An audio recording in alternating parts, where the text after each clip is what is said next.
Welcome to Ichiraku Ramen and thank you for joining me for another journey into the world of shinobi. Before we begin, I want to give a huge thank you to everyone who listens, supports the channel, and enjoys these stories. Today's story is the 6th part of Silent Night. In this massive alternate universe, Naruto Uzumaki isn't a loudmouthed rookie of the Konoha Nine. He is a hardened, battle-tested veteran of the Second Great Ninja War. Growing up as an age mate to the Ame Orphans, Nagato, Konan, and Yahiko, Naruto's worldview is forged in the fires of a brutal civil war and unyielding tyranny. Known to the shinobi world only as the Ghost, he is a lethal, calculating assassin that even the Leaf Village dares not cross. When Ame loses its ghost, the people of the dark gain a leader. Stepping out of the shadows, Naruto becomes the Silent Knight, leading a fierce rebellion to bring redemption to his people and absolute, quiet insanity to his enemies. This is a fan-made story inspired by the world of Naruto. All characters in the original universe belong to their respective creators. This narration is created for entertainment purposes as part of a transformative storytelling experience. The story itself was written by Foy the Snooze Button, and full credit goes to the original author. If you would like to read the original version, the link to this story is included in the video description below. If you like my content and want to keep up with future updates, hit that subscribe button and don't forget leave a like if you enjoyed the video. It not only helps me but helps with YouTube algorithm. Now sit back, relax and enjoy. Chapter 27. 8:58 a.m. Minato Namikaze was a smart man. A prodigy for that matter. His mind might have solely been on him discovering the truth about Konoha and the reality of how much his life had revolved around a lie. But he wasn't so blind to his environment as to not notice other things. His roommate, Suminazuka, had been performing D-rank missions, specifically the dirty, demeaning, humiliating D-rank missions, since he came back to the village a week prior.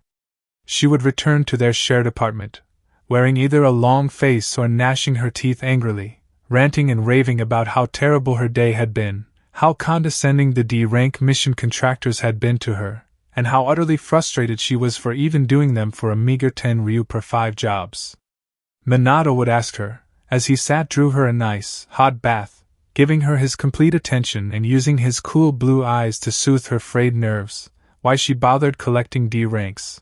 The world was fresh out of the Third Great War and so, no matter which village or country on the continent, there was an abundance of high-rank, well-paying missions. Quite frankly, Jounin don't collect D-ranks unless they were supervising genin teams. Supervising, not participating. She would give a vague answer and turn to him in the bathtub, her eyes wide and a light sweet smile twitching on the corner of her lips, and asked him how his day went. Minato wasn't stupid. Some was being punished for something. Something that she had done a week ago. Minato could put 2 and 2 together. The 4th day of the Inuzuka returning to their apartment late in the evening at sunset, sopping wet and stinking of cat piss, her ears drooped sadly and her shoulders sagged in resignation, Minato Namikaze resolved to himself that Sam's intentions were real. She was a true friend. The dead-eyed Namikaze entered the crowd of people milling before the Hokage's tower and looked around, his hollow gaze sweeping from person to person, holding back the urge to just touch the ground and track some from there. He finally caught sight of his roommate, and a ghost of a smile slid up his face. It quickly cleaned off once he saw who the woman was standing with. His friends. Minato's head twitched, and his right hand gripped the top of the handle of Raijin no Ken. The yellow flash walked up to her, suppressing his presence little by little as he came closer. Shikaku Nara turned around. The sleepy man's eyes brightened once he saw his blonde friend approaching and Inoichi Yamanaka raised a hand, ready to wave. Minato's eyes didn't meet theirs, only grabbing Tsum by her wrist and dragging her along the way, pushing through the crowd a little bit away from their friends. The dog woman, affronted by the hand that had grabbed her wrist, turned to the person to chew him out but halted when she realized who it was. A wide, bright grin cracked on her face, and her sharp canines glinted teasingly. "Sup?" Her expression dimmed when he didn't return her smile, meeting her light brown eyes with an empty look. Sum's eyes widened when she saw the small red splotches on her roommate's face and his shirt. She gasped, her nose instinctively sniffing. Blood dash. The Namikaze pulled out a palm-sized scroll from inside his open jounin flak jacket and pushed it into the hand he was holding. Take this and go back to the apartment, he told her in a dull, though strong voice, looking down at her with an expressionless face and churning blue orbs. He pushed a tri-pronged kunai into the same hand as the scroll, on top of the ceiling scroll, and added as the woman opened her mouth to object. Tell no one where you're going and open the scroll once you get back. Make sure you're alone, understand? The woman frowned and her eyebrows furrowed, concerned. What's going on, Minato? Her eyes flicked over his unkempt form and saw that the bottom of his feet was red with blood, some of his black shirt was speckled with blood, and the side zip of his casually open vest was now fully undone. Not his blood, from what her nose told her. Why are you covered in blood? Her eyes widened in surprise and she looked frantically around, realizing that their friends weren't near them, though she could see the tall Akimichi, Nara and Yamanaka spot them, bringing the others over to them. Are we under attack? Minato made a displeased noise in his throat and bent down so that his face was near hers. Some gulped at the seriousness in his eyes and how stronger his grip on her wrist had gotten. The man narrowed his eyes and glared at her, his blue eyes glowing with deadly light. The dog part of her mind whimpered and shuffled back, tucking her tail between her legs and flattening her ears to her head, though she couldn't move back, for Minato's hold on her was too strong. He said only one word, a low bark that chilled Sum's soul. Go. He released her wrist and Sum ran. The Hokage stepped up onto the assembled stage, walked to the podium and called for the attention of the people of Konoha.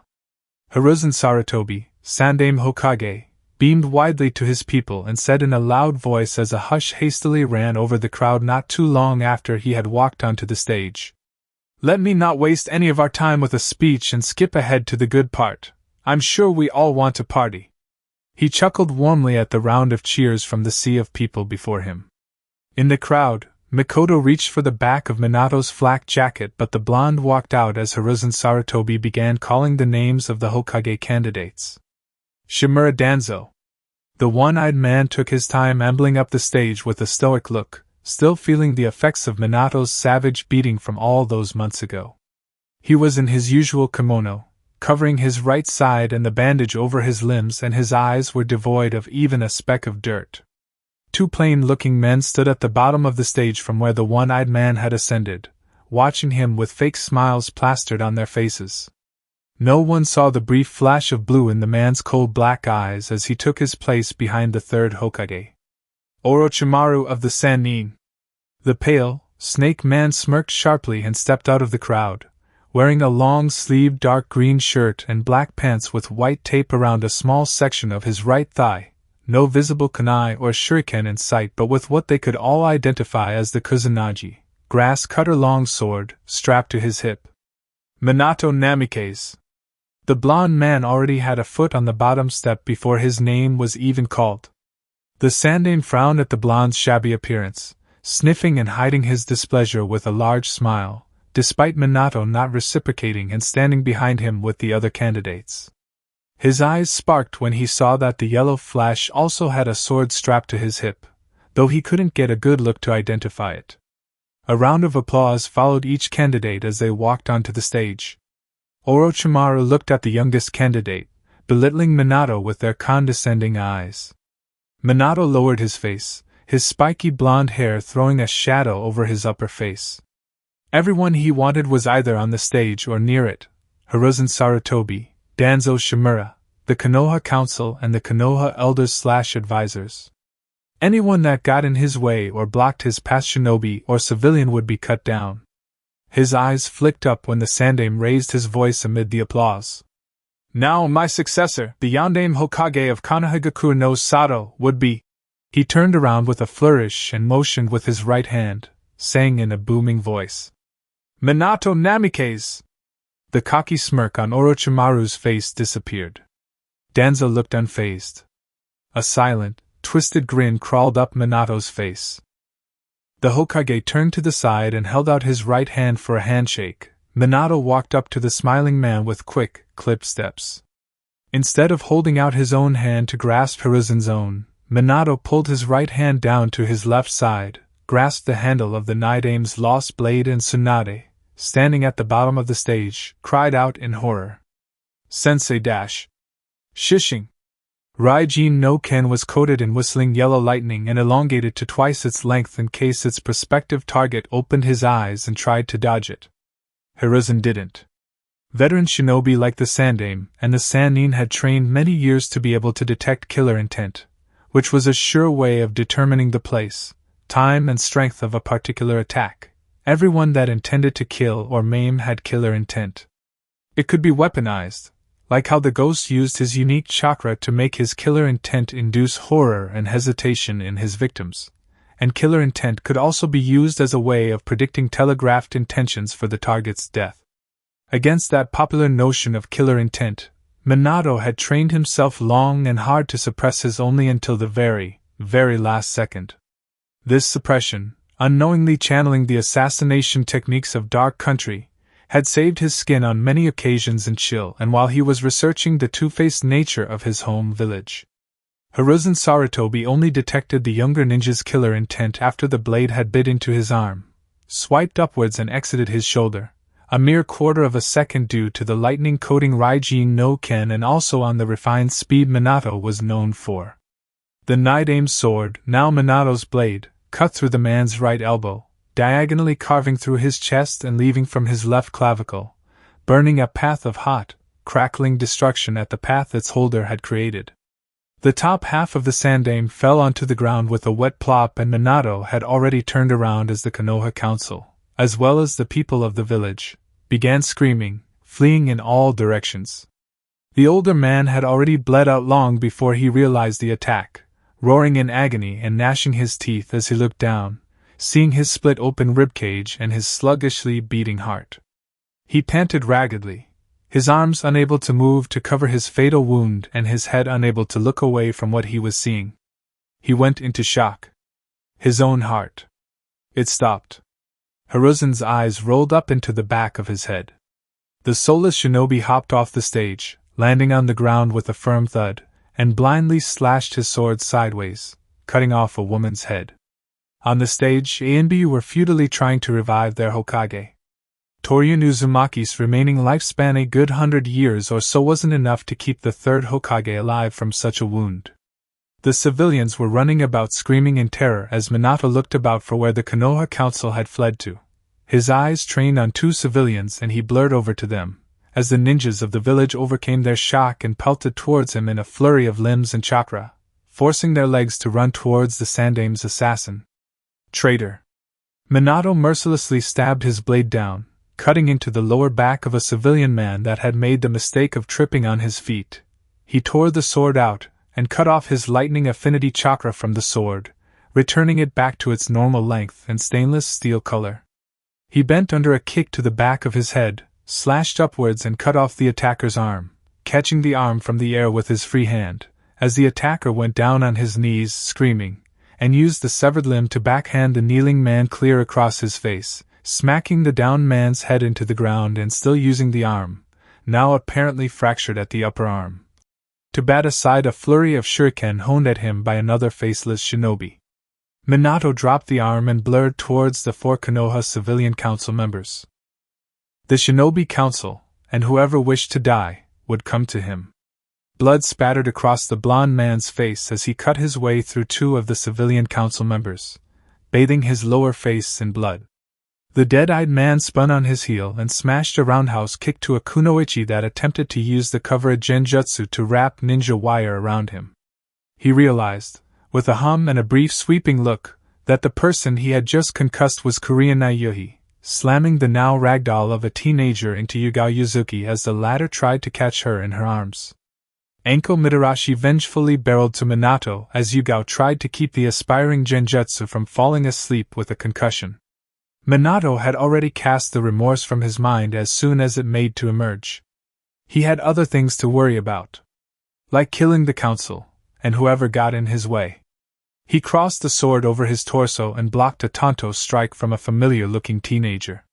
Kakashi, baring his teeth under his mask and his Sharingan eyes spinning, trying to find Minato's, cried out as his older brother figure and his teacher smashed his knee into his stomach, grabbed his head, cracked his knee into his forehead, swept his feet out from under him and was about to slice off his head while Kakashi was trying to collect himself. Trying to understand how one moment he was on his feet and the next he was on his back and his teacher was about to decapitate him. His ears rang as blood poured freely out of it, effects of Minato's knee to his forehead. Epic entrance! The sword honing for Kakashi's neck was kicked Minato's back and the emotionless blonde, flowing with the momentum of the strike to his hand, rolled back and lifted his head to look at who had dared to interrupt him. Guy bounced on the balls of his feet, narrowing his eyes as the Minato got back to his feet. The kick had been strong, but Minato's hold on the blade handle was stronger. It throbbed a little. The Namikaze frowned, hard, and sheathed the blade in a smooth motion, clenching his fists and cracking them chillingly. He silently motioned to Guy. "Come on! Leave it to me!" Guy yelled heroically, though Hayashi and Hizashi swept in with him towards Minato, coming in from before and behind their target. The yellow flash lowered himself into his fighting stance, the flying hummingbird, and his head shifted aside from a brazen straight punch. He slapped the attack aside and slapped down a knee to his side, slipping under a palm strike to his chest from Hayashi and lifting a foot as Hizashi made to block the tenketsu of his feet. Clever. Take out the legs of the fastest man in Konoha. Hizashi's mistake was not being fast enough to do it. Guy came down on him with an axe kick, and Minato surged away from a palm strike to the center of his back, wise enough to know not to block a Hyuga strike. Konoha's foremost taijutsu master made to spin and drive his elbow into Minato's head, though Blonde slipped around the attack as a poke to his other legs made to trip him, and drove the base of his palm into Guy's chin. Crack! A broken jaw didn't seem enough to drop the taijutsu master, so Minato smashed the sole of his right foot into Guy's gut and shoved him in the way of a palm strike to the middle of his back, courtesy of a shocked Hayashi. Minato was on a warpath. His cerulean eyes, though devoid of emotion not to talk of common human empathy, looked absolutely insane as a Rasengan spiraled in his left palm and he pushed them to Hizashi. Rasengan! Kaitan! The Hyuga defensive clan jutsu clashed brightly against the ball of blue energy in Minato's palm, creating a spark of light that very nearly blinded Fugaku and Hayashi, who were bull rushing back to Minato. The clang of both chakra abilities, strongly negating each other, created light from the contact, and thus the light, saturated in the chakra of both men, served to negatively affect the two Dijitsu users, whose eyes could see the chakra in the air at their high level. Half a minute later, blinking away the blips of light from their vision, they saw the ball of chakra in Minato's hand shredding apart the Hyuga defense, and Hizashi was only quick enough to move to his right, though the Rasengan took a chunk of his left thigh in process. The jutsu Minato had perfected and mastered was truly something to fear. Minato grabbed Hizashi by the scruff of his shirt and yanked him up, punching him back to the ground and effectively breaking the Hyuga's nose. The yellow flash, quick to get back to what he was doing, flicked his wrists and 6 tri-pronged kunai appeared in his hands. He threw them to his sides, just as his body froze. Hidden art, shadow imitation technique. Shikaku, grinding his teeth and visibly struggling against Minato's vast store of chakra from breaking out from the shadow bind. Minato's empty blue eyes then glanced to the side, noticing that Shikaku's shadow was split into 7 parts. 1 to hold him in place, and 6 to successfully capture the 6 kunai he had thrown away. Those Hiroshin seal tags couldn't be used while they were bound to Shikaku's shadow. Minato, this is madness! The Nara clan head bellowed. His father, and the fathers of the other clan heads, were back with the Sandaime. Inoichi was powering through a long set of hand seals and Chuza as well. I have you restrained! Stop this at once! You choose to die for Konoha. Minato mumbled under his breath, and ever so slowly, a demented smirk crawled onto his face. Yo, you will die for Konoha. There's nowhere to go. Shikaku's hands jerked and closed into a fist, as Minato's own did. The Namikaze flexed his hand and the Nara, almost afraid to think of what his friend had up his sleeve, begged for the blonde to not resist. "Don't dash!" Inoichi finished his string of seals, calling. "Hide in art! Mind-body switch technique!" Minato timed it just right. He focused chakra to his core. The blonde was gone in a yellow flash, and the shadow bind came undone at the absence of the Naruto's primary target. Inoichi's soul soundlessly impacted on the bare ground, about to leap back into his body, though one of the recently released tri-pronged kunai briefly flashed yellow as Minato reappeared once again, throwing his arm out and sending the Hiroshin kunai out to Inoichi's body. The Yamanaka's soul raced back, entering as Chuza used the back of his enlarged bare paw to block the kunai, chuckling as the short blade bounced off. Minato, as Shikaku made to bind him again and before the kunai could fall, clapped his hands together into the ram hand seal. Katsu! Boom! The heat enveloped Chuza's arm, furiously surging up and covering his whole bloated form as he used his body to shade his Yamanaka friend. The Akimichi didn't honestly believe that the 6 Hiroshin kunai Shikaku had captured in his shadow were the only ones Minato had in his arsenal. None of them did. The 6 was merely a diversion, to lull them into a false sense of control. Minato was a smart man, Chuza remembered as the fire covered his whole body, holding Inoichi before him and protecting him from the flames. Shikaku, and any ninja in a half-mile radius, had been blown off his feet by the explosion. Chuza had successfully prevented Inoichi from roasting to death, though the shockwave of being closest to the blast zone didn't spare the Yamanaka either, jarring the Mind Walker's body and dislocating more than a few bones. Being closest to the blast from the powerful exploding seal Minato had specially made for his Akimichi friend, the clothes on Chuza's torso and his body effectively became charred. Any other person would have been disintegrated. The ground around the big bone shinobi was now ash, and the stage before the Hokage Tower was on fire, forcing medics and the shinobi council to flee. Minato wasn't done. The Namikaze whipped out Raijin no Ken and pointed the blade at Chuza's smoldering back. Lightning release, lightning dragon! The chakra creation thundered out of the tip of the now bright yellow, whistling sword and rammed its tri-horned head into Chuza's bloated form, both electrocuting the Akimichi and the Yamanaka, as well as tossing them to only Kami knows where. The short-winged, snake-bodied dragon bellowed, loud enough to shake the ground, and scampered on the ground on its short, stumpy legs and snapped at Anko and Yoshino, driving tendrils of electricity into their bodies. Chuza and Inoichi, wherever they were, would be lucky if they were dead. Anko and Yoshino were smashed back by the tail of the lightning dragon. It wasn't likely they would survive from that many volts of electricity, not especially when it came from Minato's Raijin no Ken. Minato sheathed his sword once again and ran with his head lowered to where the shinobi council were gathered, waiting for him. The first person he brought down was Shimura Danzo. The war hawk cracked his cane into the ground, catching it in his hand and swung the now revealed short blade at the end of the stick, though Minato swatted the blade aside with a hit from a Hiroshin kunai and tunneled a blow into Danzo's chest. Thin smoke wafted out of the older man's mouth and nose as soon as the punch hit home in the center of Danzo's chest, curious enough, though Minato didn't dwell on this for long. Minato faced his attention on the shinobi council. Comfortably perched on the roof of a nearby cafe and merrily munching on a muffin, Naruto laughed with muted glee at the chaos laid out before him, caused by the vengeful blondes slaughtering the council.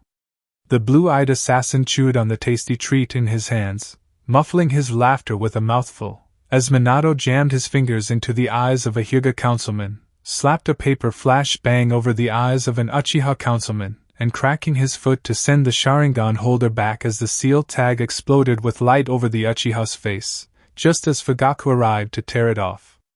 Mikoto's father's eyes overloaded with light and chakra, popping loudly, and Fugaku, his son-in-law, was once again blinded by the saturation of chakra in the light.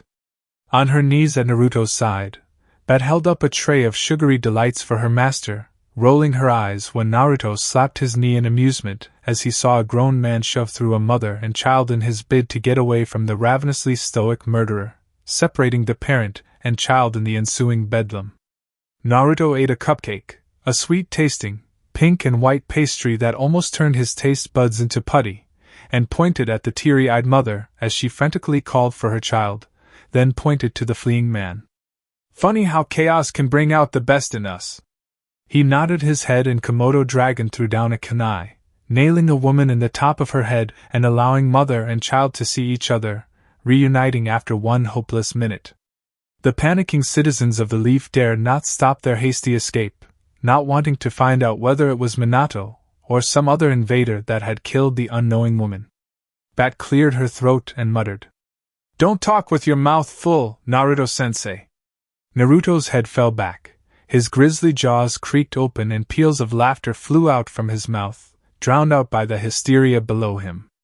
Any person that so dared to look in their general direction, even if it was to look for a friend or a member of their family, would be brought down by any member of Team 11 or 12, eliminating a potential witness to their presence in Konoha. The Jounin painter in Naruto's entourage stood behind her leader. She had a seamless paint illusion cover them to make it look like the roof was unoccupied, though killing any person that looked was a backup measure. The Kurama was busily painting on a canvas, slashing her hand here and there, dipping the tip of her brush on a palette for colors, mixing it with the poise and experience of a veteran artist. Her leader had commissioned a painting. Amara had tried to insist on not being paid by her master for her art, for Naruto could demand anything and everything from her, and she would readily provide without reluctance or hesitation, but the masked man didn't want Hardwick to be rewarded with nothing. Before finding the spot on the cafe and securing their position, Naruto had already signed a check of 350,000 ryu to Amara. The man wasn't skimming from Dark Country's reserves, even though he had every right to, and even if he did, no person would oppose him. Naruto had a fair bit of money, as his monthly salary for being leader as well as a weekly allowance for when he traveled out of the country on official business or just for a vacation if he ever took one. And so he had enough money saved up in his personal bank account to serve him long through his retirement. Then there was the joint account he had with Sueki, of which the paperwork for Kushina to join was already underway in Darkness National Bank, personally handled by Amara Chuinku, the director of the Fourth Wealth Nations Bank. He and his wife, and Kushina soon enough, regularly pooled 10% of their monthly salaries into the joint account, and the account was merely there for family matters. Sueki was also receiving a monthly salary, as Bieleke commander and director of Dark Country's side of Dark Sand. The people of the country were content with how they and their country were progressing, seeing as they had nice sums of money in their main account and in their emergency funds. 350 ryu was dirty cheap for a piece of art, especially one that was made by an artist as famous as Amara Kurama. The woman had begged on her hands and knees, tears streaming out of her eyes and blubbering almost incoherently, for her leader to not worry about payment, as Naruto had at first wanted to pay 3 million ryu for her work, which was adequate compensation for the amount of paint, chakra and plain expertise to be used for the moving artwork, but had bumped it down to a measly 350,000 ryu. Naruto wasn't a fan of how his people wished to give him things for free, despite how long and hard they worked to achieve it. The leader of darkness was a firm believer of rewarding those that needed to be rewarded, like a delivery boy that delivered food before the 30-minute mark, or the baker that had crafted a new flavor spending months doing so. He understood that his people were grateful for what he had done and what he was planning to do for the years that he wished to remain leader, but it had reached the stage where Naruto would force the money into their hands for whatever he or his wife buy. The painting that Naruto had commissioned was a moving piece of art. Splashes of emotional colors. In the background to the top left was the Hokage's monument, with the faces of the Shodame, Nidame and Sandame proudly overlooking the village. To the right of the monument were clusters of dark green trees and foliage. The rest of the piece was utter anarchy. The sea of humanity rushing on the ground, selfishly stampeding in their bid to escape the carnage, of which most was caused by their negligence and self-regard. Families were torn apart in the waves of the mob, young children were trampled underfoot, the elderly were shoved aside and pressed to the ground, their bones snapping agonizingly under the weight of the stronger cowards. When one tripped, they weren't helped up, not unless someone that dearly loved them was close enough to even help them back onto their feet. A few ninjas were keeping their head in the disorder, helping to direct the flow of traffic and help those that hadn't already been trampled to death. But the bulk of the Konoha ninja force had flown to Minato in a rage in order to avenge their assassinated Hokage. The masked man specifically told Amara to leave Minato's fight out of the landscape, focus on making the calamity and catastrophe of the disaster beautiful and memorable. Naruto wasn't going to display the moving painting in his office, but it would be safely hung in his private library in his house in the Dark Library, to commemorate this very day. Before the ceremony, Inuzuka flew through the door of her apartment, slammed it shut, snapped the locks twice and finally exhaled in relief, leaning her back against the wooden door and regaining composure. The woman grabbed her hair and tugged madly, angry at herself for how quick she obeyed Minato's order, and how she had not warned anybody as she ran through the streets. Whatever it was that was happening, shouldn't others know? A part of her mind, the dog part, reared up and said that it had been Minato that had instructed her. If it was him, her friend, then his reason must have been for her good. He wouldn't want harm to come to her. Sim plodded into the main room of the two-bedroom apartment, living room and bedroom, with a bathroom, and she dropped the tri-pronged kunai onto the kitchen table as she proceeded to a chair, unrolling the scroll her roommate had pushed into her hand. There were 4 arrows pointing inwards, forcing her attention to Minato's near-illegible chicken scrawl. "Look here!" Poof! White chakra smoke burst in her face, making the woman drop the scroll and stumble back in her surprise, coughing. She fell down on her butt hard, sitting down on the chair and wobbling precariously, teetering as if she was about to fall onto her back. Sim coughed again, trying to lift her arms to wave away the smoke but unable to.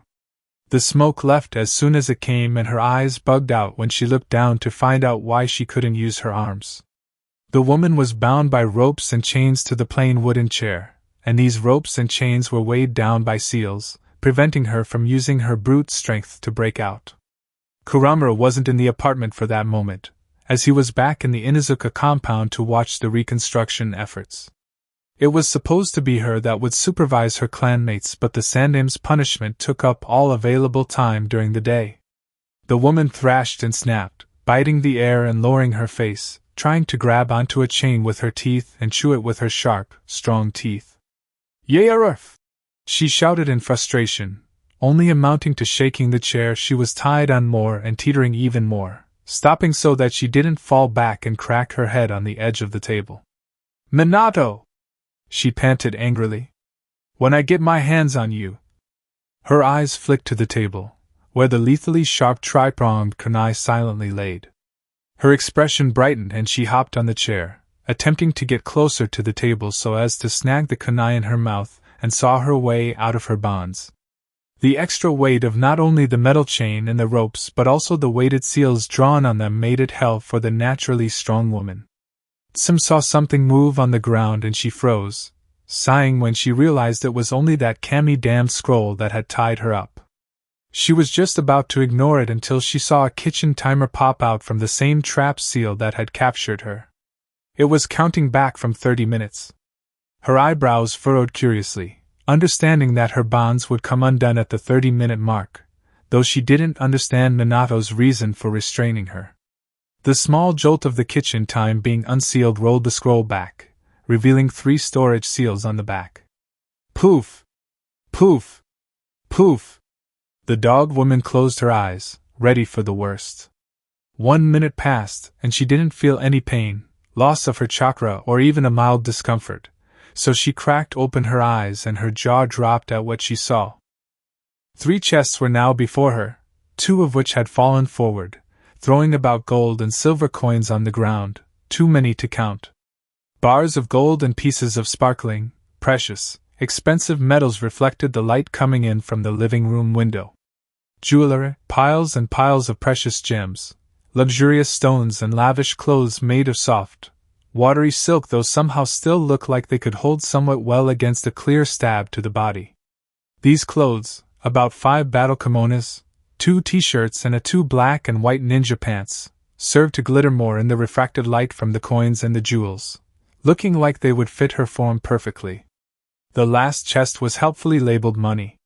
She didn't need to guess what was inside. What some didn't know, as she marveled at the billions and billions in ryu of items formerly sealed into the scroll, was that this was all the gold and silver coins, jewelry and clothes that could and would fit her in his vault. In gratitude for Tsum being a true friend, Minato had scraped all the money and expensive items not including weapons or any kind and summoning contracts and gave it to her. All the money and jewelry he had encountered during his research for the truth was now hers. Tsum was speechless, more so when the small piece of tape holding up the handwritten note that said money fell off the trunk, allowing the bound woman to read the words her roommate had written at the back. "I'm sorry for the inconvenience, Tsum. I hope you aren't hurt. I know this isn't enough to repay the help you have given me. I am eternally in your debt. This is what I can do for now. You're a true friend, Tsum. Thank you for being there for me." Minutes later, Inuzuka Tsum jolted in surprise as screams rent through the air. Minato was covered in blood. Soaked head to toe in the thick red liquid, save for most of his upper face, his crackling blade dripped profusely of the bodily fluid gotten from other humans. The yellow flash was panting for air, dragging in precious oxygen into his lungs to fuel his weakening body. His hollow eyes reflected the tormented souls of the lives he had ended that day. How many was it? He lost count after 53. It was all a mash of sounds and colors, primarily screams of suffering and various shades of red. Shibi Aburame was on the ground before him, curled up into a ball and sizzling with bright yellow electricity, one of the weaknesses of any insect, Kakaichu or not. The bug user had been wise enough to not come in closer for real hand-to-hand with Minato, rather taking pot shots and supporting Shikaku and Enko as the duo returned. Using well-placed Hiroshin Kunai, Minato reduced the gap between him and the chakra-draining man and turned Shibi into a non-factor with a blast from Raijin no Ken. Huff, huff, huff, huff! Minato bent down and touched the ground with 4 of his fingers, standing back up and staggering over Shibi's shivering body, making his way to where he had sensed the last 2 council members were hiding, civilians for that matter that had used the pandemonium to flee him. The body parts of the shinobi council were littered about the general vicinity. Orochimaru smartly didn't engage him, staying back with Tsunade to heal those he had maimed, though were unfortunate enough to not die. Kohora and Hamura were somewhere around here, cold and lifeless. The tortured sounds of the dying had dulled ever so slightly. Minato turned around quickly and pointed his sword at the Hokage's tower. Lightning Dragon. The short-winged, short-tailed beast of pure yellow electricity blasted out from the Nidame's lost blade and crashed its horned head into the bottom corner of the tall building, unsettling it. The extension of Minato's lightning affinity chakra wound around the Hokage's tower, ripping off large chunks here and there with each step and each crack of lightning from its yellow body, and propped its short arms up on the top of the building, lifting its head up and opening its terrifying maw. Oh-yeah-yeah-yeah-argah. Anyone that wasn't dead prayed for death. Anyone that contemplated facing the traitor slouched back cowardly. The dragon looked down and opened its mouth again, firing down a beam of bright yellow electricity at the pale-looking shadow clones surging towards its creator, taking out 2, though Minato smoothly flowed under a haymaker, aimed to shatter his cheek and grabbed the assailant by her face, making sure to cover her eyes and use that grip to hold her off the ground. "Minato, don't do this!" The Namikaze scoffed at Mikoto's plea and made to stab Raijin no Ken clear through her stomach. "I hope you're happy," he mumbled darkly, the tip of the unelectrified sword barely grazing the woman's flak jacket-protected stomach, shedding off small crackles of yellow energy to her, slightly shaking her and tightening her muscles. The Sharingan the Namikaze had covered with his hand spun to a stop and shifted back to her normal cold black orbs. "You were part of the problem all along. No, Minato Dash. You were part of those that played with my mind, turned me into a puppet," he grated quietly, the emptiness of the gaze cutting through her covered eyes and freezing her heart in terror, shuddering at his heavy tone. "I can finally see clearly." Mikoto was now flailing in his hand, fighting the muscle paralysis his lightning was causing. "I've never Dash. Tell me the truth," Minato whispered, pressing the tip to her belly and squeezing the handle harder. "Did you ever care about me? You know I did." the Uchiha cried. She stopped her struggle and hugged limp in his hold over her eyes. I love you, Minato! I always have and I always will, no matter what happens. No matter what you do. The woman was no crying, guilt and regret overcoming her. I'll always love you, Minato. I loved you too, once. Mikoto gasped as she was thrown back into a memory of them in the academy. A black-haired girl with a missing front tooth approached a boy with radiantly blonde hair, sitting by himself on a bench, watching parents come and pick their children from school. Mikoto sat down heavy next to him, making young Minato jump in surprise. The 8-year-old girl adjusted her red shorts and dusted off her white apron shirt, casually asking, Who are you waiting for? Minato spared her a short look, looking back to the entrance gate of the academy. I don't know. Minato, I'm sorry. The woman whispered hoarsely. I never meant to hurt you. It seems you did, the man said grimly, pushing a bit more and slicing through her vest. You promised me. Minato sighed forlornly, staring at his classmate as she picked at her lunch. The fourth-year students were going to take their graduation exams the next day and Minato was a bundle of nerves. Meanwhile, Mikoto couldn't look any cooler. Their friends often wondered what could ever faze the Uchiha princess. Sekan! He stuttered and the black-eyed girl looked up, discarding her frown at the bento tin her maid had put together for her that morning and smiling slightly at her friend. See, can we keep being friends? The girl giggled. A tear slid down Minato's right eye and he grit his teeth. Why, you promised? Mikoto had now taken to holding his hand, the one covering her eyes, and fully relaxed in his grip, not putting up any resistance anymore. I'm sorry, Minato. If her death could atone for abandoning him then she wasn't going to stop him. The tip of his blade touched her bare stomach and he halted. Minato's eyes widened when he realized something. Why, you're pregnant! The hand on her face had not sensed this due to Minato's emotional turmoil, but now that Raijin no Ken was an extension of his mind, the tip of the blade added to his touch sensor abilities. Aside from Mikoto's own chakra signature, Minato sensed another one inside her, specifically in her gut, and as small and unformed as a week-old baby. The horror-struck man looked up at Mikoto's face, his arm frozen, about to plunge the weapon onto her. Fugaku, he got you, pregnant. The woman's hand went to her stomach and she gasped again. I didn't know dash. Why you let him get you pregnant? Minato ground forcefully, gritting his teeth. His head jerked violently. His brain snapped. And my father, Mikoto whispered, holding her unprotruding belly and shaking like a leaf. He was going to disown me, he was going to kick me out of the clan, unless I married Fugaku. The woman's hands dropped, and she sobbed. I had no choice. Being the clan head's daughter, Mikoto had every claim to be clan head, but her father did not want a female to lead the clan, and Fugaku had somehow weaseled into her father's attention, convincing him of his worthiness of being Mikoto's husband and the Uchiha clan head. She had proposed she marry Minato, but her father's sights were already dead set on Fugaku. Looking back on it, Mikoto wanted to choose being disowned. She had broken her childhood friend's heart, knowingly, and she didn't put up that much of a fuss when her father forced her to marry Fugaku. Minato would have supported her all the way. She was scum. No. She was lower than scum. A lifetime of being with Minato, thrust out of the clan and disowned by her father, was better than any other person. Mikoto loved Minato. She didn't voice it, never until now. Minato.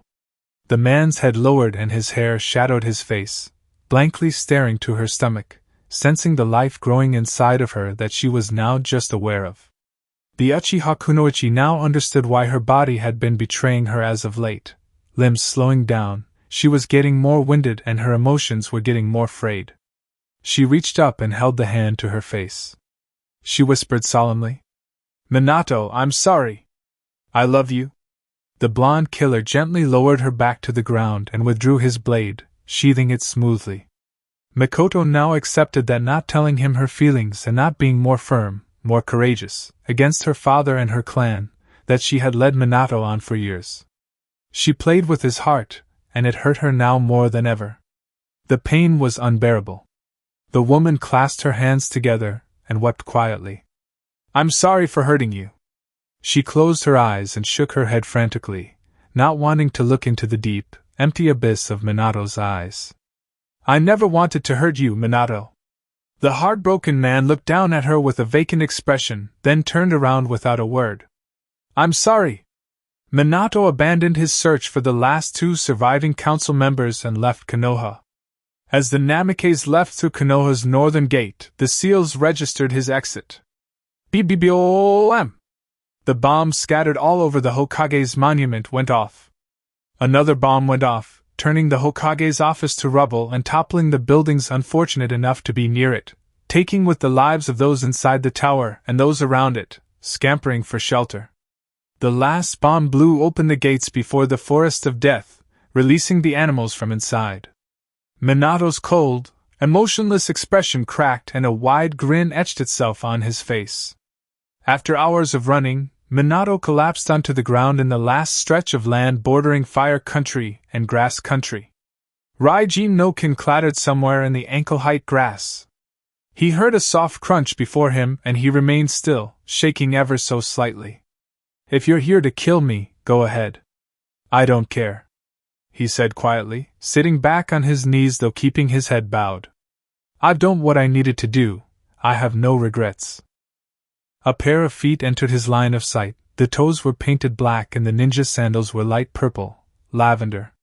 His eyes slithered up her legs, disappearing into the low-calf black cloak with red cloud designs, to her light brown eyes.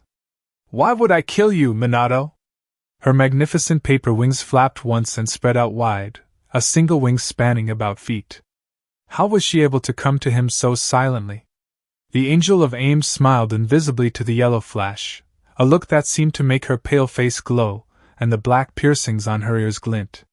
She held out a hand to the fallen man, who stared at the offered appendage with narrowed eyes, and gently said, "I am Konan of Amigakure, and I am here to make you an offer."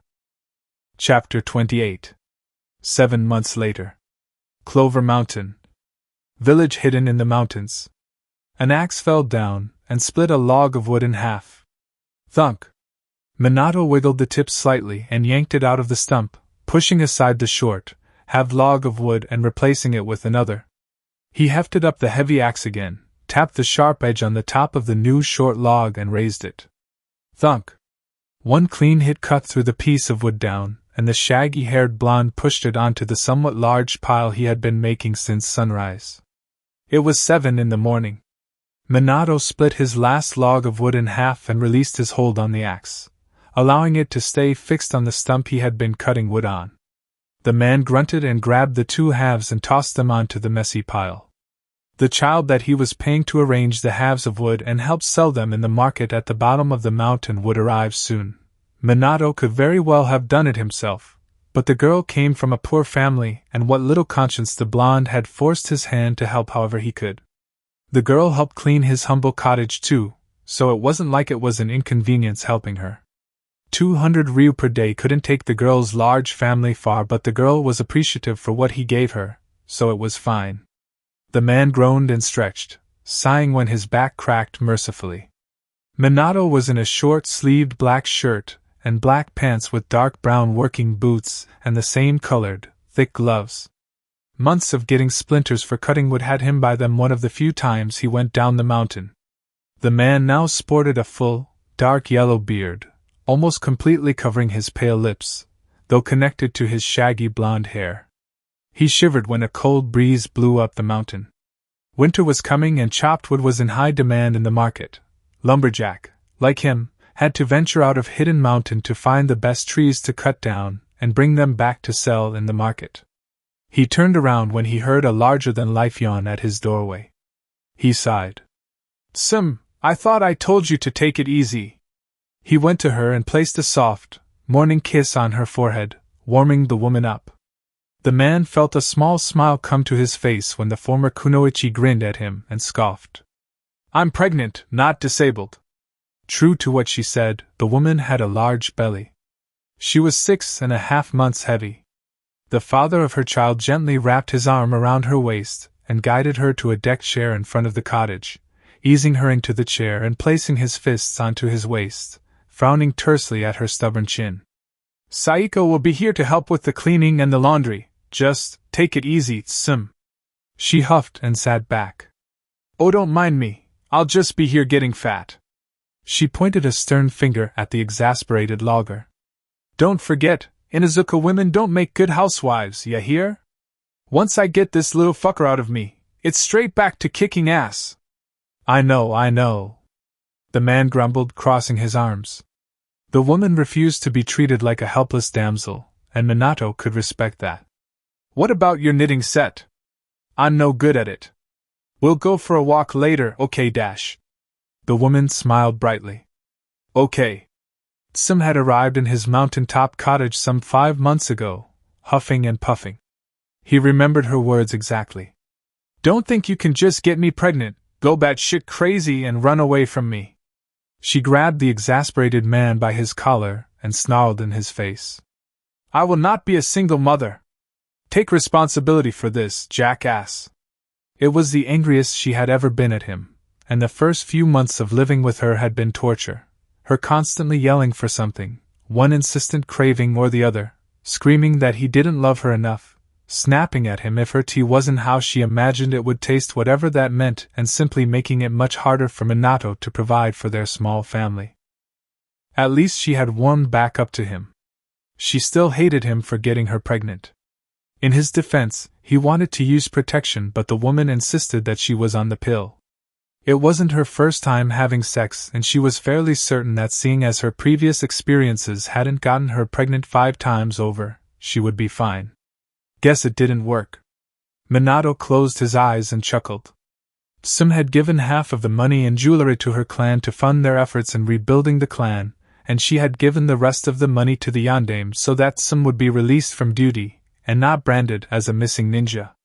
Speaking of missing ninjas, Minato Namikaze, as of the moment he left Konoha, was branded an S-rank missing shinobi of Konohagaku no Sato, to be approached with caution for only those with a rank skills and above. So far, no one had been able to track him, besides Sim, and the reason she was able to find was because he had intentionally left a Hiroshin kunai with her, which he had altered so as to serve as a guiding beacon to find him. It was his trust in her to not betray him that prompted his decision to leave the tracking beacon. Before she left the village, Konoha ninjas had interrogated her on her involvement, and she had denied ever knowing about Minato's plan, allowing a mind probe to show that she had been tied up for 30 minutes, throughout the massacre, though they thankfully didn't look further back to when Minato had ordered her as her alpha to run back to the apartment. Her alpha. The woman wasn't sure exactly when it had happened.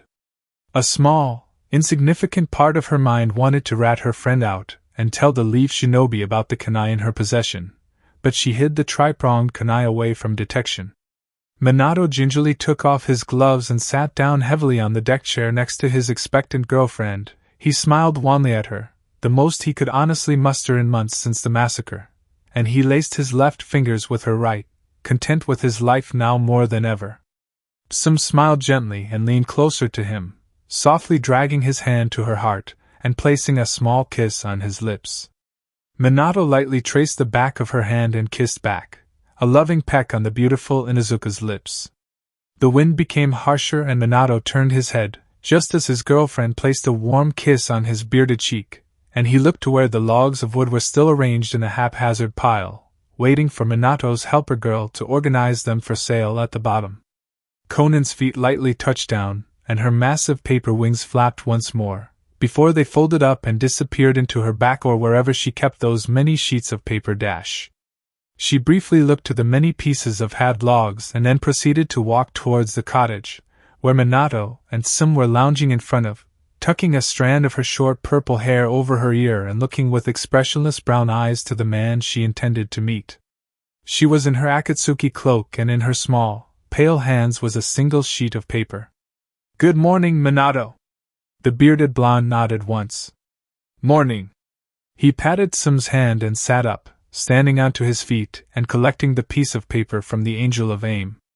"Another mission?" "Hi." This one should be simple for you, Konan said in her usual monotone, standing back as Minato murmured under his breath and read the contents of the paper she had given him, skimming his eyes on each word. Her hands went to her side, showing just black painted tips of her fingers. Your payment is already sealed inside. All you have to do is provide support for one of our members during this mission. Into the night forest. The blonde logger muttered and looked up at his mission contractor. That's dangerous, Konan. I wouldn't have given it to you unless I was certain you'd succeed. She tilted her head back and met his eyes, pointing a dainty finger to the piece of paper. Kisame Hashigaki, the person Minato was to support during the mission, told us that there is no wall or seal barrier at the back of the night forest, only a barbed fence to keep the animals from escaping. The Fuinjutsu protection over the country might be advanced and versatile in its defensive capabilities, but it does not cover the back of the forest, hence the fence, to keep animals from escaping, was the primary function. It's more than that, the Namikaze said. Darkness won't just leave that place so unprotected. The Defense Corp, they're black operatives. There's a reason no person has ever infiltrated Dark Country. I'm sure many people have thought of entering through the night forest. Kisame has assured us that he knows a way. This is one of those days security near the forest is at its lowest. If we come across Naruto during this mission, I will not fight him. I'm aware. 7 months ago, Konan had come on behalf of the Akatsuki, not to recruit Minato but to contract him as a partial member of sorts to perform missions for them. The angel knew that the man wouldn't want to be confined to the secrets of the Red Cloud organization, as he had just attained his freedom from Konoha and wouldn't exchange that freedom with an organization he had just discovered. Konan informed Minato that Akatsuki wanted him to work for them and only them, whether on combat missions or to simply gather information.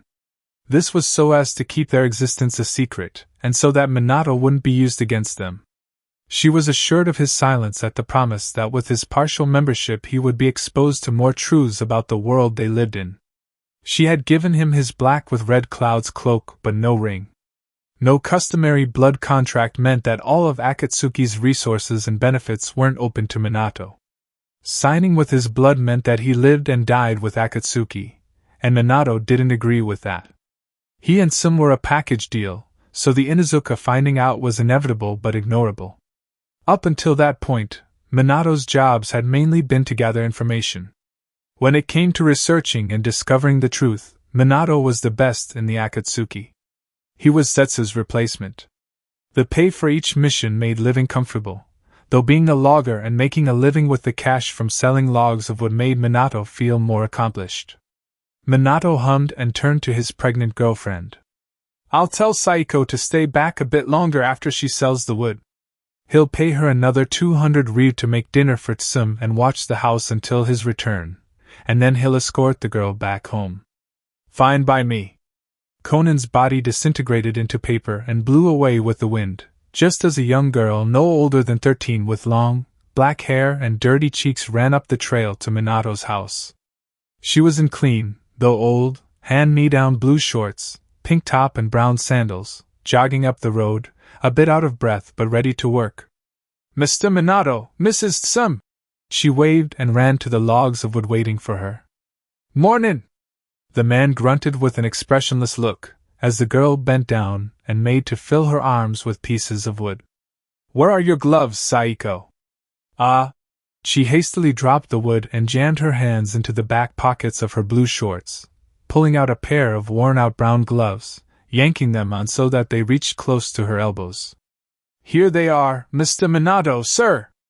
All right, get to work then. Yes, sir, Mr. Minato, sir! She saluted and began picking up the pieces of wood. The cart she hired that morning before climbing the short way up the mountain, a 10-minute climb on foot, would arrive in a few minutes. Saiko was streetwise and she was sharp. Minato could leave money with her to take care of his home and Sim for a short while because she was an honest child. The black-haired girl was scruffy though trustworthy, and despite being so young and having virtually no shinobi training, Saiko was smart enough to know her way around most situations, like traders attempting to rip her off while she and Sim were out shopping for groceries. 13 she might be, but the girl was determined to help her family however she could, hence why she pleaded with Minato all those months ago when he began living on the mountain and cutting wood for a living, to employ her as a servant. Minato could trust that Saiko would get the job done. The little girl earned her pay at the end of the day. The blonde logger scratched his cheek and turned to his girlfriend, kissing her once more and murmuring, "Let's go take a bath." Sim couldn't get out of her chair fast enough, giggling girlishly as her boyfriend slyly dragged her into their humble cottage. Huffing and puffing as she carried the halved pieces of wood and loaded them onto the cart that had just arrived, Saiko rolled her eyes. The Shodame's personal study. Empty Senju clan compound. Konohigaku no Sato. These days it was always best to stay busy. Keep the mind and body distracted and constantly engaged. Don't give yourself time to remember, was the unspoken rule in Konoha nowadays. Tsunade was breaking this law as she sat behind her late grandfather's former desk, blearily sifting through paperwork and casting only less than a quarter of the rest of her attention to Fugaku, Hayashi, Inoichi, Shikaku and Shuza as they squawked in her ear. Something about returning the village council, and not ruling with absolute power. She wasn't sure anymore. Konoha had fallen from grace. After the Konoha bloodbath, as outsiders mockingly called it, things for the village went from bad to worse. With Danzo's death at Minato's hands and discovering Jiraiya's mutilated and beheaded body behind the onsen, the next best person most qualified to lead the badly beaten and battered village claimed the seat. Orochimaru's first order of business as Yondaime Hokage was to bury the dead, declutter the corpses laid out around the blown-up Hokage tower, and to salvage what they had left. He dug deep into the village's accounts and found nothing. Not spare change, not scraps of ryu. Absolutely nothing. Orochimaru then had to investigate where the hell all the money that was meant for the first greatest hidden village on the continent had disappeared to, and found out that each of the council members had been steadily siphoning cash from the village reserves, the shinobi counselors as well, though theirs was less than the civilian, and went into their clan's reserves. The Snake Man ordered the Bank of Fire Country, as the Hokage, to return all money back to the village, but one of Konoha's 10 accountants in Fire Country's national bank shrugged and said that none of the council members had accounts with them. They traced their accounts to as far as Iron Country and Hidden Chill, and at that point Orochimaru might as well have forgotten the money, as those accounts had been investigated and dissolved the moment Minato defected, sharing the dirty, stolen money into the economy of Chill and Iron. Orochimaru, roaring for blood, turned to the clans and ordered for every single penny to be given to the village, no matter where it came from and whether or not it was clan money. The new clan heads refused, citing that support from their clan wouldn't reach Konoha until the council was restored. Orochimaru had previously dissolved the Konoha Council, as one of his first acts, as he had known all along of their dubiousness, and had plans to rein them in. He didn't know that their corruption had cost the Leaf well over 890 billion ryu, 890,000,000,000 ryu, and basically handing that money to the already vastly rich wealth nations of Iron and Chill. He nearly had heart palpitations looking at how many zeros Konoha had lost. His coughs became haggard and tortuous. Clans, what remained of them as most of their members had been slaughtered by the vengeful Namikes, withdrew to themselves and focused on rebuilding their clans, leaving the clanless, orphan or otherwise, to their own devices. The Snake Sannin saw that the village he had inherited was splintered. Broken. He stepped back and took a breath, returning 30 minutes later with a cooler head and a firmer resolve to make sure the Konoha Council never exists again. He dug into his own pocket and funded the rehabilitation of the village, focusing on paying medics and builders to do what they could. He reached out to Konoha's prosperous allies Suna and Waterfall, asking as humbly as he could for their help.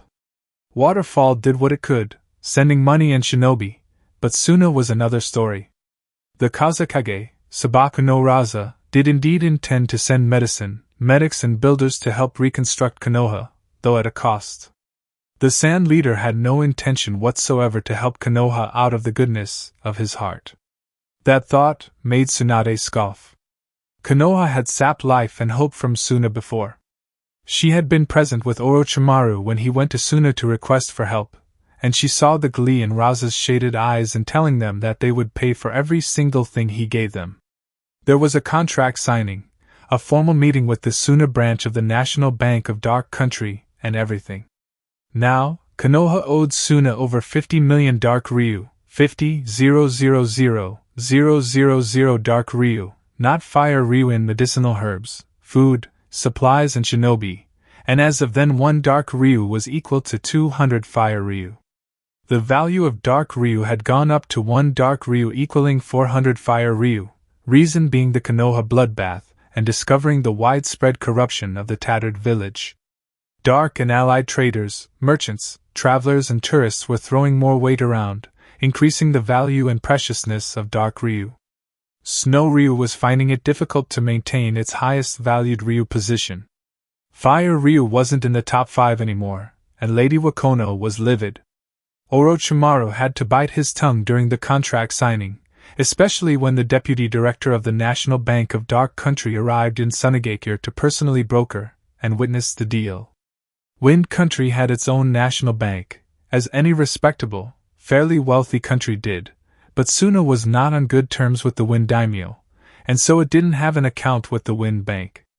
Seeing as Suna had adopted Dark Ryu as its currency, meaning darkness printed more Ryu notes, for both itself and for the nations using its currency dash, then a branch of the Dark National Bank was built in the desert oasis to make money transfer and printing easier and faster.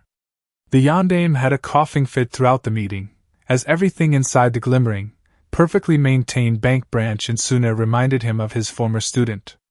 He died inside more and more when he realized that the place he had been standing in was just a muted reflection of the main bank building all the way in the fortress that was the country hidden in the darkness. Suna's expensive aid helped. Raza proud, headstrong Raza held nothing back and rubbed Suna's wealth in Konoha's face. The Fire Daimyo didn't extend the same courtesy, even going as far as sending a letter threatening to have all of Konoha dissolved and absorbed back into her power if business didn't return back to normal in a year. The stakes to get back to their usual life went up. The next blow came a month after the bloodbath, when Konoha was notified about the shift in power on the continent. They were no longer at the top of the list of major hidden villages.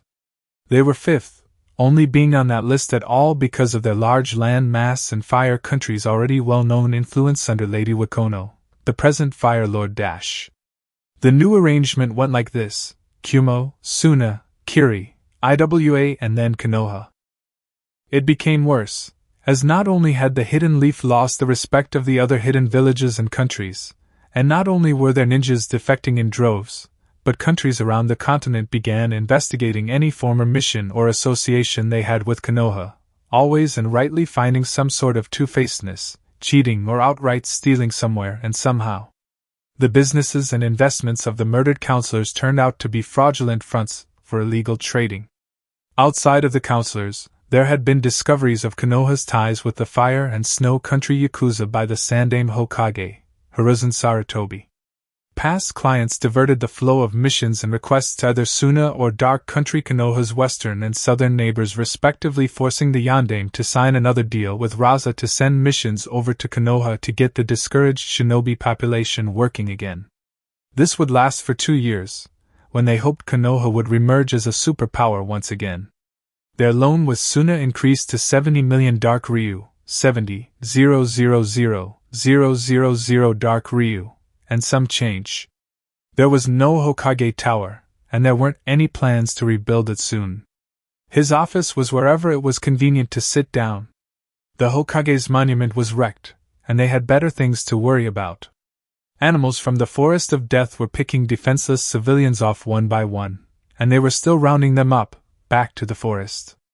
The number of Konoha's shinobi drastically reduced, as if Minato hadn't already killed them, and the escaped animals of the forest hadn't eaten them alive. Then they ran away from the village, choosing the life of a missing ninja than remaining in such a desolate and hopeless place.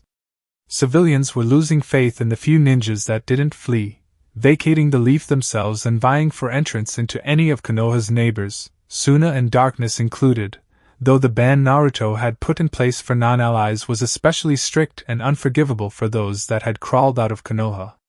The 2 refugee camps within Dark Country territory was still occupied by those that had fled their countries or villages during the Third Great War, and denizens of Konoha found no safety hiding there, as those refugees would either expose them to their protectors or the Defense Corps would purge them out of the refugee camps.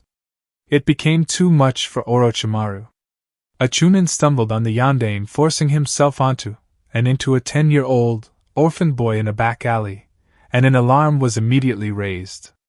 Orochimaru fled the village with Kabuto, his assistant, with all of his property, experiments, notes, chemicals, luggage and weapons, though unfortunately there wasn't any available ninja to give chase, so the rapist got away and disappeared in grass country.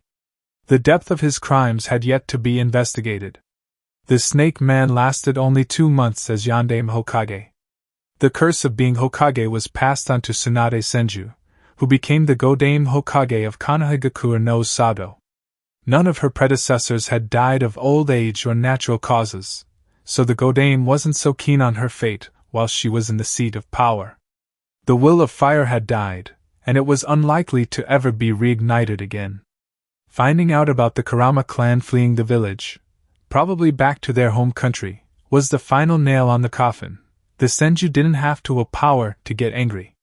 If this was a competition, Konoha versus Dark Country, then the latter shinobi settlement had won. Konoha has had enough. They were bowing out. Darkness has won. Congratulations. They had tried to find someone to blame for their misfortune. They looked to Naruto and Darkness but found no involvement from them. They looked to Suna but the case was the same. They looked to the Fire Lord and their search ended when they remembered the woman wanted nothing to do with them. They looked to Iwa but Hidden Rock was still busy licking its wounds from after the attack from the Gobi. Kumo couldn't care less about them. Kiri had better things to do, like having the exclusive Chunin exams with Darkness, the Chunin exams that wasn't participated by nearly all of the continent but by Kiri and Darkness alone.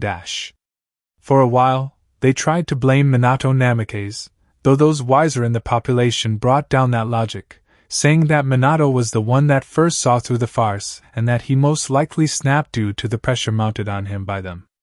The only culprit was themselves. Lady Hokage, are you listening?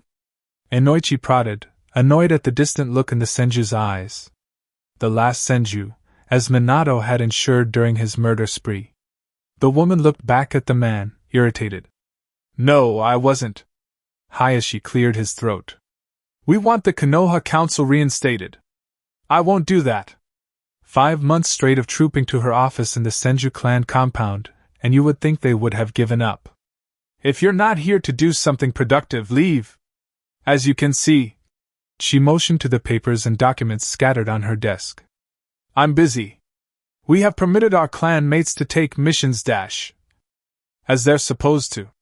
The Godaime fired back, sitting back with a sigh.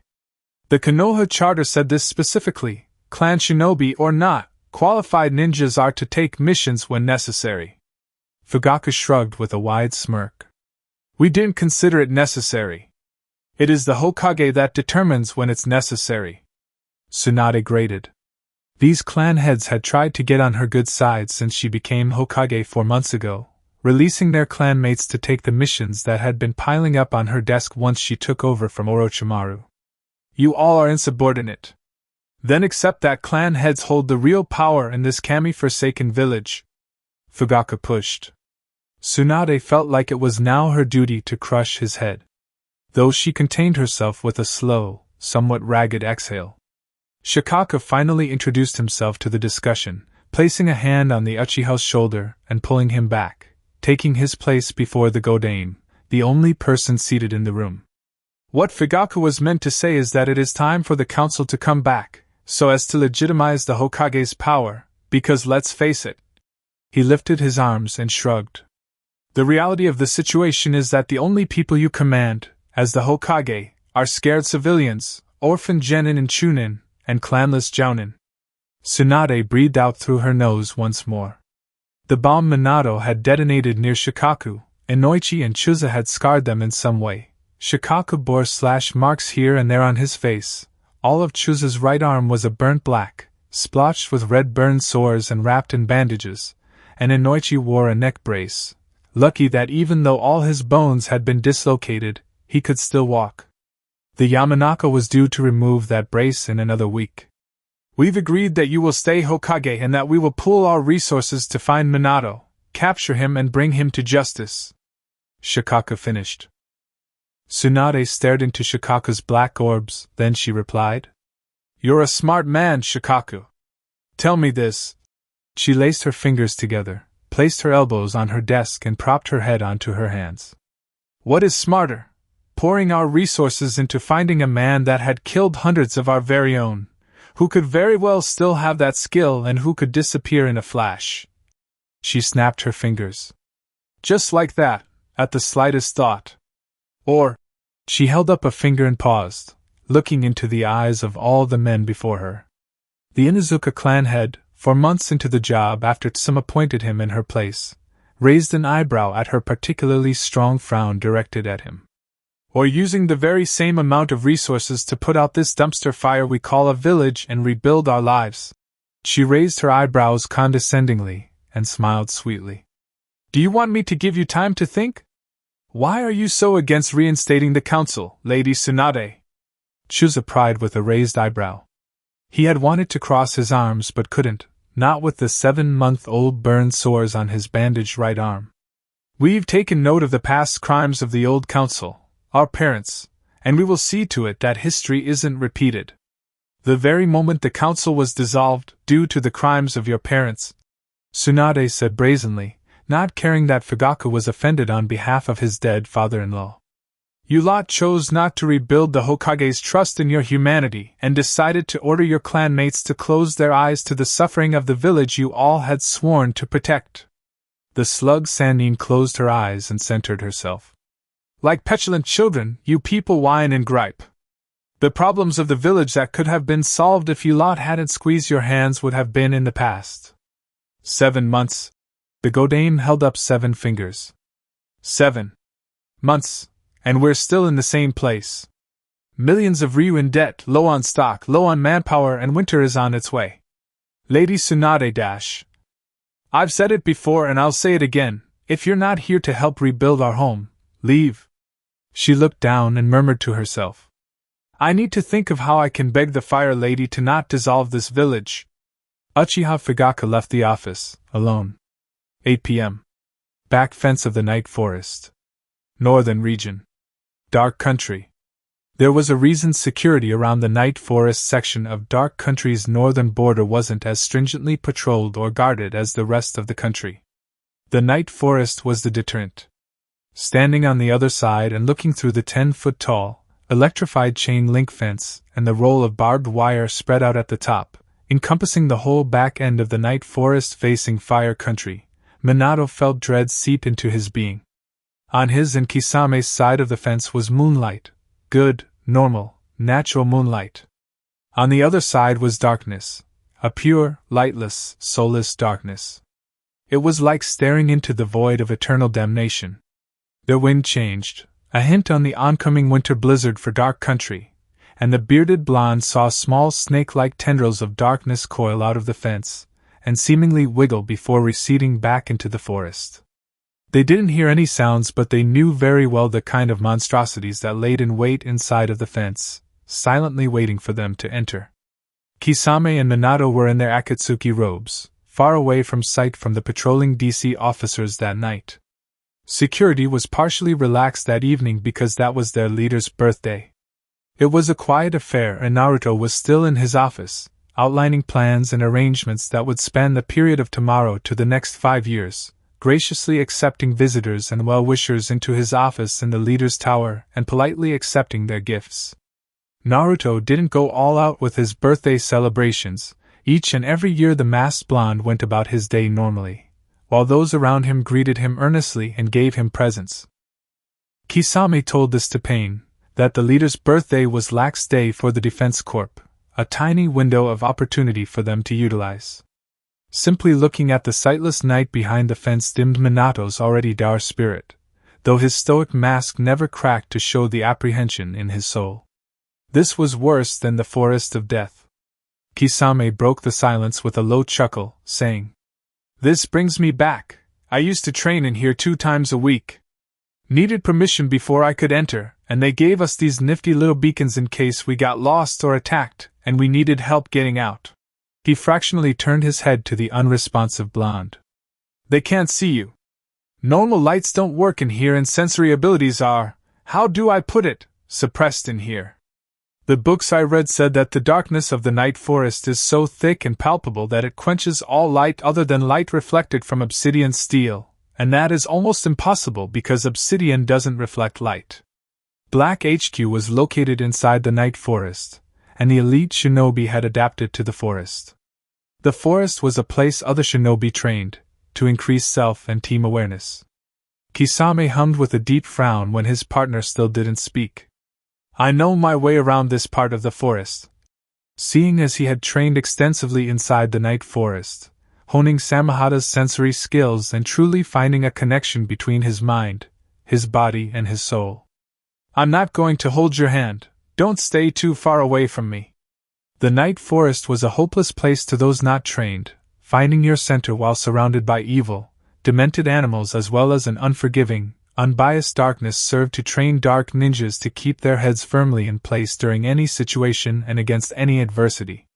"The creatures on the other side are not normal," Kisame warned. "If you sense one, don't look back. Look down, hands raised, and don't panic. They can smell your fear. Or if you want to try your hand at fighting them, by all means go ahead." If the zero-tailed beast was the one giving this sort of instruction to a first-timer, then the forest couldn't be taken lightly.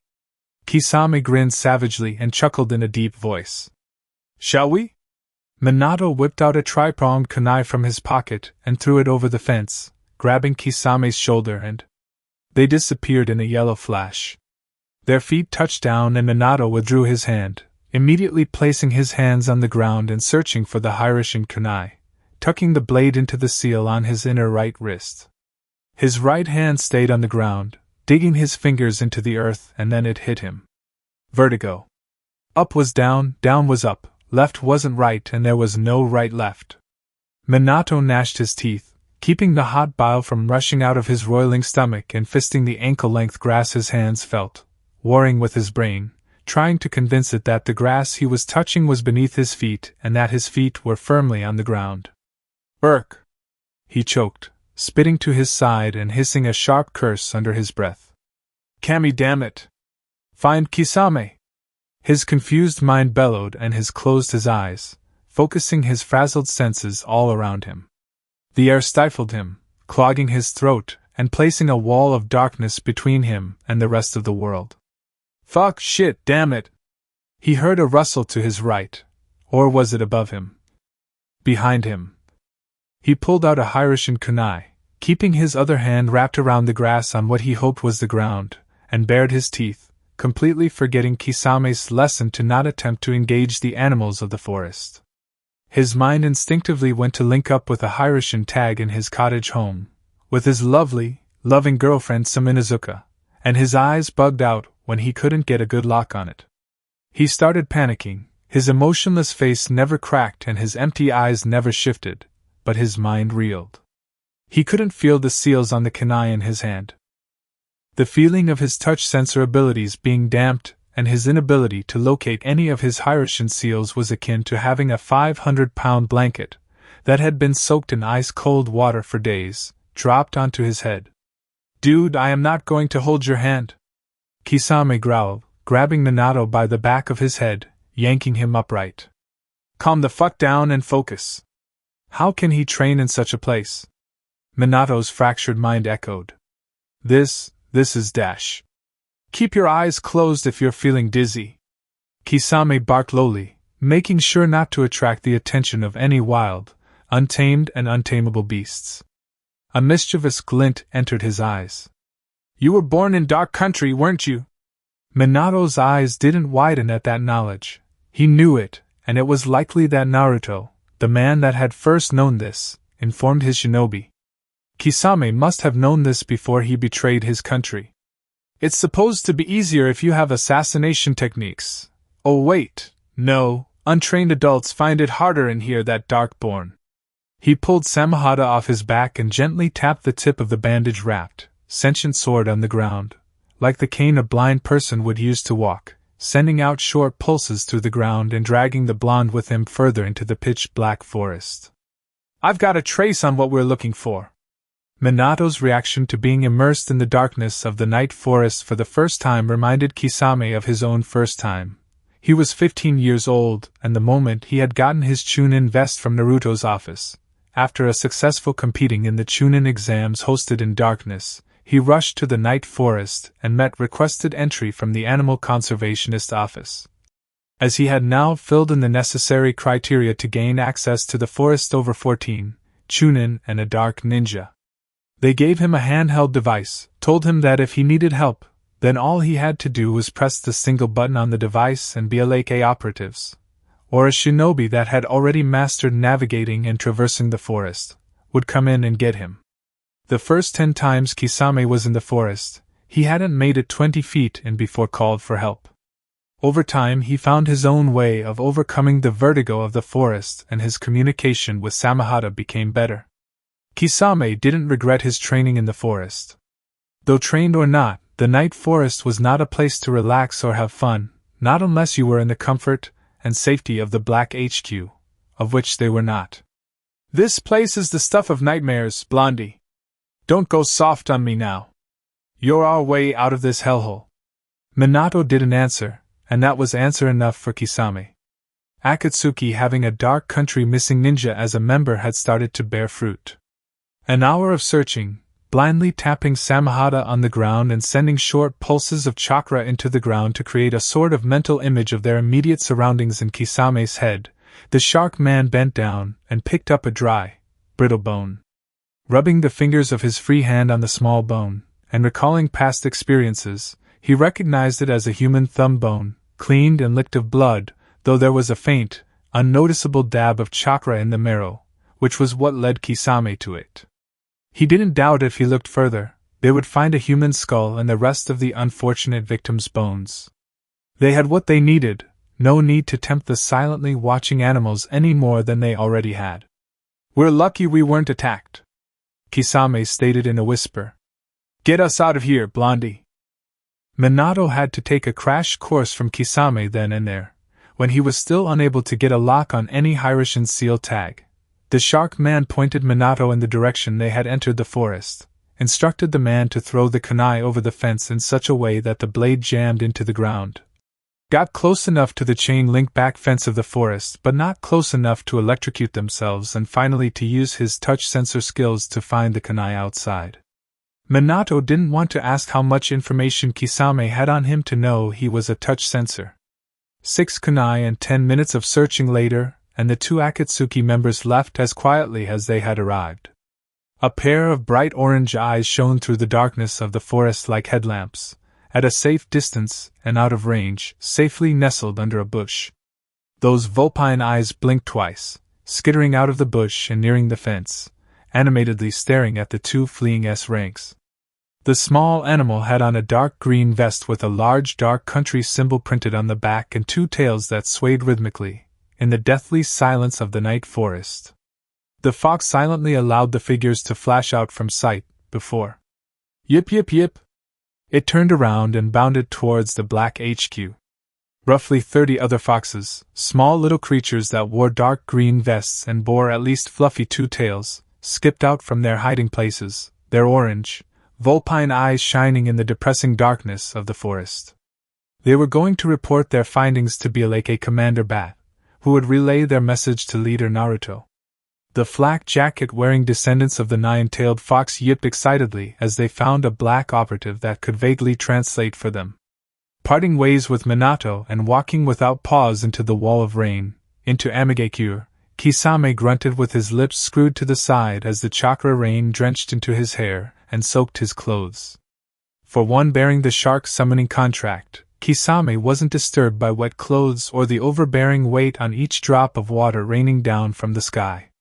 The bloodthirsty missing ninja took his time walking towards the Amikage Tower, using that opportunity to think of his master's instructions.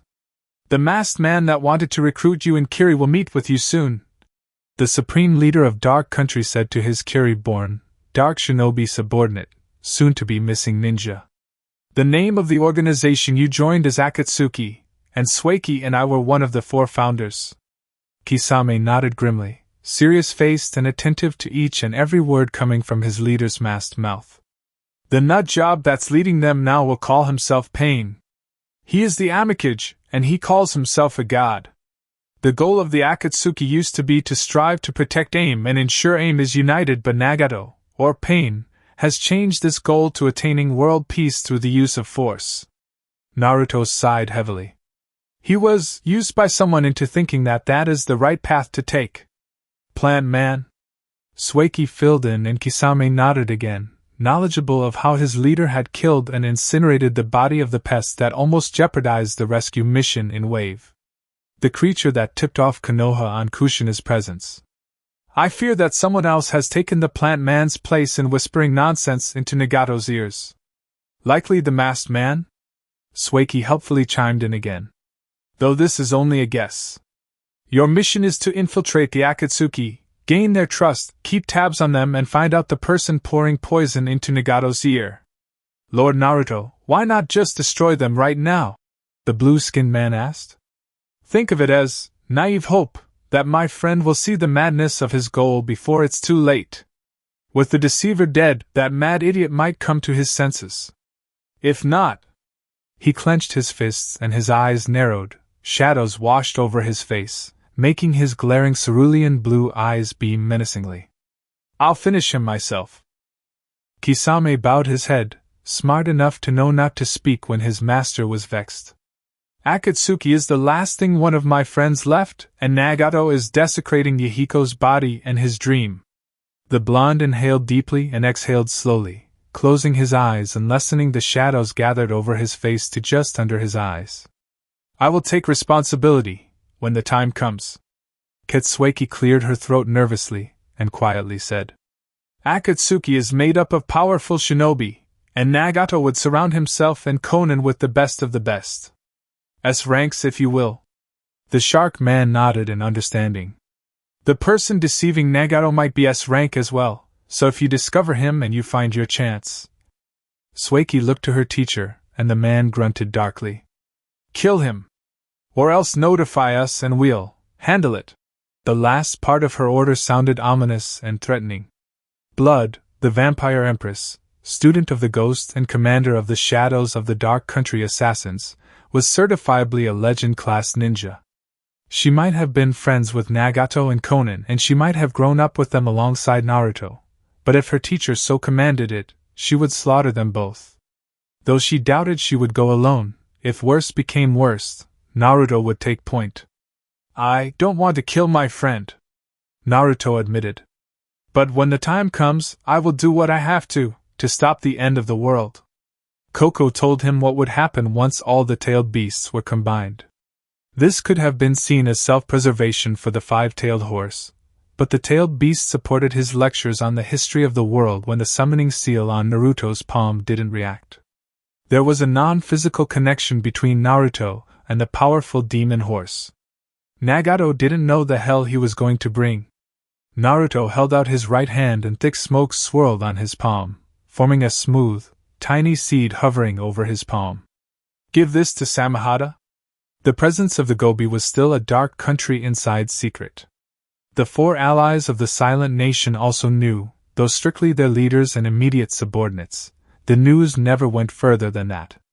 All the rest of the world knew was that Koko, the Gobi, galloped into the ocean and was never seen again. The fewer outsiders that knew, the better. Even if those ears were allied ears. Akatsuki knew this by mere assumption. Kisame was hoping to find out the person deceiving the Amikage. He grabbed onto the doorknob of the Kage's tower and turned. He grit his teeth and cursed. Kami in a bathing suit, Konan.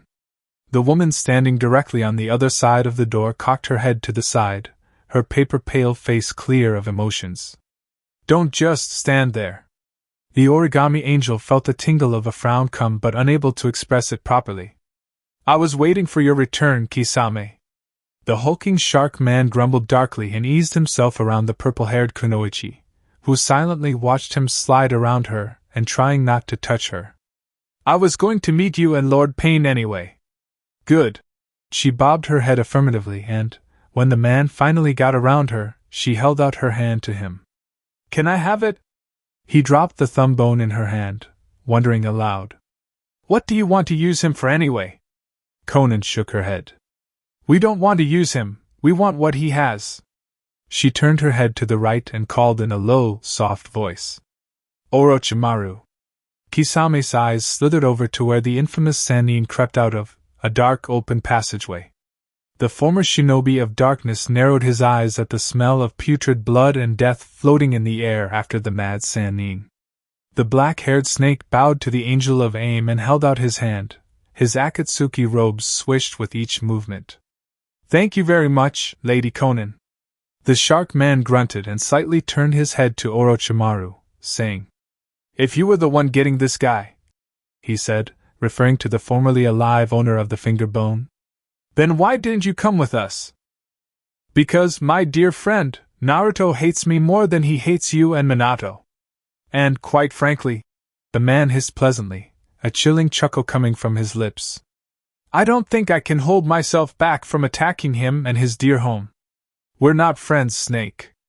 Kisame growled. The Sannin held up his hands in surrender. His right hand closed so that the brittle finger bone didn't roll onto the ground. I want us to get along, Kisame. The Kiri-born only scoffed. I don't think so. Konan cleared her throat and Orochimaru straightened up with a smile, suppressing the irritated twitch on his eyebrow. You are certain you can get Kakuzu's Jiangu? The scientist nodded. Yes, Lady Konan. The Jiangu will go a long way in finding the cure to this accursed affliction Naruto so graciously gave me. Here, he painfully coughed into his fist and pointedly glared at Kisame, not caring to hold up his encompassing smile. The shark man felt his hackles raised and he growled lowly, facing his head to the man but crossing his powerful arms, making himself look and feel taller, an incredible feat for someone that was just as tall as his former leader. The shark man clenched his serrated teeth and the Sannin's lips twitched down. Enough, you two! Konan ordered and both men reluctantly lowered their directed anger. The origami angel, the spokesperson for the Amicage and an S-rank war veteran in her own right, spoke to Orochimaru. Heal yourself so we can begin gathering tailed beasts. You have 1 month. More than enough time, Lady Konan. The snake sage didn't like referring to the former student of the late toad sage so reverently, seeing as she was a constant reminder of the lung disease his former student had given him. Though he also couldn't deny that the woman had come a long way from the last time he saw her. He was really just glad that Konan had recognized his worth and offered him safe sanctuary and a state-of-the-art laboratory in exchange for his loyalty and his services. I'll get to it. He swiveled around and went back into the passageway. Kisame. The tall man rumbled in reply and looked back to the paper angel. Were you able to see Naruto? She asked the question timidly, reluctantly, and the man raised an eyebrow at the averted look in her dark brown eyes. No. Konan sighed quietly, almost unnoticeably even, and a frown showed on her expressionless face. That's too bad, today is his birthday. I'm aware. Kisame mumbled with curiously furrowed eyebrows. Has he ever spoken about us, or me? It's common knowledge that Naruto used to live here, if that's what you're saying. The purple-haired angel exhaled mutely. He hasn't. We used to be best friends. Him, me, Sueki, Nagato, and Yahiko. The former dark ninja frowned. Why are you telling me this, Konan? You were close to him, she whispered dourly, looking down with furrowed eyebrows, questioning herself. You were close to him, were you not? He went to prison for you. I had hoped we could relate dash. He went to prison because it was on his bucket list. Kisame bit angrily.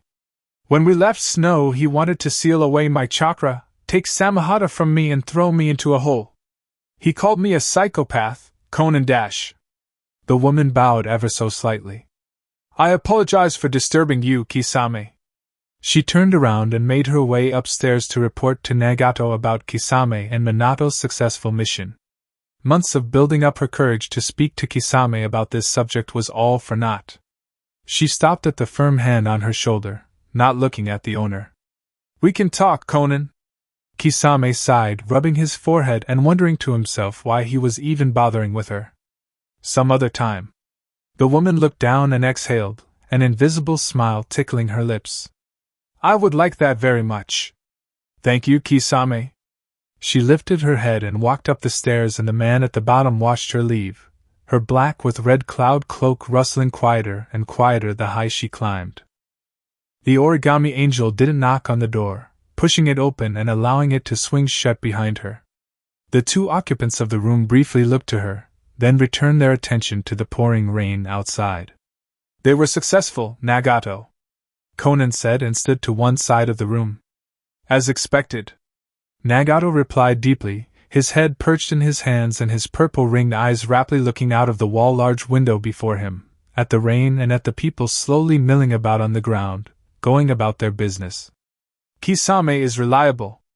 It must be because he's from darkness, he filled in his head, seeing as mission success rate for Dark Country was 99%, from Jounin to Genin. He then frowned to himself. I do not trust that other one. Namikaze Minato. Madara Uchiha, or Obito Uchiha, didn't speak once the doubt in his former teacher was voiced. He didn't recognize the new, full-bearded Namikaze Minato. The post-mental breakdown Namikaze Minato.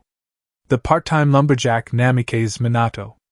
So as not to draw attention to himself and take apart his Madara Uchiha image, he didn't speak, because he truly didn't know whether or not to trust this version of his former teacher. He is not as efficient as when he was mentally unstable. Nagato murmured aloud, and Konan felt bile pool in her gut at her friend's statement. His loyalties are divided, his woman, his lifestyle and Akatsuki. To be here, one must devote their life to the Akatsuki. Konan straightened up as the bad feeling became worse. I doubt his commitment to our cause. Minato is going to be a father, Nagato. The Angel of Aim interjected. He is loyal to whoever respects him and his family. Is him replacing Zetsu not enough for you? The red-haired man's head snapped to her, and his Rinnegan eyes narrowed dangerously. Do not speak to me like that, Konan. He has performed outstandingly, Konan said strongly, standing her ground, even as she felt power gather towards the Rinnegan holder. We can now set our plan in motion with his support, faster than Zetsu ever could dash. His woman knows about our existence. The crippled Kaga spat. What stops her from selling this information? She is 7 months pregnant, she exclaimed. She and him are going to have a child. Do not raise your voice at me, Konan. The man warned, and Madara Uchiha hid his amused smirk. If he is so loyal to our cause, then why does he refuse to accept the ring and sign a blood contract? He is a seal master. A level 10 seal master. The purple-haired woman emphasized. Taking the ring means death, when he now has so much to live for. The blood contract too. Enough. Listen to reason. An invisible force lifted her off her feet and slammed her into the wall behind her, hard. The wall dented behind her, and she felt a worrying throb at the back of her head. She whimpered, mortified at what her childhood friend had done to her. Nah, Nagato. The man ignored her and turned to Madara Uchiha. Tip the Uchiha off on Namikaze Minato's location. This should be enough to make him unstable. The woman fell off the wall and staggered onto her feet. She was already making her way out of the room as her friend finished his order. When it is done, have Sasori and Deidara convince him to take the ring and blood contract. Roger. There was a line one shouldn't cross. Everyone had a line. The Akatsuki had a line. The first leader, Yahiko, had drawn that line, no involving mothers or children, especially not expectant mothers.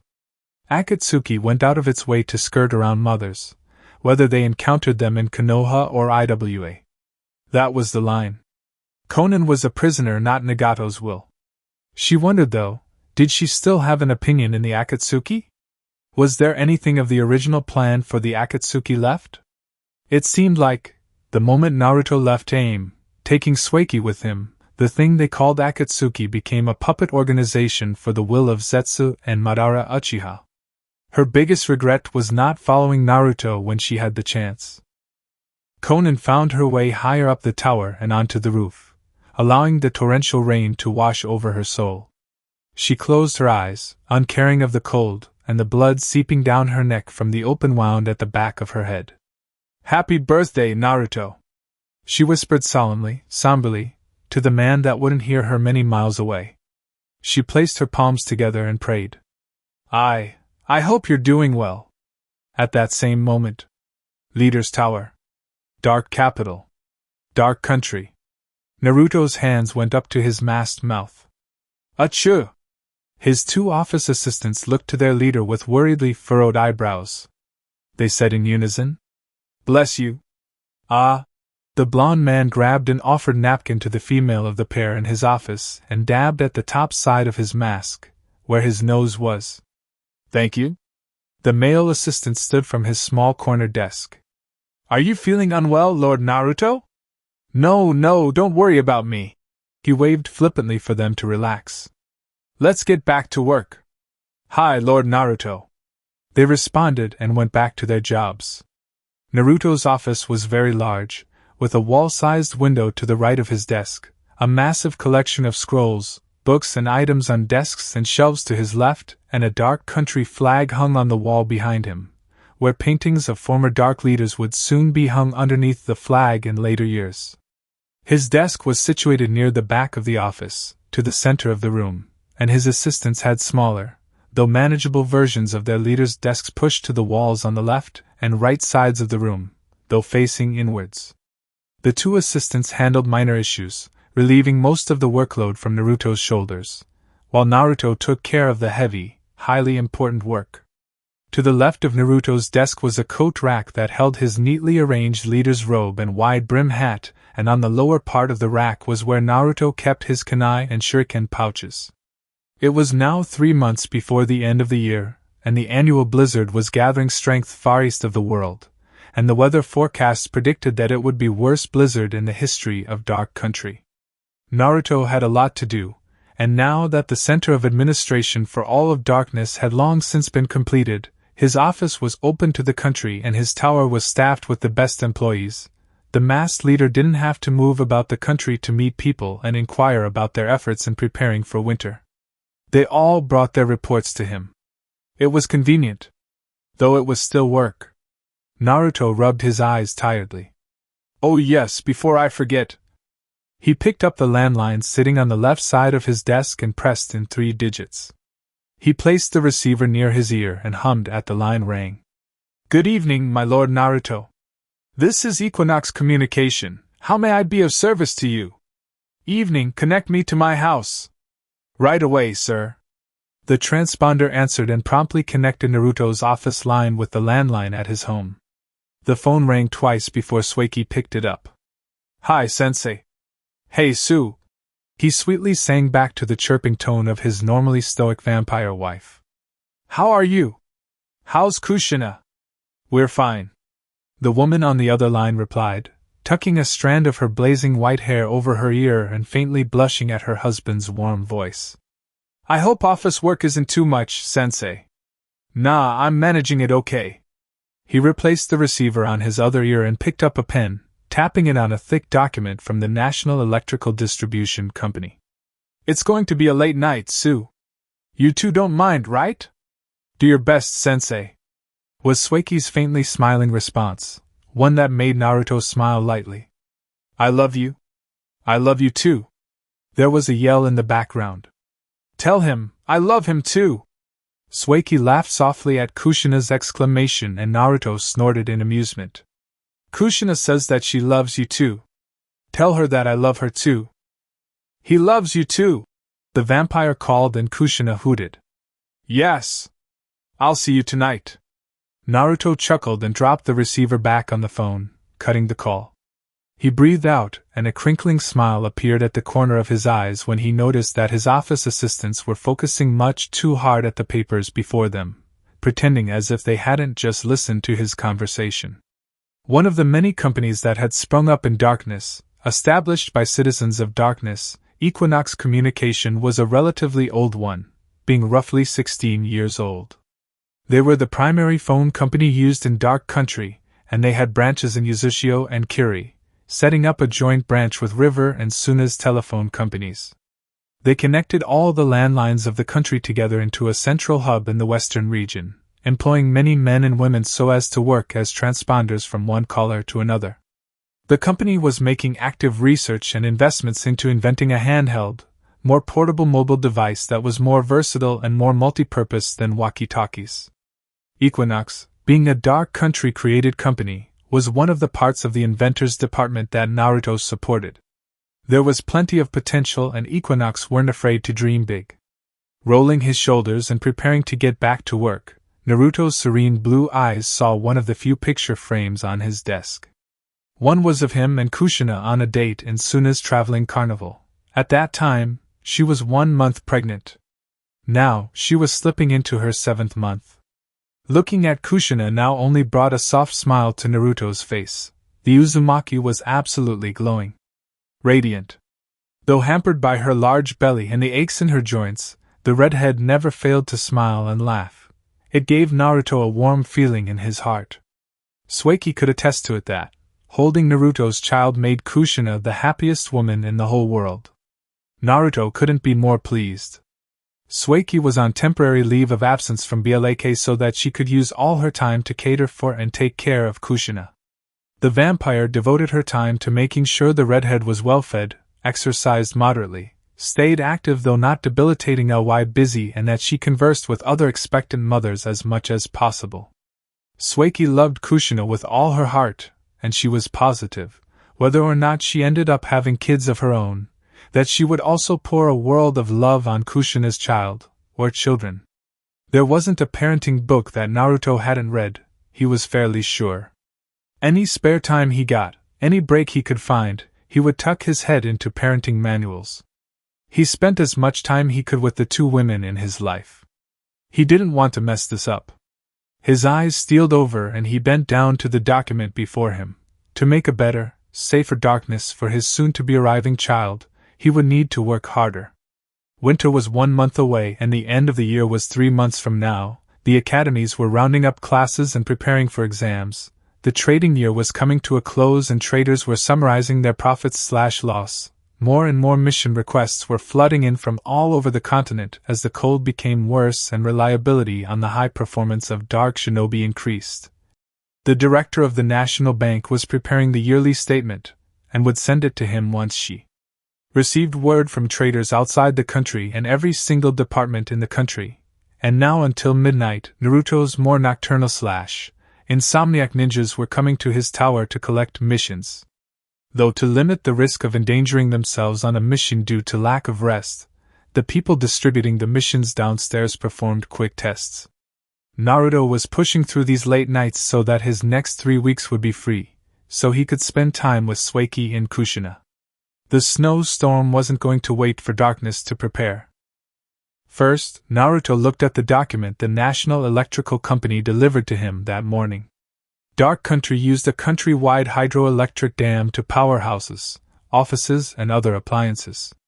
The document detailed that all houses that were connected to the dam were firmly secured and would hold against the violent winds that were to come, though the problem lay with the fact that the blizzard would free the water that powered electricity in the company. Each region north, south, east, and west had regional generators, though those would need an hour of cool down and refilling after 20 hours of functioning.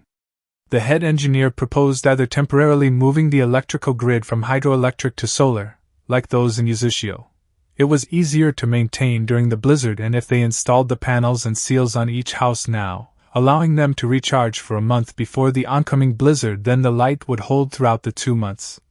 After which the waterfall that powered the hydroelectric dam would thaw out, and business, as usual, would continue.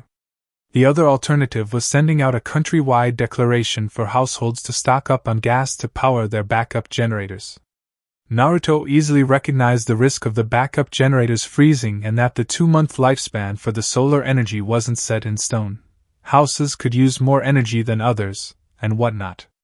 So Naruto proposed something other than what the engineer suggested, there being 2 regional generators for each region. This was so that when a generator was to be switched off and refilled, the other would be turned on and connected.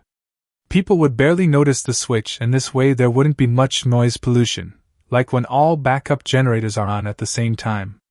Hospitals that needed constant electricity wouldn't suffer in the least. He stamped his decision with the Leader of Darkness seal and dropped it onto the out pile. Next was a summarized report from the Uzushiogaku Fuinjutsu Research Facility in Uzushiogaku no Sato. Naruto's country had its fingers dipped in many things, whether they were from allied nations or unallied nations.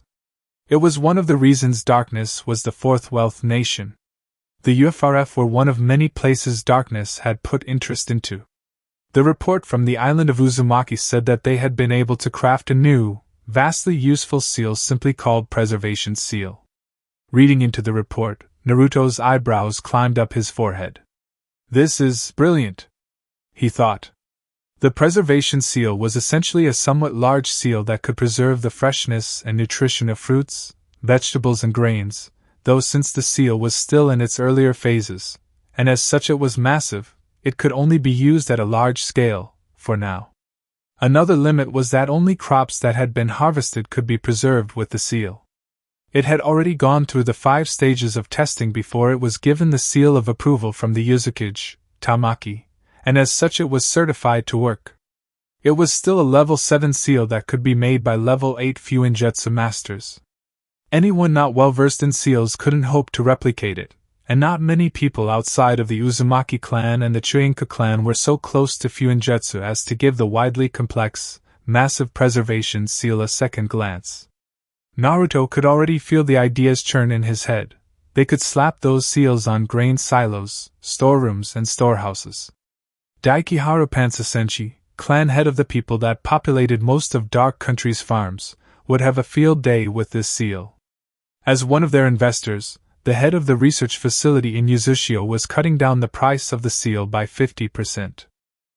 The leader of Dark Country stamped the document, scribbling a letter that would be expanded by one of his office assistants later that night.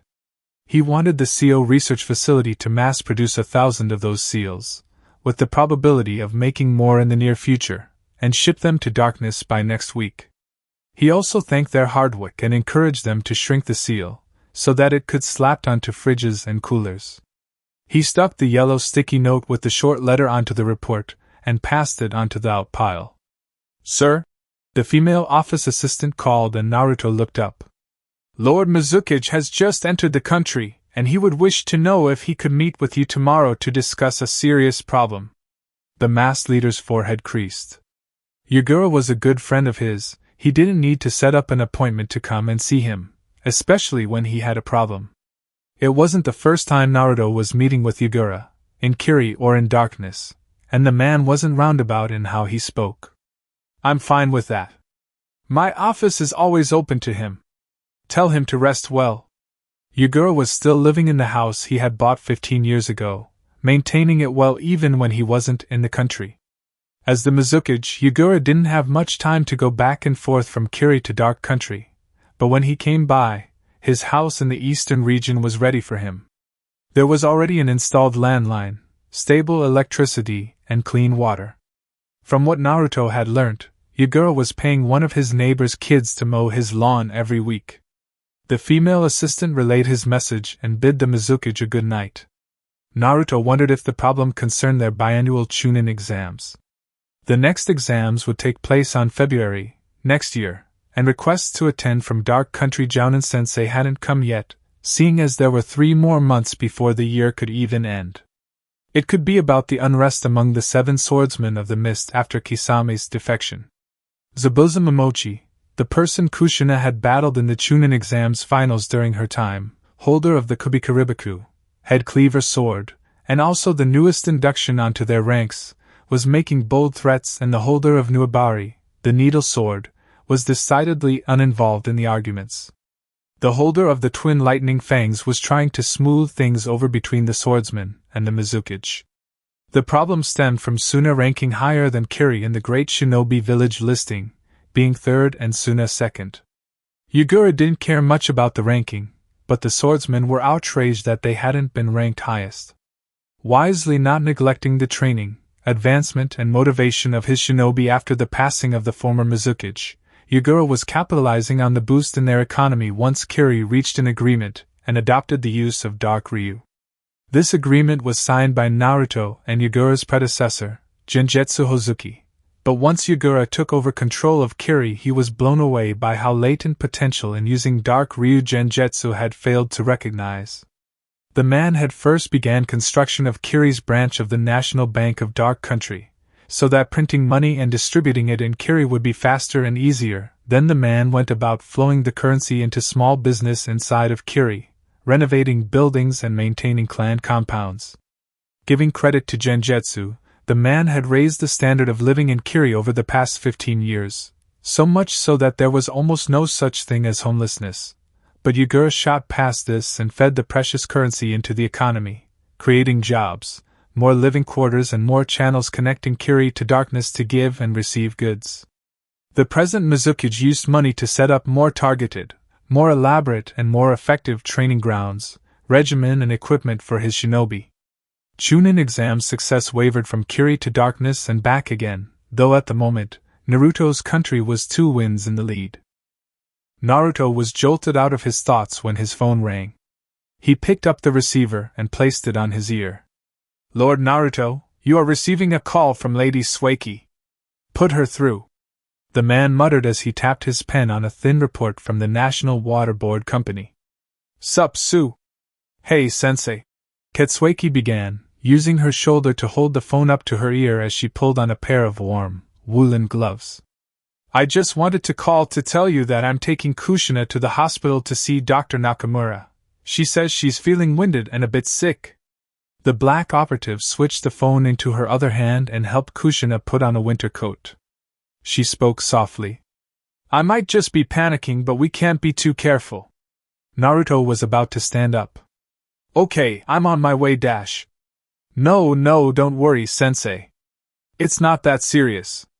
She sensed that Naruto wasn't convinced, so the blonde's other wife collected the phone, whispering in an unusually quiet, tired voice. "Don't worry about me, Naruto. Work hard for us, okay?" The corners of the man's eyes turned down, and he sat back with a sigh. "Okay. Let me know if you need anything." Naruto didn't deserve to have these understanding women, and the regret grew in his gut.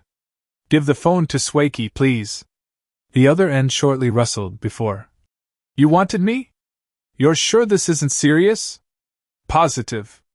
The man sighed again, then he smiled cheekily. "All right. Kiss Kushina for me." "Idiot." The vampire giggled blushingly and cut the call. The man hummed pleasantly, glad he was able to lighten the mood, even just a little, and he went back to work. "Sir?" The male office assistant called, holding the receiver of his phone in one hand, keeping the person on the other line on hold until he delivered the message. "Lady Kamina Sataku, Hyukage of Hidden Chill, is wishing you a happy birthday. She also sent a gift basket and a coupon for a free massage at the Suna Beach Resort. It has been checked for traps and poison. I could use a treat." The man mumbled to himself as he tapped his chin. "Send in the gift basket and tell her thank you." The door opened for one of Naruto's Chunin, bringing with him the gift basket, as the office assistant finished talking to one of Kamina's ninjas. The Hyukage was staying in the beach resort at that very moment, easing the stress out of her pores. There was already a large pile of gifts and treats near the male assistant's desk: hand-sewn clothes, homemade delights, shinobi collector's cards from some of the students of either academies, gift cards from business owners, and the head matron of the country's orphanage had compiled a book of pictures the orphans had drawn for him, laughingly saying that it had been their idea and they had begged her to go along with it.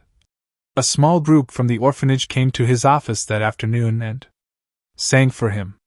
It was adorable. Naruto promised himself that he would cherish each gift. He idly munched on the Hyukage's gift to him, sifting through the Water Board Company's report. Nothing was amiss.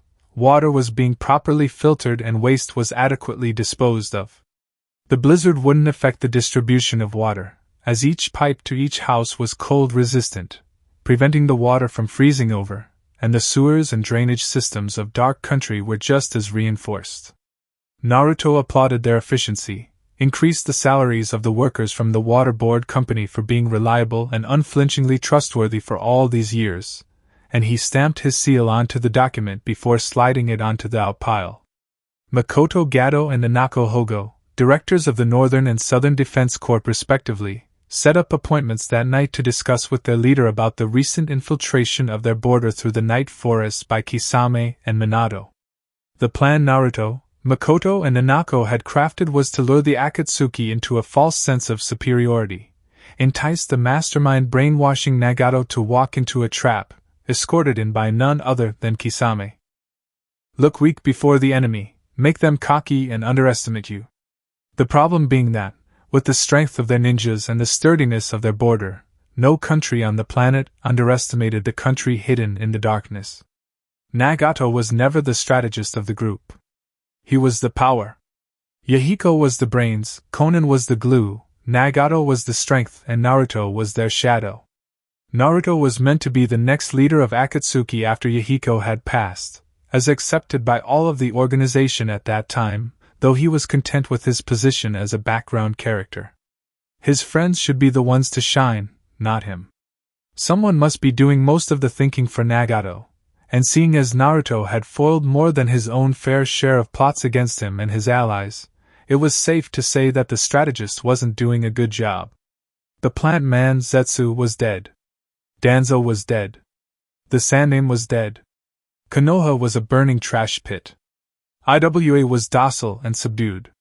Kumo, though being first greatest hidden village, was wise enough to stay respectful and neutral with Naruto's country, even after the Reikage had changed from C to I. The doubt they wanted to create among his shinobi had been crushed. Minato respected Naruto enough to give him and his country space, and the older blonde reciprocated in kind. His allies were with him, and his country 101%. The first three wealth nations, though skittish around darkness, smartly didn't prod the patience of the silent nation, which just so happened to be the fourth wealth nation. Whether those challenges were caused wholly or partly by the Akatsuki, they had fallen apart once Dark Country took active measures to squash them. It would take some time for Kisame to build proper trust with the Akatsuki and for the Red Cloud organization to begin to feel superior to darkness. They hadn't received word from Kisame since he had joined, but seeing as he had broken into the country through the night forest, Naruto could assume the Shark Man was doing fine. Thinking about Minato, Naruto breathed out mournfully and ghosted his hand over his masked lower face. The male assistant looked to him and asked, "Are you okay, my lord?" "It's that." Naruto sighed heavily. I've always wanted to grow a beard." The two assistants' sweat dropped and chuckled at the sincerity of their leader's words. His uncle had a full beard when he was alive, and his father shaved his own beard every day, hiding the smooth chin under a bandana, which was what inspired Naruto to start wearing a mask when he was young. So it was likely that if Naruto had a lower jaw to speak of, he would have had a grizzly beard as well. Going past his sorrow, Naruto hadn't been keeping much tabs on Minato, not all the time anyway, and from what his ninjas were saying, the Namikaze was living a peaceful life in Hidden Mountain with his pregnant girlfriend, coincidentally expecting at the same time as Kushina. Minato worked mostly as a lumberjack while doing Akatsuki missions on the side, says the report from Suiki's Team 11. The missions were research and strictly stayed away from Naruto's business as possible. Only recently did the mission involve entering the night forest. Naruto was honestly glad that Minato had found his peace. The Namikaze was still very unstable, though Tsum was the glue keeping his fractured mind together. Naruto hoped nothing would shatter Minato's mental harmony. Going back to his work, Naruto read through the report from the directors of his shinobi and civilians academies, who said that the arrangement of squads and assigning of Jounin-sensei was going to change, now that the Kurama were back in Dark Country.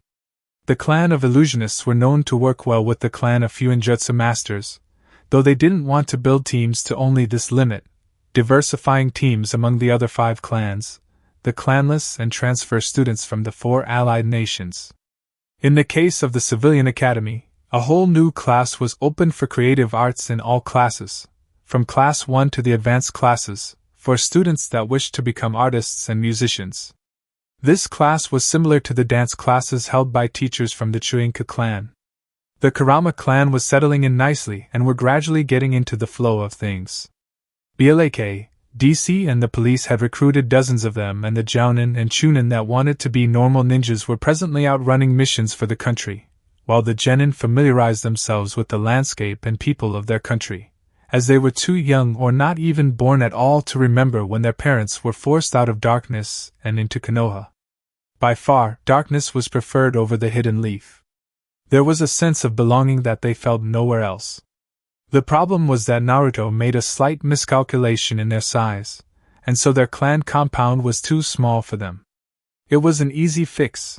There was plenty of land around, and they weren't necessarily limited to living only in their main compound in the eastern region, though a sizable portion would have to live there with the mania holder. The walls of the small clan compound were knocked down, after collecting permission from Naruto, and they expanded by building houses to accommodate most of their clan that wished to stay there. Others that strived out on their own found housings and accommodations in the other regions. Dark Country might have been small compared to other shinobi settlements like Konoha and Iwa, but there was still vast, untouched land all around in each region, including the capital. His landline rang and he picked it up. "Hello, my lord Naruto. You are receiving a call from Dr. Yuma Nakamura of the Dark Country General Hospital." Naruto swallowed thickly. "Put him through." There was a faint buzz before the other end of the line clicked. Yuma's calm, polite voice sailed through the phone. "Good evening, Lord Naruto. I hope I'm not disturbing your work." "It's fine. What's the problem?" "Sir, will you please come to the hospital now?" His next words made Naruto's heart thud. "It is important." "Of course, I'll be there." He dropped the phone and rose off his chair, not bother with his ceremonial cloak and hat, and dusted down his Jounin flak jacket as he walked to the wall-large window of his office. He threw the window open, allowing in a slight breeze, and said to his curiously watching assistants, "Hold down the fort for me, guys." "Hi, Lord Naruto." They saluted and Naruto jumped out of the window, and Pomf! He disappeared in a burst of smoke. 2 seconds later. Dark Country General Hospital. Dark Capital. Dark Country. Pomf! Naruto's feet seamlessly touched down on the ground before the doors of the hospital, and he rushed inside without missing a beat. Only a few people milled about that night in the hospital waiting room, reading magazines and waiting for their turn. The doctors and nurses on duty worked around the clock to ensure that the waiting room wasn't clustered with seriously ailing people. He passed the receptionist, idly nodding to her called greeting, and ran up the stairs, vanishing and appearing in random explosions of smoke here and there until he got to his family doctor's office door, where the man came out, jerking back when he saw that the man he had called not 5 seconds ago was standing before him. Naruto didn't allow Yuma to wrap his arms around how much distance Naruto had cut to get from the leader's tower to the general hospital. "What's wrong? Is it Kushina? Sueki? Sir, please calm down," Yuma said calmly, and Naruto took a step back, closed his eyes and exhaled. He didn't comment on how the family doctor was wearing the light green surgical wear of doctors in the country, except he had not rubber gloves on, and the medical mask was over his chin. "It's about Kushina," he began slowly, holding up his hands for Naruto to relax. "The Kyuubi is reacting to Kushina's hormones.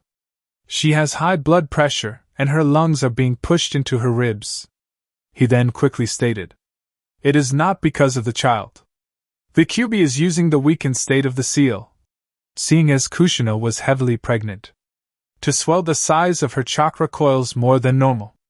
Naruto nodded hastily, looking around Yuma to see if either of his wives were in his office. They weren't. He felt the panic rising again. "All right, what should we do about it?" The man gave his leader a slight, hesitant look, before he said, "We have to induce." Naruto was taken aback. "Induce? Isn't she due for another 2 months?" He ran a shaky hand through his yellow hair when he realized he was shouting. "I'm sorry.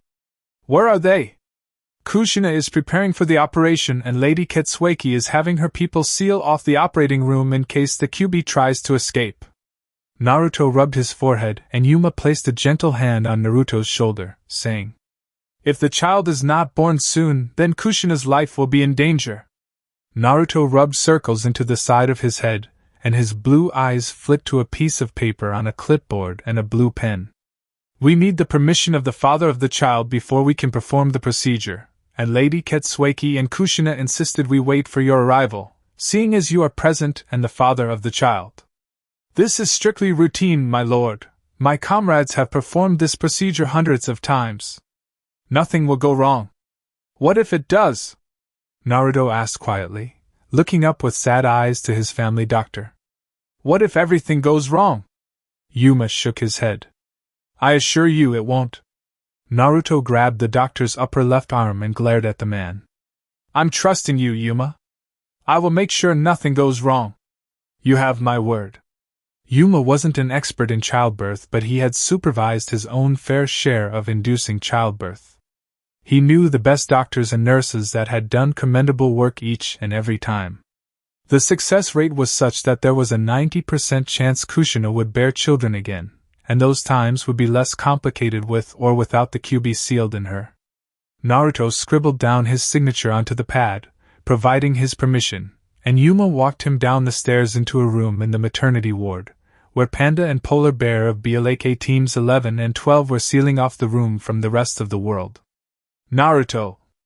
Kushina whispered, her sleep-heavy purple eyes unfocused and bleary. "Hey!" The man grabbed onto her hand and bent down, kissing her forehead. He looked to Sueki, who was holding Kushina's other hand, and the vampire smiled tearfully, barely containing herself. The man looked to both of them and said, "Yuma knows what he's doing." Polar Bear came and requested permission to draw a small seal on Kushina's bed, and Naruto nodded without looking. Naruto felt dread as a hand was placed onto his shoulder. "My lord, please wait outside." "No, I'm supposed to be in here." "Naruto!" The tired redhead whispered, out of breath. "Listen to what the doctor says, please." Naruto bowed his head, placing his forehead onto Kushina's, and he grumbled mutely, uncertain. He rubbed Kushina's frail hand in his own, soaking in the redhead's loving warmth. He then straightened up and said, "Sueki stays." Yuma bowed. "Yes, of course." A team of 3 nurses and 1 other doctor entered the room, and the black operatives exited with their leader. The door silently clicked shut. 30 minutes later, Naruto paced back and forth in front of the room his red-haired wife was delivering in, tapping his fingers together and doing breathing exercises to calm himself down. He stopped and pressed his ear against the door of the room. No sound.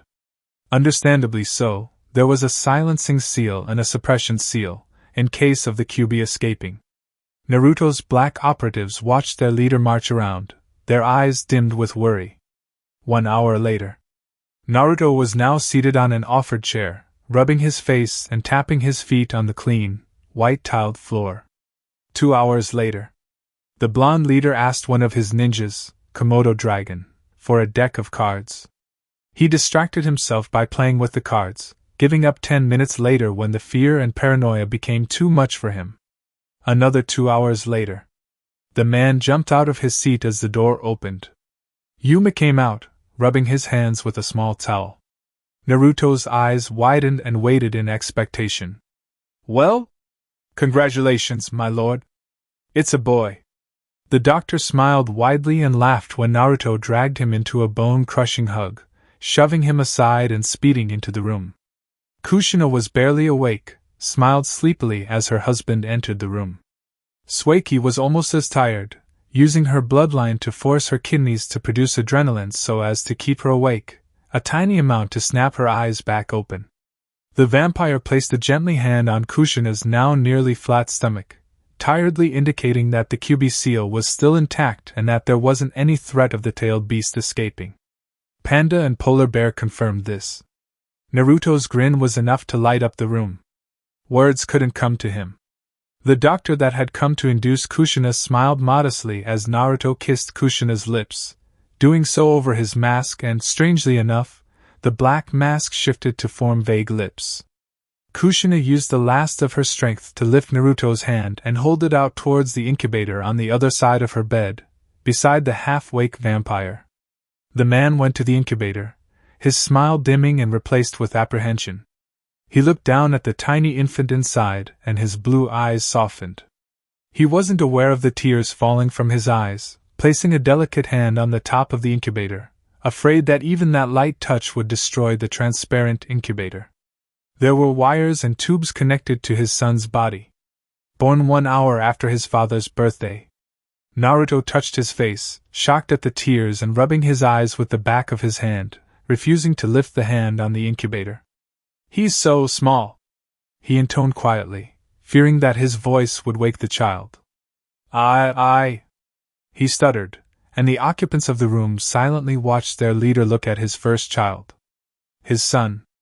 The black operatives mutely ushered the nurses out, and Yuma guided his fellow doctor out as well, quietly closing the door and giving the man and the 2 women their privacy. What if I mess up? He couldn't look away from the boy peacefully sleeping inside the incubator. No parenting book could describe the whirlpool of emotions he felt then and there. The man didn't realize that Kushina had fallen asleep and Sueki was seated next to her, leaning on the bed with her hand still holding Kushina's and quietly nodding off. The man smiled to himself as the little child twitched a little in his sleep. "I wonder what you're dreaming of so soon." He breathed out and went down on one knee, so that he was level with the child, and he said in his lowest, softest voice, "Your name will be Benimaru." Naruto didn't know it, but years from now, his children, his grandchildren, his great-grandchildren, and his descendants to come, whether they were from Kushina or Sueki, would continue his great legacy and write their own names in the stars. Naruto's story wouldn't end with him, but went on through his descendants. What Naruto was sure of was this, whispering to his first child and declaring to the entire world, "You're going to do great things, Benny." Chapter 29. Clan Head's House. Uchiha Clan Compound. Konoha. There hasn't been peace in the Uchiha Clan Head's house for the past 7 months, and tonight wasn't any different. "I am your husband and you will do as I say," Fugaku shouted as he stormed after his 7 months pregnant wife, who ignored him, as if he hadn't said anything. The man harshly grabbed her wrist and forced her to face him. "Do you hear me, woman?" Mikoto raised her eyebrows, unimpressed, and tore her wrist out of her husband's grip. "Haven't you noticed, Fugaku? It's past midnight and I'm tired. Do you want the rest of the clan to hear us fight? If you are tired, then you sleep with me in the bedroom. No more of this petty rebellion." The Uchiha princess chuckled shortly and briefly looked at her black-haired, black-eyed attendants, who remained professionally stoic, though amusement glimmered in their eyes. "Come this instant. Fugaku, dear." She gently cupped his cheek and smiled lovingly at him, saying, "As long as I live, I will never lie in the same bed as you." She patted his cheek patronizingly and took a step back, preparing to turn around and leave for her room. "Be glad I haven't aborted this bug you put inside me, dash." The man grabbed her by the back of her neck, and that was when her female attendants stepped in and stared with narrowed eyes at their clan head, standing to both sides of the Uchiha princess, and daring their clan head to go further.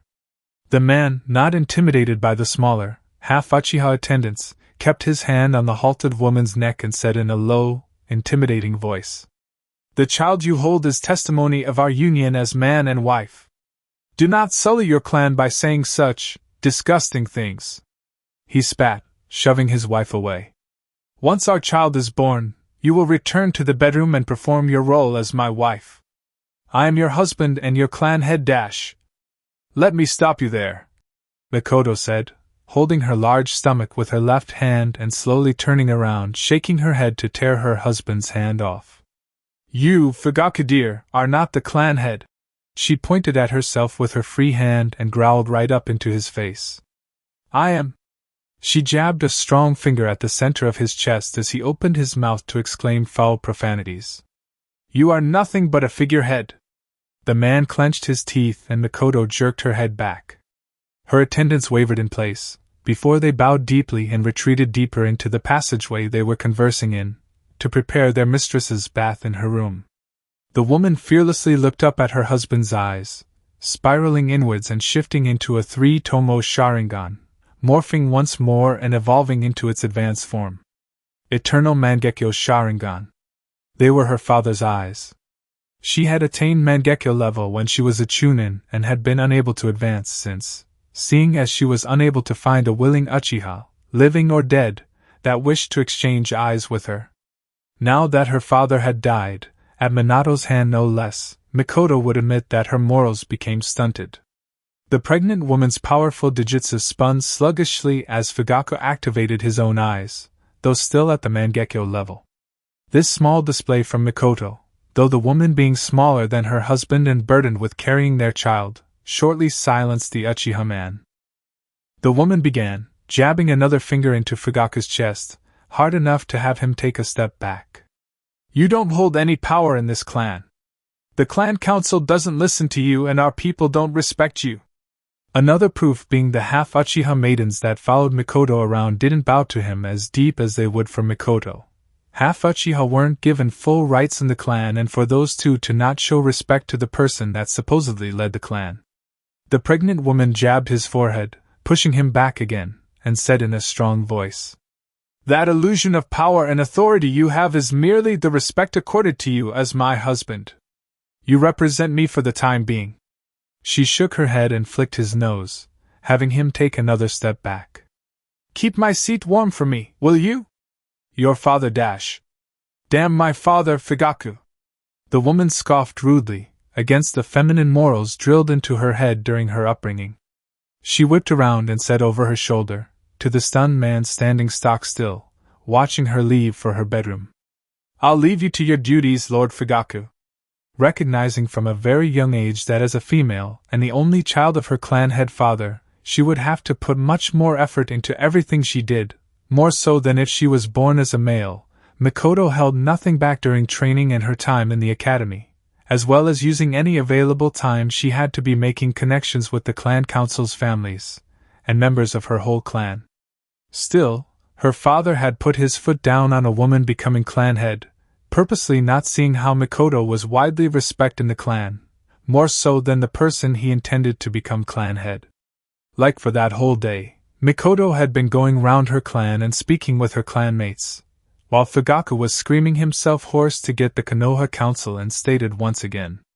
Even when the Hokage had given him and the Uchiha clan the chance to redeem themselves, the thick-headed man walked out while his comrades stayed back. Mikoto wasn't too pleased to hear that. Fugaku was clan head in name only. The man closed his eyes with a terse sigh, displeased with himself for not being able to speak back to his wife, and when he opened his eyes again, he saw a rolled-up scroll on the ground before him. He looked at it with his Sharingan eyes, checking it for traps, and finally picked it up when he was satisfied of its safety. It read, "Minato is on Clover Mountain, Hidden Mountain. 7:59 a.m. Kushina's hospital room. Maternity ward. General Hospital. Dark Capital. Dark Country." Naruto exhaled in relief as he relaxed into his seat next to his recently slumbering red-haired wife, Uzumaki Kushina. Sakanomi Katsueki was sitting on his lap, her head nuzzled under his chin and snoring peacefully with her arms wrapped around his middle, as his left arm was around her as well, holding her to him, while his right hand drew light, soothing circles on her thigh. Some 10 minutes ago, Kushina had woken up, as hungry as a bear and with a bladder ready to burst. Naruto recalled the words of Dr. Yuma concerning Kushina and the birth of their child.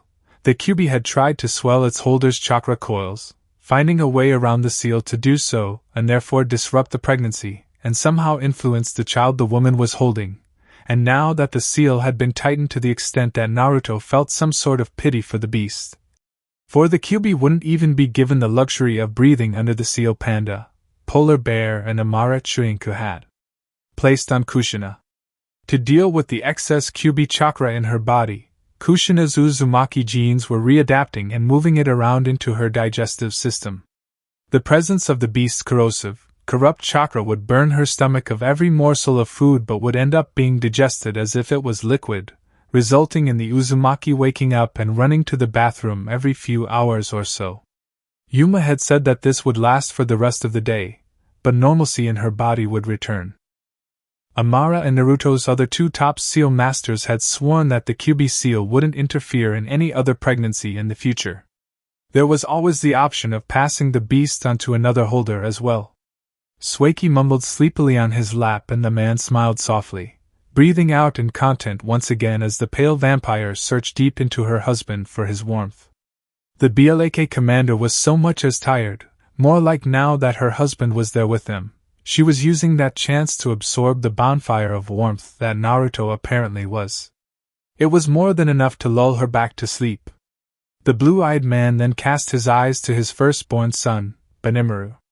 The incubator was closer to Kushina's bed and Naruto and Sueki's seat, almost directly in front of Naruto, and the man couldn't help but stare at the child every time he looked at him. Benimaru was beautiful. The man bent his head down and placed a kiss on the top of Sueki's head, doing so somehow with his black mask, and the white-haired woman laughed breathily, quietly, still deep in the allure of sleep. The leader of Dark Country looked upwards, to the installed television hanging on the wall at the end of the room. Televisions were a luxury in Dark Country. They didn't come with the house and, depending on the price, there was a monthly bill sent out to houses for TV subscriptions, allowing them access to an array of channels all over the continent, from as close as Fire Country to as far as Hidden Chill. The TV station had cut a deal with other major network channels, and the monthly bill for TV stations contributed to the money they paid other villages and countries for allowing them into their TV airwaves. Like how charges applied to calls made outside of the country, TV stations that weren't indigenous to darkness didn't come cheap, but the payment was well worth the service. There was a television in Kushina's hospital room because the hospital had deemed it important, until they discharged Redhead by weekend, which was 5 days from now. It was just about 8 o'clock in the morning and, right on time, the news came on. The newscaster was a young woman with dark yellow tresses that stopped above her shoulders, a healthily tanned skin and striking yellow eyes that drew the watchers in. She had on dark red lipstick and modest makeup, with a black pencil skirt, black suit coat, and a white long-sleeved shirt suit underneath, though the views only saw her upper body and the few pieces of paper on her desk, along with her dark red nail polish. Naruto wasn't hiding it, and he wasn't going to hide it. Darkness's only news channel was state-owned and controlled.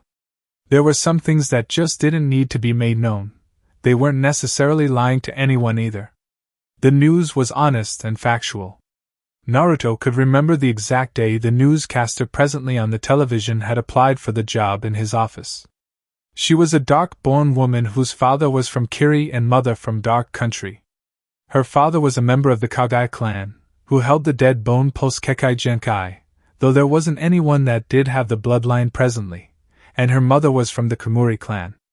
The Kiri clan and the Dark Country clan believed to have shared ancestry in the fact that all members of both clans had strong bones, though the dead bone pulse bloodline could bring these strong bones outside.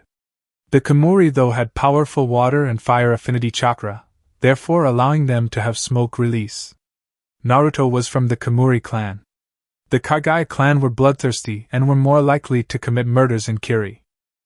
The newscaster had a passion for reporting, and the producer of the news channel had put up job applications in the newspaper and on the TV. She had all the necessary qualifications, and she didn't mind much that there was a limit to what she could say on television. Working in Dark Country was a dream of hers since she graduated from the Civilian Academy's advanced classes, and now that she was a newscaster/journalist, she had a good salary, nice benefits, and like other field journalists and reporters, she had security while on the field and all expense-paid trips to wherever it was she was going. These benefits covered those working on and in the news channel for Dark Country. Another tidbit about the dark-born newscaster was that she was married to Rantomo, also known as Epic Mist, Kushina and Shimarakuma's former teammate. Epic Mist had retired from active duty and took up acting, working as a martial arts expert on movies, a stunt double for prominent actors, and Naruto had heard that Epic Mist and Koiki Kazuhana had released a movie they had co-directed and personally starred in last week. He noted to himself to watch it. The man gave the news his full attention. There was a report he earnestly wanted to hear from it. The intro chimed and the camera panned onto the newscaster. Good morning, Dark Country. My name is Ani Kagaya and this is the news at 8. The camera came a bit closer to her face and the headlines started rolling out at the bottom of the screen, under a bigger, more pronounced headline, which she read out for the country. The country celebrates as Lord Naruto welcomes his first child.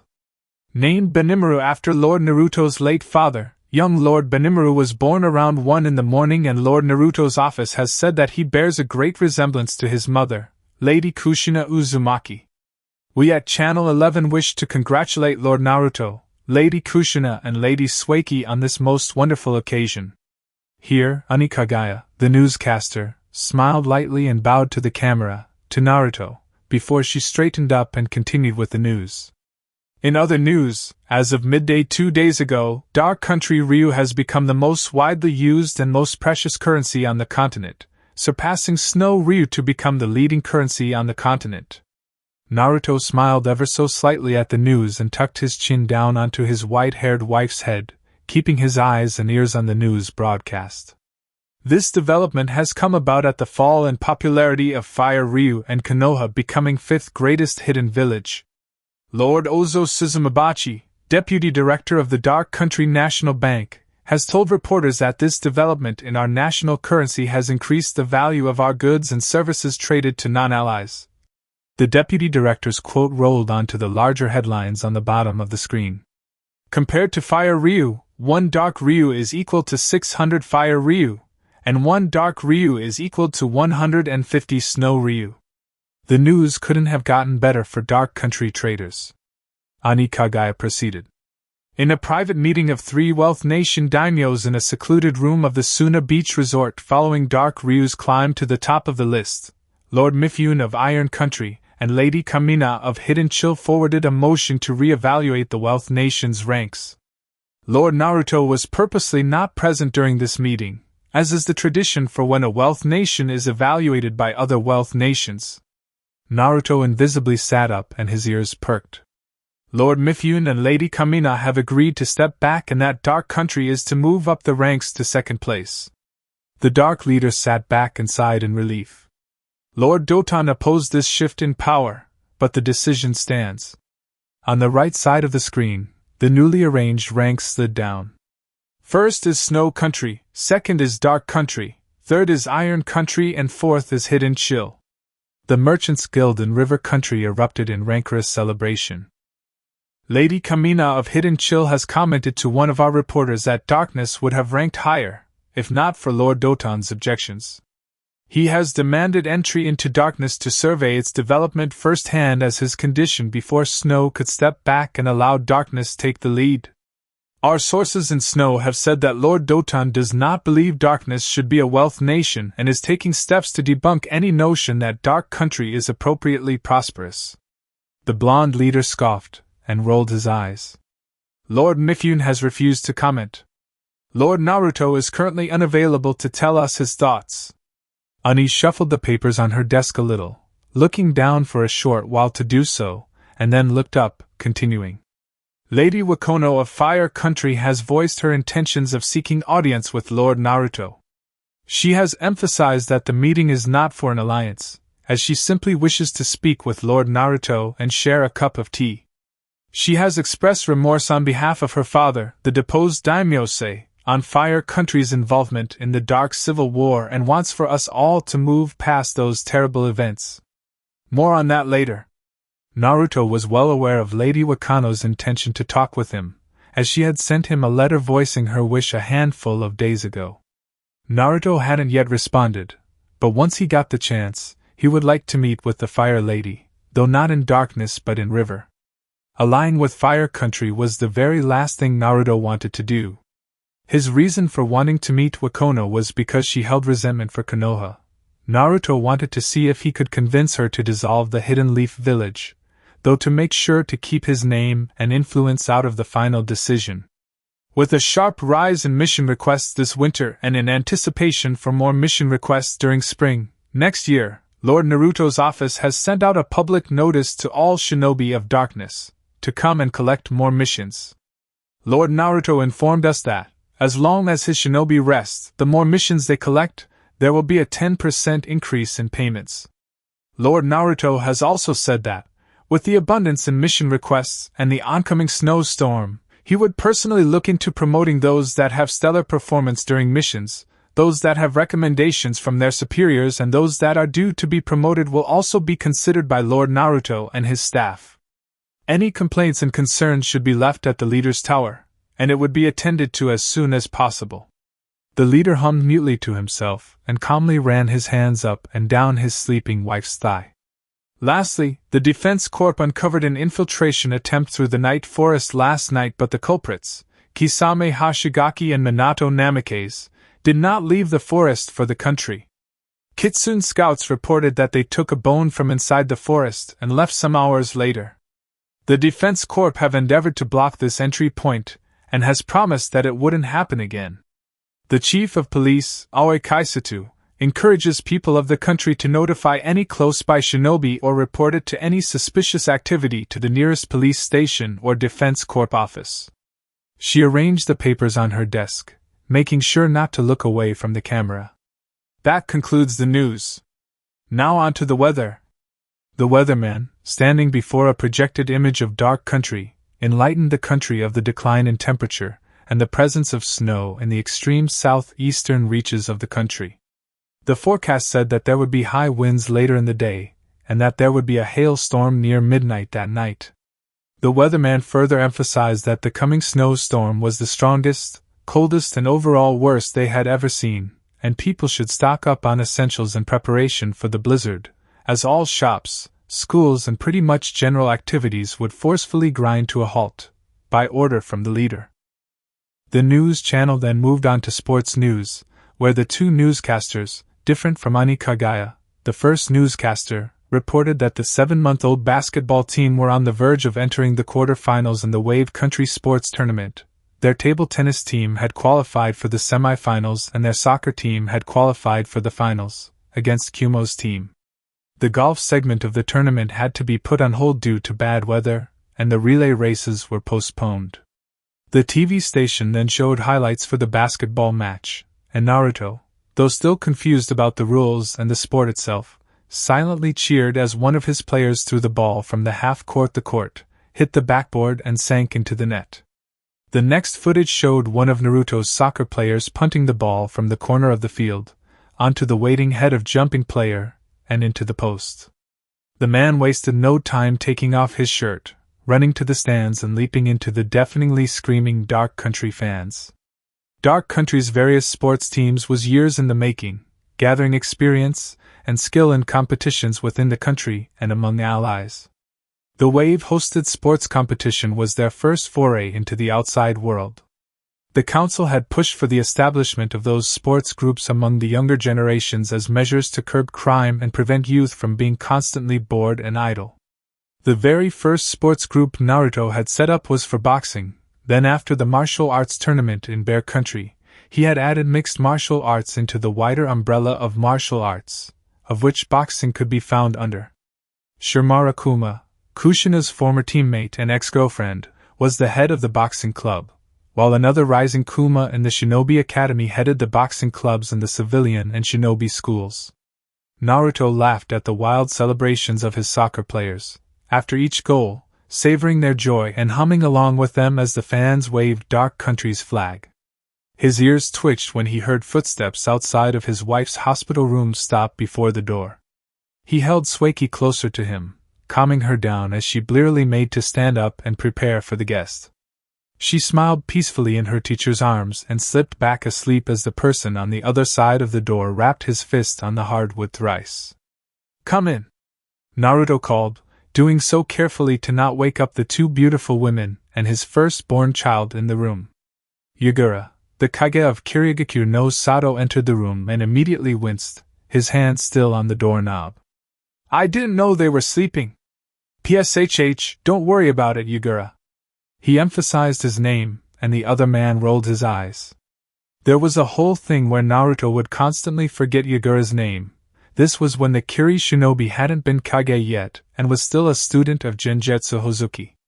The Mizukage then flicked his eyes to the child and Naruto nodded his head, prompting Yagura to quietly plod over to the incubated child, looking down at the tiny baby inside. Looking down at his friend's first child, the plain-faced Yagura felt a smile touch his lips. "You have a beautiful child, Naruto." "Thank you. He has his mother's eyes." The child didn't have much hair, though the Mizukage noticed that what little hair that was there was yellow, now Uzumaki red. Kamuri genes were said to be dominant, and offspring normally took after their Kamuri halves, proven by how Minato Namikaze still took after his Kamuri mother instead of his Hatake father. But the same could be said about Uzumaki genes. Yagura immediately assumed that Naruto meant that the Uzumaki genes were more dominant in baby Benimaru, but his eyebrows furrowed when the infant yawned, his eyes opening fractionally before closing again. The little he saw was more than enough. Benimaru had coal black eyes and a glowing, bright orange, vertically slit pupils, reminiscent of when Kushina would summon the power of the nine-tailed fox. Yagura blurted out his next words before he could stop himself. "He is possessed by the Kyuubi." The blue-eyed man stared at his friend, long and hard, and his expression didn't change even when the Mizukage whirled around to him with apologetic eyes. Naruto cocked his head to the side and narrowed his eyes, saying in a low, dangerous voice, "Watch yourself, Yagura." His blue orbs briefly flicked down to the sleeping vampire on his lap, then to the slumbering Red Reaper on the hospital bed, muttering, "If either of them had heard you, even I won't be fast enough to salvage what's left of your corpse." The Mizukage couldn't help but gulp, flinching when Kushina smacked her lips, in the sweet delirium of sleep, and turned from her back to her side, facing her loving husband. The Kiri ninja stilled, waiting for the silent sounds of the room to return back to normal, not meeting Naruto's ill-intentioned glare. All light in the room dimmed and the shadows under Naruto's eyes covered his whole face, leaving his sky-blue eyes glinting brightly. Yagura felt the temperature dip, and the sun set over the horizon. The television crackled loudly and the windows fogged up, gradually turning to ice. He heard a crow squawk, the sound of the Shinigami's animal jolted him, and his eyes widened when he noticed the two women seemingly stir. I'm very sorry, Naruto dash." Suddenly, light rushed back into the hospital room and warmth followed after it not too long after, warmth so refreshing that the Mizukage took in a deep breath and exhaled, more relieved than he had ever been in his life. Naruto's body disintegrated into smoke and he rose past the woman perched on his lap, leaving behind a smoke-clone substitute for Sueki to sleep on, doing so without waking the white-haired woman up. The seamlessness and ease at which the Dark Leader had shifted his whole body into smoke, flowed around Sueki and left behind a clone before the vampire was any wiser took Yagura aback. The man still wasn't in his ceremonial clothes, but his normal ninja attire, and pressed his palms onto the abdomen of his jounin flak jacket, casually walking up to the Mizukage. He smirked widely when Yagura stood his ground, his blue eyes sparkling humorously behind his black-rimmed, rectangular glasses. "It's fine," he said once he got to his friend, genially patting the other man's back. "I get it, it just slipped out." Naruto then held up a hand when the Mizukage tried to apologize again. He then proceeded to explain in a low voice, placing a soft hand on top of his son's incubator and looking down at the sleeping infant. "The Kyuubi isn't a spirit, and the Kyuubi doesn't have a soul. All tailed beasts have no soul. They are merely compacted clusters of sentient, living, self-aware and intelligent creatures, almost like normal animals but with the added perk of having corrupt chakra for a body. When a beast is sealed," he further explained, "his corrosive chakra is loosened up and broken down into sizable chunks, equally distributed throughout the chakra network of the Jinchuriki. Kushina's seal, the 12-shackle seal, serves this same function, except it also mutes the Kyuubi's emotions from affecting Kushina. When she was 15, maybe 16, Kushina mastered summoning the Nine Tails chakra." Yagura slowly nodded in understanding. Naruto then outright said, factual and honest, "No tailed beast can possess the user, only influence them with their emotions and their chakra." "What about all the times the Eight Tails prompted the Jinchuriki to attack Kumo?" the younger leader questioned. "The beast was never in control, rather it was the corrupt chakra clouding the holder's mind. The man then lifted a lecturing finger and said, "If you can recall correctly, both times the 8 tails attacked Kumo through its holder, the holder was still genin and under the age of 13. They haven't even mastered their own chakra, not to talk of their beast's chakra. The influence of the beast's voice and emotions cloud their judgment, and it seems as if the whole village is against them, hence why they attacked Kumo indiscriminately." Yagura tapped his chin. I understand. Naruto looked down at his sleeping fox-eyed son, then back up to Yagura, and said in a strong, firm voice, "My son isn't possessed by the Kyubi. The circumstance that led up to my wife having to give birth prematurely is the reason for Benny's eyes being tainted by Kyubi chakra." The man wanted to ask, and Naruto, suspecting what that question was, nodded encouragingly for his friend to speak. "Is he blind?" he asked, adding, "Beast chakra is corrosive and poisonous to humans. Some of my shinobi have suffered from tailed beast chakra poisoning from the sanbai and have to lose the affected limbs in order to save their lives. He's not blind. It isn't impossible for a person to build a tolerance for tailed beast chakra." Naruto began. "Benny was in contact with the Kyubi's chakra in the later stages of Kushina's pregnancy, but being part Uzumaki, the child of an Uzumaki with unique chakra and also being born in dark country, Benny's chance of being poisoned by the tailed beast chakra is close to, if not zero." He pushed his medicated glasses back up his nose. "He has some of the Kyubi's chakra in him, but it far from being poison." The 5-tailed horse had revealed to them long ago that dark country was the place the Kagaya Otsutsuki, and the 10 tails had been defeated by Hagoromo and Homura Otsutsuki, the Otsutsuki princess's children. Homura, using his Byakugan and his special chakra, had sealed their mother into the moon and cast it into the sky, while Hagoromo had split the 10 tails into 9 beasts, and each time the man divided the beast, extracted the chakra and gave it form, tainted black, smoky mass escaped and filled the land, mutating the animal and plant life. Hagoromo and Homura were unaffected because of their Dijitsu, and the newly born tailed beasts adapted to the darkness in a way that they could see clearly. Homura left the area soon after he sealed up his mother, and decades later, his descendants would form the Hyuga clan, while Hagoromo died some years after giving the beasts form and giving them some sort of intelligence.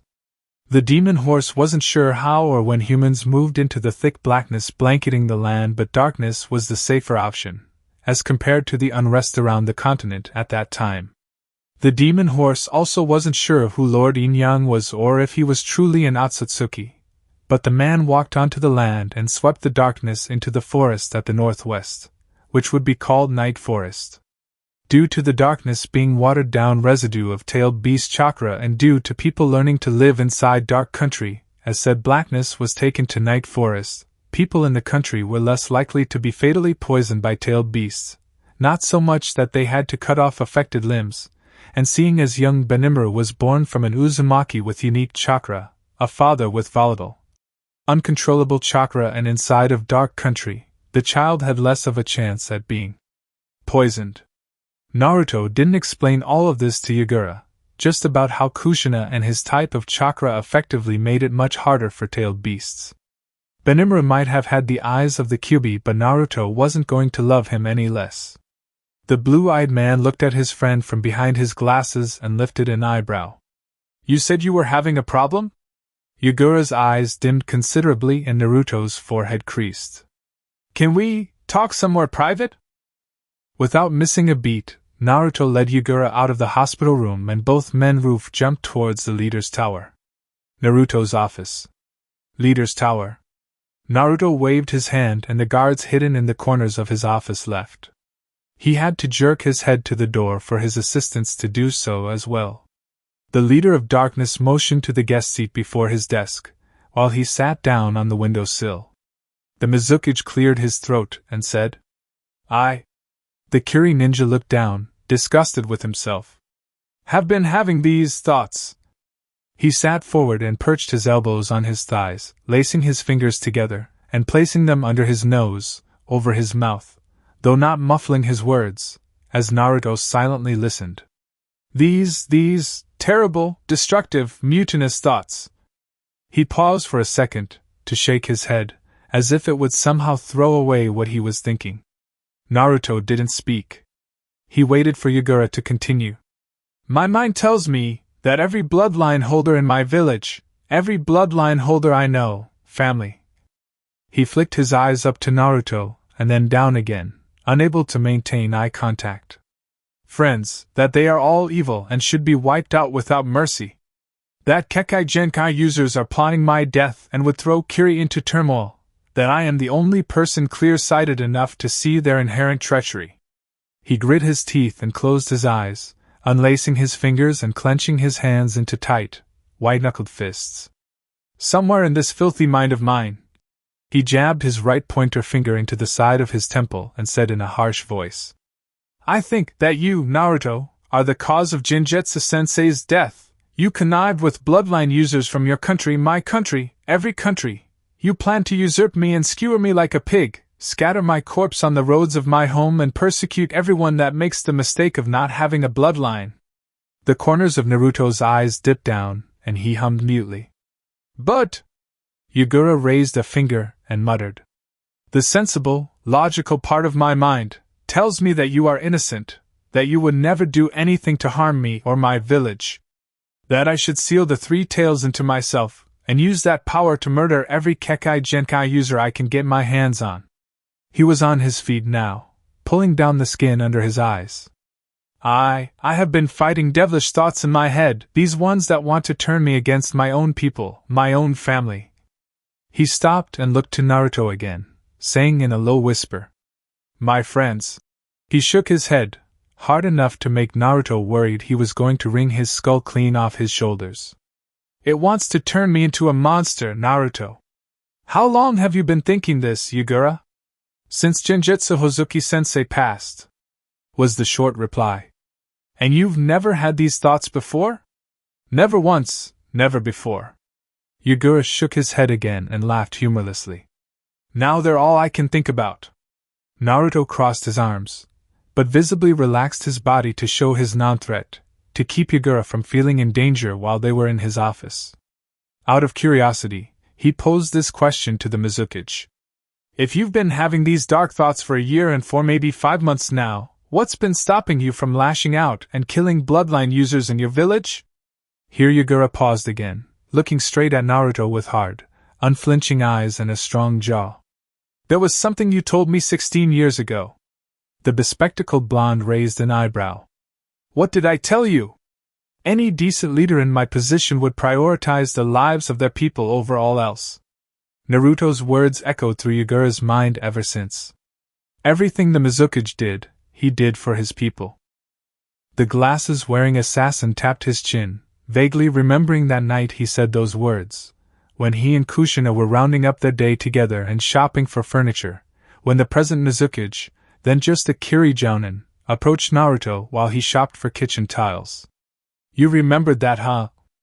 Naruto muttered and Yagura nodded. I never forgot. He sighed heavily and fell back into his chair. I'm tired of these traitorous thoughts, Naruto. Please, help me.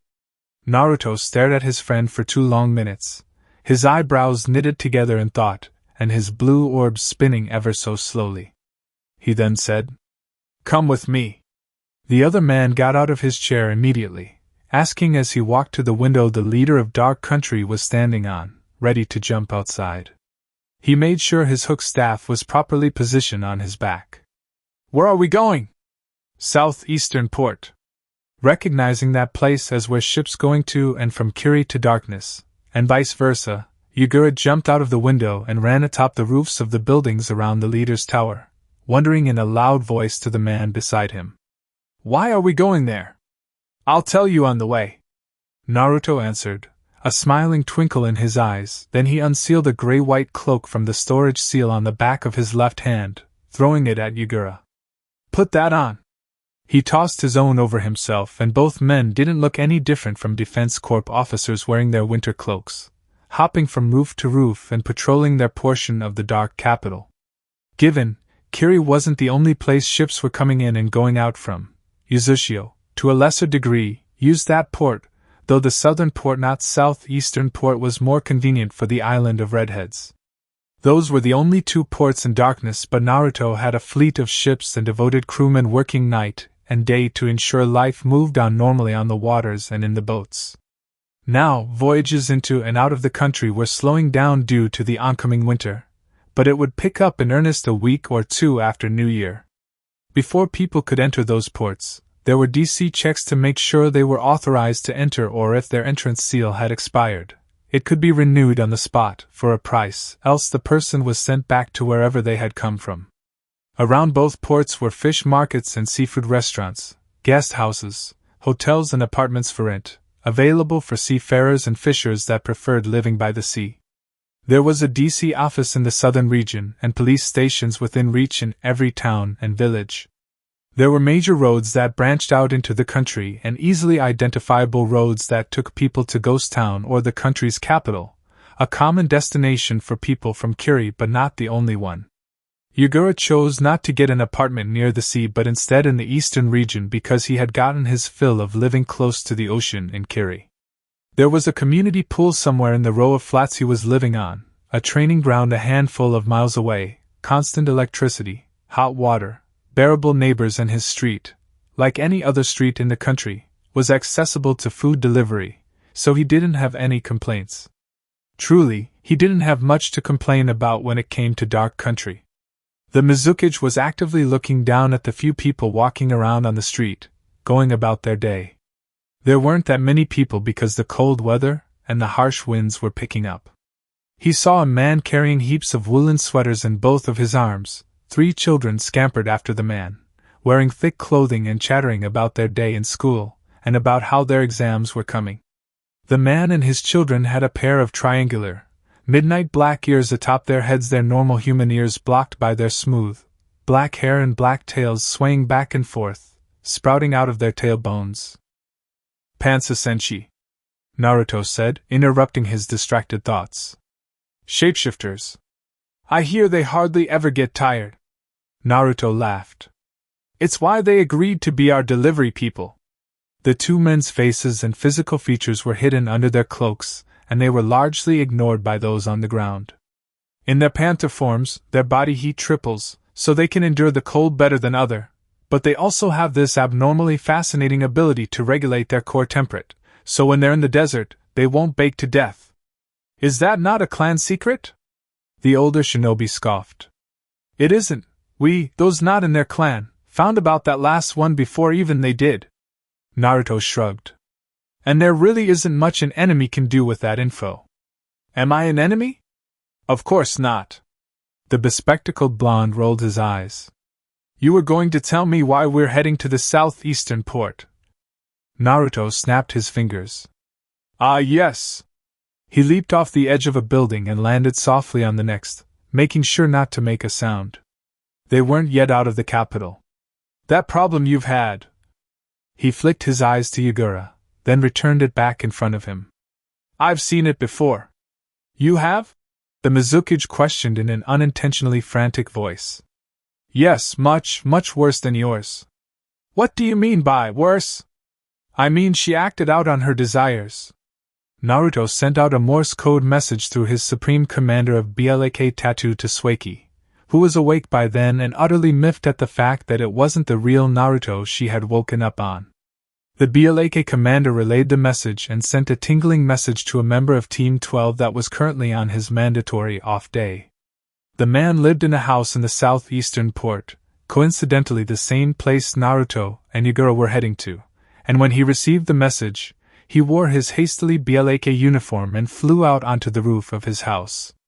His house was set on a high rise and so gave him a great view of the port market, ships sailing out and into the country, people hustling around in the market and haggling over fish, crayfish and crabs, some others relaxing in outdoor cafes. Those people took care to wear the appropriate clothing for the present weather, and there were noticeably only a few children outside, only those that were hopping off carriages and coaches from school and walking the rest of the way back home. Komodo Dragon liked the seaport, southeast port, his sisters, his nieces and nephews and his father, his last family, made a living in the port market, and just being able to live near them was enough for him. Back with Naruto, As they finally cleared out of the capital's borders and landed on the tarred black ground of the major road leading to the seaport, the leader of darkness continued to a shell-shocked Yagura. Chizuru Nagatiko is her name, Naruto mumbled audibly. She isn't from any clan, but she is a birth citizen of this country. She used to work for a shipping company in Wave Country sometime before the Third War.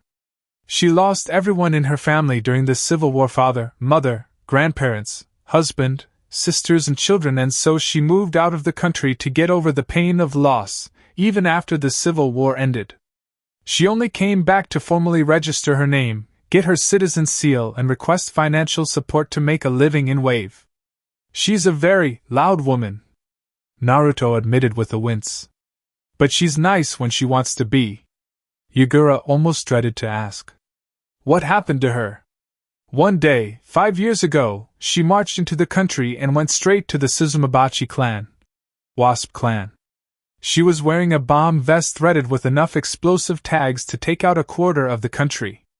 Some off-duty police officers from that clan noticed how jittery she was and knocked her out before she could detonate the vest. Did she say why she wanted to blow herself up? Naruto nodded with a terse frown. She had gotten it into her head that it was people from the Suzumabachi clan that had killed off her whole family. Meanwhile, the real cause of her family's death was Konoha ninjas poisoning water reserves while they were taking refuge in the Sakanomi branch family compound. That was also the time Sueki lost her clan. She was restrained and we discovered that she was under a genjutsu. Yagura's eyes widened. A genjutsu? Not just any genjutsu, Naruto said, ushering his friend to speak in a low voice as they leisurely sped along the road, making sure those riding the carts on the road and those walking on the sidewalks weren't hearing their conversation. He looked around and said in an even quieter voice, a Sharingan genjutsu. A really powerful one at that. That means... Yes, I think someone put a Sharingan genjutsu on you, but not as strong as the one they placed on Chizuru. I want to check if it's the same person as the one that put the illusion on her. He lightly scratched his chin. I have a theory. Theory? Well, Naruto began. If it's the same person, then it's possible that he used a stronger genjutsu with her because it is a once-in-a-while kind of genjutsu, one that can't just be thrown around. Since he used that up on her and failed, then he, or she, had no other option but to use a strong but not as strong genjutsu on you. What if it's the same Uchiha?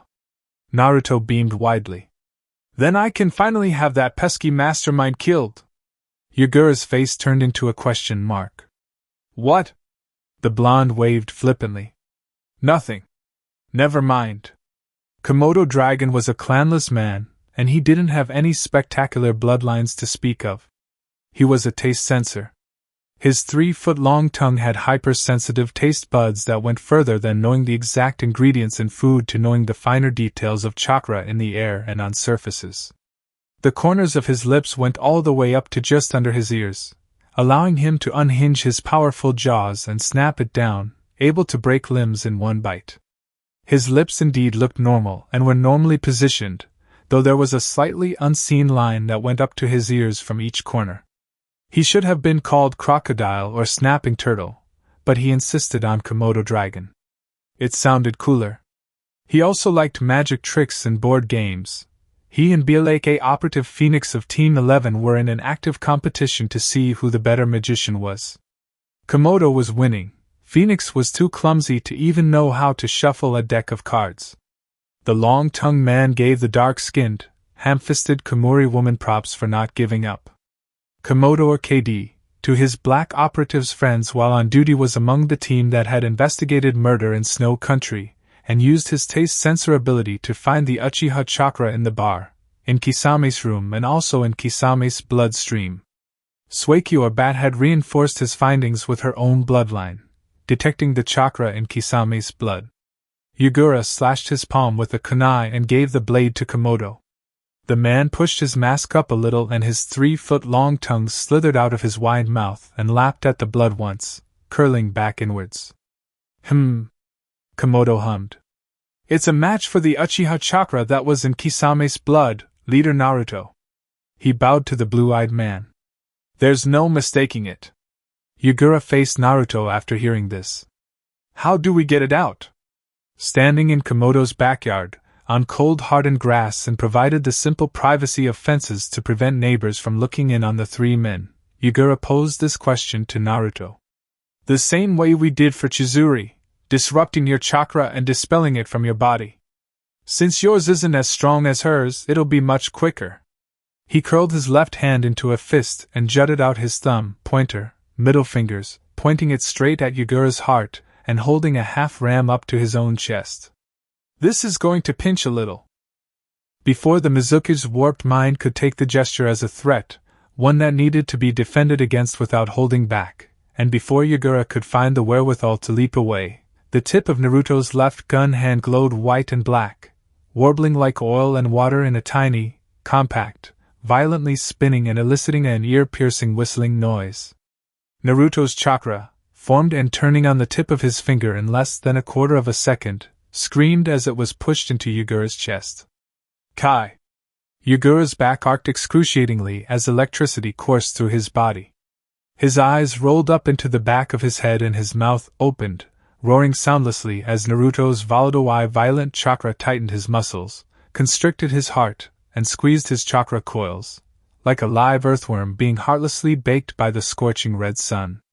Komodo closed his right eye and stuck himself in place with his chakra as small shockwaves of Yugura's chakra rocked through the man and out of his feet, thudding in the ground, as if a boulder was being dropped out of the sky. Naruto wasn't an expert in genjutsu. He only knew enough to not get himself killed. Dispelling illusions from his own body was less catastrophic than helping a comrade with their own illusion problems. The bespectacled blonde's chakra alone made illusions nearly impossible to work, but on the occasion that one illusion was lucky enough to slip past his defenses, and he was aware of this soon after, he could simply cast the foreign chakra out of his mind and body. But when it came to doing so for a comrade, it was different. The man was using his chaotic, black and white chakra to invade Yugura's body and wring out all his chakra, squeezing it all out and also taking with it the Uchiha's illusionary chakra. His chakra contained lightning affinity, potent enough to be a bloodline, and water affinity. Komodo rushed out of his backyard to inform the police officers coming over to his house to see what the problem was. This process took 2 minutes, and 5 noise complaints later, the Mizukage slumped into Naruto, and the masked man chuckled with a sweat drop on the side of his head as Yugura glared hatred and wrath at him. What the hell, man? It's for less than what Chizuru had to endure. He helped Yugura onto the ground and dropped onto his but with a relieved huff, falling onto his back to admire the few puffy blue clouds in the light blue sky. He pushed his glasses back up his nose. Sueki wasn't able to completely filter the Uchiha chakra out of her body. Poor lady had to endure much worse, unfortunately. Yugura collapsed onto his back, like Naruto, and his DC winter cloak rustled in the wind. You mean, you had to do that to her 5 times? 5 times worse. Naruto corrected with a small frown. I'm just glad she didn't get brain damage. One junior AIM shinobi that had enlisted in the Akatsuki, back when Naruto was still an AIM shinobi, had been shocked so badly that he grew a terrible, debilitating stutter. Naruto had still been too young to know how to better control his chakra. Out of curiosity, Yugura breathed out, his chakra coils slowly unwinding and struggling to regenerate what he had lost, which was to say all of his usable chakra. His arms were spread out to his side and his eyebrows furrowed, watching a falcon soar through the sky with a twig in its beak. What happened to that woman? Chizuru, I mean. Naruto relaxed his body and placed his hands behind his head.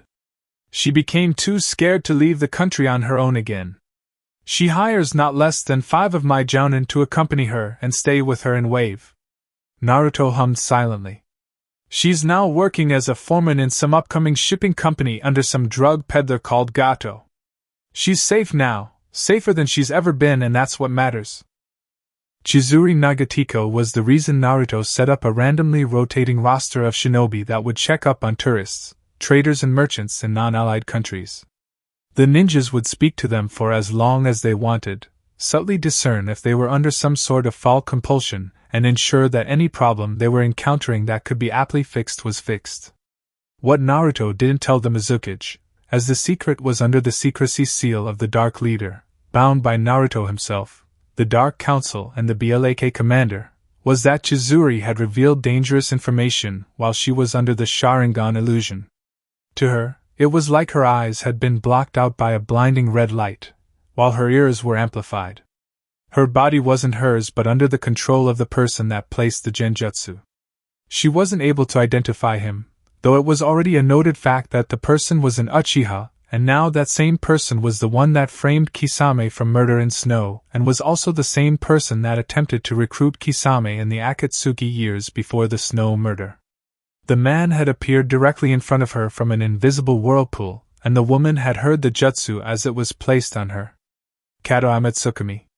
The Uchiha man then ordered her to reveal her citizen seal so that he could copy it. But Chizuru couldn't do that because the seals had been drawn on using a special brew of Chuinku invisible ink that would only be revealed to Defense Corps officers at the border of Dark Country when they asked to see it. No matter how much he bellowed into her face, she simply couldn't perform the impossible and reveal the seal. Kato Amatsukami, as the Sharingan Genjutsu was called, not only controlled the body but placed the victim in a state where they couldn't lie or betray to the jutsu user. The Uchiha man then audibly wondered if he should send her in to buy some obsidian iron from the country.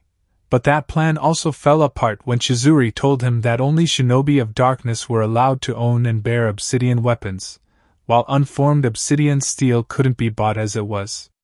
The Gato and the Hogo clan were the two people that mined the cursed iron, as their bloodlines made it 10 times easier to endure the mental torment of mining the metal from the underground caves.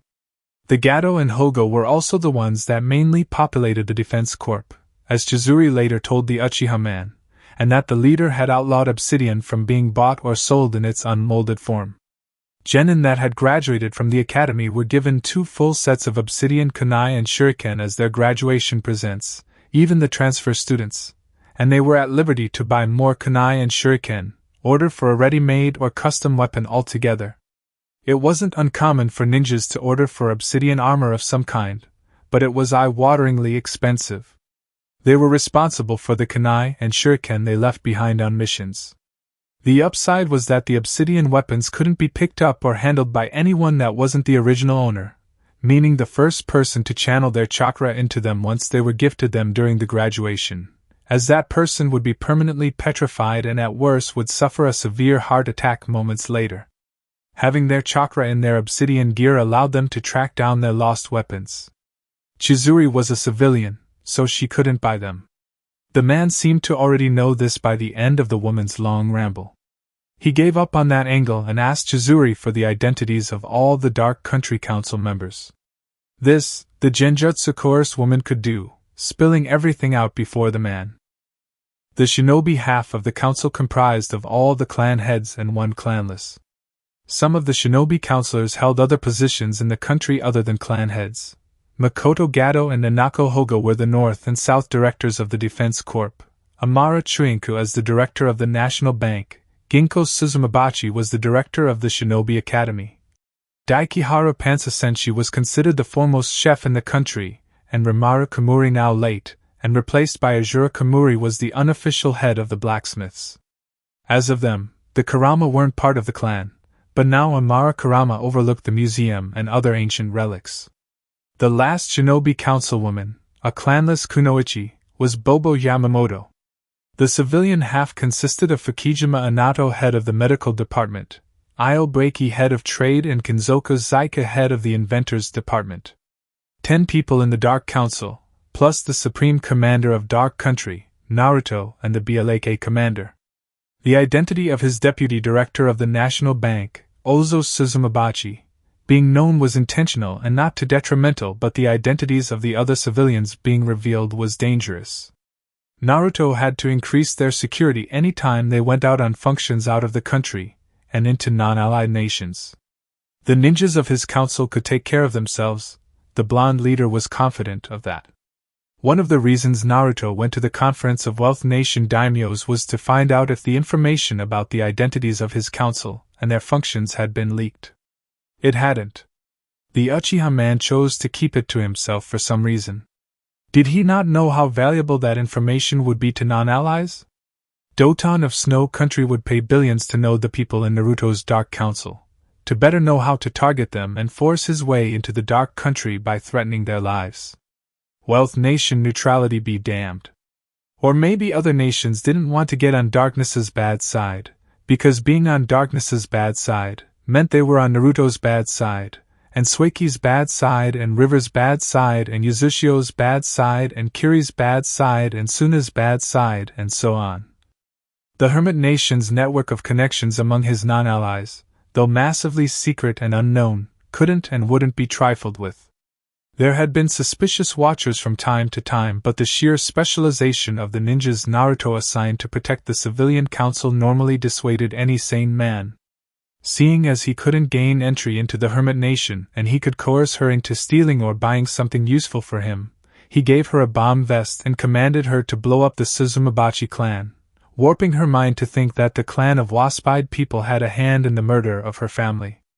The likely reason the Uchiha man had chosen the Suzumabachi clan was because of their near-overpowered eyesight, archery skills, mastery of their corrosively poisonous wasp colonies, and their devotion to Naruto, much like the other clans and the whole country. Just because the Suzumabachi didn't commonly live together as a clan, rather scattering all around the country and living their own lives, mostly marrying outside of the clan, didn't mean that they didn't have a clan compound populated with many wasp users. Outsiders didn't know that the wasp users returned in droves with their children at least twice a month to train them on how to trust and control their colonies. Cutting down their numbers would greatly weaken Darkness. In the end, Naruto wasn't sure what reason the Uchiha man had for wanting to bomb that clan. Chizuru was caught and pinned down before she could unwillingly bring about devastation. Bringing these clues together, Naruto identified the masked man Kisame had spoken to in the Kiri graveyard as an Uchiha, and also as the one that had helped frame Kisame for the murder, alongside a puppet master. The glasses-wearing man closed his eyes as Komodo dropped down beside him, finished speaking with the police officers coming to check on the cause of the small earthquake. His mind searched for the smoke seed he had instructed Kisame to feed Samahada. Amikage Tower. Amigekyu no Sato. You're your own person, Konan. Kisame rumbled lowly, walking next to the petite origami angel in a long tunnel sloping downwards into the dungeons, where Orochimaru's lab was located. He spared a quick look to the plain-faced woman, who didn't meet his eyes but shuffled with a small, invisible frown on her face. Do whatever you want. But, she said quietly, afraid her voice was echo. He is our leader, is he not? He is, but didn't you say you don't like what he's doing with Akatsuki? Kisame replied, unafraid of being heard, and rightfully so, seeing as Samahada was telling him that there wasn't any person close enough to them. Their feet reverberated mutely with each step. Stand up for yourself and what you believe in, Konan. She looked up at the tall shark man, her dark brown eyes wide and imploring. It's not that easy, Kisame dash. Ah, no. He cut her off with a deep frown. If you're against what leader is doing, then do what Naruto and Suiki did and walk away. It's not that easy, Kisame. She repeated, looking back down with an empty expression. She had discarded any self-care and threw her heart out there, confiding in the person that was close to her former best friend, Naruto. Kisame's words bit as hard as she remembered Naruto's own to be, for the blonde was as blunt as a sledgehammer. It brought a slight glaze to her eyes at the memory of Naruto laying in on her, not caring for her feelings. He had a bad crush on her that time, or so Nagato told her years ago, but he didn't spare her from his scathing words. Sure, Naruto might now have a bit more tact, but he was still brutally honest when the occasion demanded it. Konan told Kisame of her wretched life. All of it. There was no blood contract or ring back when Naruto and Suiki left, she said gently, weakly. Even if I did know a way around the blood contract dash. Let's stop lying to ourselves, Konan. Kisame snapped silently, not stopping in his stride.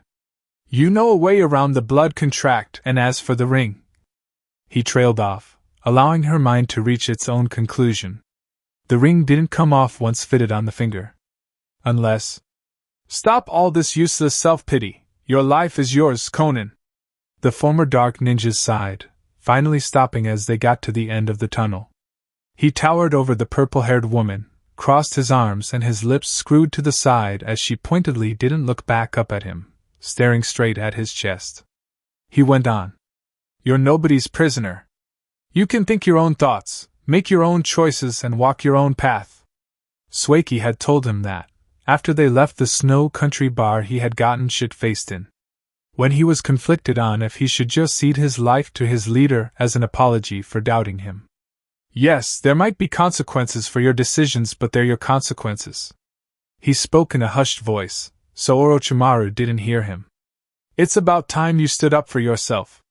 Konan's head dipped, and her eyebrows creased lightly. Kisame stood still for a moment, allowing his words to sink in and sparing a careful ear to the low-frequency vibrations the wrapped bundle of sentient life on his back was transmitting, straight from the man that had tasked him with this important mission. The masked man? Uchiha. Fire affinity. Find him. Kill him. The order couldn't have been any clearer, but there was a slight problem with executing it. Kisame hadn't seen the masked man since he got inducted into the criminal organization. It was an IWA missing ninja and a Suna missing ninja that recruited him, the Mad Bomber Daidara and Sasori of the Red Sands, and it was the latter of the two that Samahata confirmed it had sensed way back in the Kiri graveyard. Any meeting they had, the masked man wouldn't be present, even when everyone was there. Pain, Konan, Haiden, Sasori, Daidara, Orochimaru and himself. The masked man might be busy doing his own, separate thing, or he didn't trust Kisame, or someone in the organization. That wouldn't be a problem. Kisame would find a way. Maybe convincing Konan to defect would lure him out into the light so he could shave off his whole upper body and be done with this Kami damn mission. If Konan survived and he encountered her later on, he would have to apologize for using her. It was for the sake of the mission. Naruto would be pleased. Thank you, Kisame. The purple-haired Kunoichi bowed slightly, humbly. The man nodded once to the grateful angel and motioned into the laboratory. After you? Konan bowed again, appreciative, and proceeded into the lab. Orochimaru watched them enter, an intrigued eyebrow was raised and a more than amused smirk tickling his lips. The Angel of Aim then asked in a soft, but audible, voice. Were you able to extract Kakuzu's Jiangu? The man hissed quietly and his lips stretched into a wide, chilling smile. I've only had a few hours since you gave me Kakuzu's bone. He laughed lowly at the silent glare Kisame sent him over Konan's head, standing a respectable distance away from the kunoichi and with his arms tightly crossed.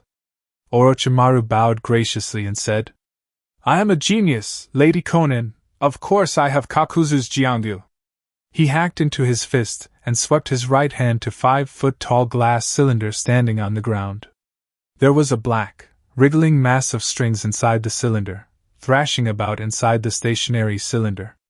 It was only a simple matter of collecting the trace amounts of dead tissue inside the bone, separating the animal's saliva and Kakuzu's bone marrow, and replicating the Jiangu. The snake sage smiled gleefully. The cure for this accursed sickness will soon be ready. Chapter 30.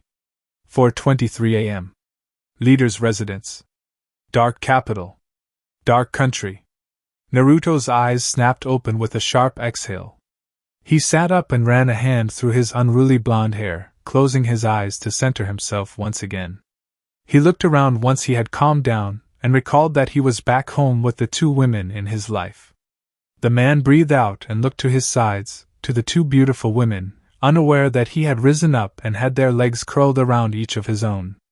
Naruto reached over Sueki's sleeping form and picked up his half-mask from the bedside stand, clicking it onto his face. He stroked Kushina's head and the woman purred, stretching like a cat, and Naruto used that chance to retrieve his leg, pushing a pillow into her embrace. He did the same thing with his vampire student and the reaction, though somewhat slower, was exactly as the man predicted. It surprised even him how much he knew them. The man flipped out of the bed and landed with a silent crouch, looking back and tossing a warm blanket over the two women before they were roused from their sleep at the shift in weight on the bed. The weather was lowering and the thermostat in the house was at full blast, making sure that those inside the house didn't notice the drastic dip in the temperature outside. Besides, nothing could replace snuggling under a blanket.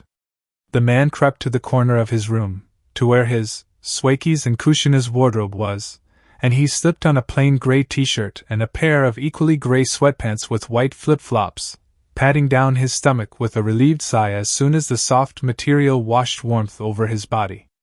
Their casual clothing weren't reinforced like their shinobi clothing, though if the right material was used and it was made into the right size, then it would be a comfortable addition to the mutely humming thermostat flooding heat into the house while the inhabitants slept.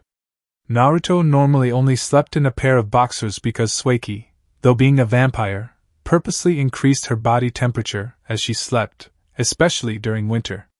Now that Kushina had packed into their room after their return from Snooze 7 or 8 months before, the redhead added her bonfire-like body heat to the mix. Naruto had to order for a builder to make adjustments to the house's ventilation so that none of them baked to death. There were vents sweeping air out of the room and out to the house, as heat from the thermostat seals circulated warmth around the house from downstairs and filled the bedrooms ever so gradually. Though thin sheets of snow fell in the southeastern part of Dark Country, and the weather was dropping by the day in the whole country, the blizzard wasn't due to strike for another 3 weeks or so. People were still able to go about their day but under thick clothing, appropriate for the season. Very soon, Naruto's son would be moved into the house. The boy spent most of the day fast asleep, and if he wasn't sleeping, he was animatedly watching the people walking about around him with unfocused vulpine eyes.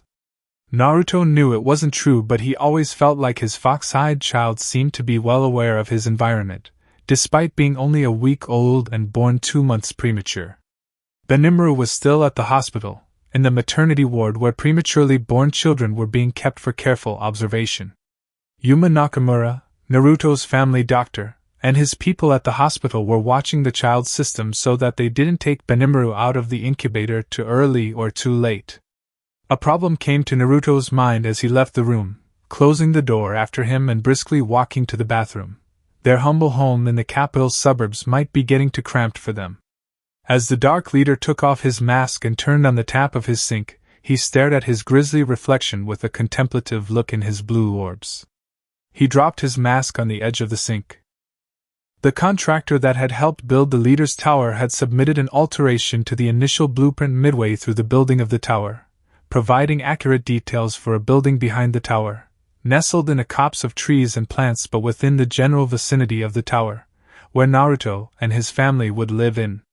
This building was crafted with the purpose of making the trip to and from the leader's tower less stressful for Naruto. Swaki had ironically named the place Haunted House, seeping into Naruto's infamy as the ghost and at how massive the place was. Naruto splashed water on his face and fished out his toothbrush from a plastic cup on the sink, squeezing out toothpaste onto it, and passing it under the tap before he scrubbed his serrated maw. He was skeptical of whether or not he would need a place that big to live in. He had been swayed when Swaki and Kushina told him that when their family became bigger and their friends too brought their own children to visit or to have sleepovers, they would need more rooms, more bathrooms, a larger kitchen and a more spacious living room to accommodate all of them. The Kazekage's wife was expecting to give birth to their first child in 6 months, give or take a few weeks, and Naruto wasn't going to restrain his children from making as many friends as they wanted, just as long as they weren't flippantly throwing about their trust.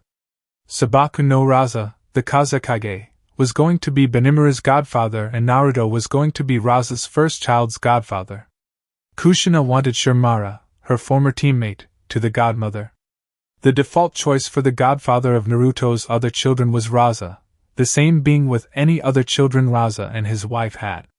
Naruto noted to himself to begin packing up their things once their doctor gave them the green light to take Benimaru home. He spat into the sink, a hard task to do when he didn't have lips, and rinsed out of his mouth, dropping his brush back into the plastic cup, where 2 other toothbrushes were assembled, and he rubbed his eyes, splashing water onto his face again and rubbing his face down with a hand towel that had been neatly folded on the edge of the bathtub. He folded it and put it back, clicking his mask back onto his face and leaving the bathroom for his kitchen. The blond man briefly branched back into his bedroom and snagged his glasses, fixing them on, and also a dark, zipperless hoodie, in case he wanted to leave the house in his plain clothes. There were already shoes arranged by the entrance of the house. Once again, he left the bedroom, slinging the hoodie over his shoulder. He carefully stomped down the stairs and turned into the kitchen, flicking on the light and haphazardly dropping his hoodie onto the counter, making his way to the cabinet above the stove. He retrieved a sealed cup of ramen and a pair of chopsticks. He then dropped them onto the counter and pulled out a kettle from a separate cabinet under the counter, different from the place they stored their non-perishables. He went to the sink and let the water rush into the kettle till it was half full before he clicked the knob of the gas stove twice and set the kettle onto the blue flame. The blonde rubbed his eyes and silently watched the kettle, his cerulean orbs turning in thought. Naruto was a simple man. He wasn't extravagant, and he didn't throw about his uncountable infamy to ensure people complied with his demands. In his solemn moment of self-reflection, the world's fastest man sighed tiredly. There was a certain image people had of him, people that weren't allied to his country and had grown up hearing ghost stories. They imagined him to be 10 feet tall with fangs for teeth, blood-crazed eyes and a constant thirst for the insanity of war. Some were somewhat nicer to him by retelling with just a few alterations his calmer adventures while he was undergoing personal training outside of Amigakure. Naruto purposely didn't think much of these assumptions. Let people think what they wanted to think. He couldn't and wouldn't control their thoughts or their words, and it was primarily his fault for being so ruthless on the battlefield. Well, for that one, he didn't regret. Uncalculated mercy on the battlefield meant certain death in the future. People chose not to think of the few people Naruto had allowed keep their lives, because that wasn't what they assumed the ghost would do. Mifune, for example, wasn't decapitated just because Naruto didn't want the cycle of hatred and resentment to continue after the man had fallen. Samurai were fickle and entitled, from Naruto's past experiences, and the nation of samurai would feel like their pride and honor has been attacked if Naruto had decided to kill their leader, whether or not it was Mifune that demanded the duel for the honor of hundreds of samurai Suiki had killed when she was a teenager. Messing up Mifune's face was out of the question. The old samurai should be glad he only got away with a crushed nose and a small handful of swallowed teeth. One instance of people assuming the worst of Naruto was during his dinner with the Bear Country daimyo, hours after the martial arts competition, of which Shiramaru-kuma, a boxer, had taken second place. The Bear daimyo served Naruto raw, blood-soaked buffalo meat. The man had even sincerely apologized for having not served raw human meat. Humoring the man, Naruto had spat at the bloody meat and made to swipe off the daimyo's arm in compensation for not having human meat to eat. Thankfully, the confusion was cleared up promptly, and Naruto had to patiently explain that he preferred cooked animal meat. If possible, edible animal meat. Alcohol wasn't even a factor, as Naruto hadn't had a drop of alcohol in 27 years, and he didn't plan on having some any time soon. Sake and other alcoholic drinks didn't work with Naruto's rigorous metabolism, as his stomach acids would dissolve them before they could even settle in his stomach, but the blonde didn't like the person he became during his time in Kiri. The bespectacled blonde jumped when the kettle whistled shrilly. He picked it up, tore off half of the sealed top of the cup ramen, and sealed it back up completely once. He took his time dropping the kettle back on the stove, turning the stove off and taking his cup ramen and chopsticks to the counter, leaning against it, and looking straight out into the early morning. The sun wasn't yet up and it was mostly dark outside, besides the street lights. He suspected that the only people outside at this time and in this cold weather were DC officers stationed in the capital doing their morning rounds. Those shinobi usually did those rounds while they did their morning jog, getting a healthy circulation of heat, while still vigilantly looking about them for anyone that needed help. The police, in the capital or in their respective regions, patrolled around and inside the marketplaces, dissuading thieves and pickpockets with their presence. Naruto tore off the sealed lid of the cup ramen and swirled his chopsticks in the broth, snagging a few strands of noodles and lifting the cup close to his mask. He blew at it and took them into his mouth, oddly bypassing the solid black half mask and into his lipless mouth.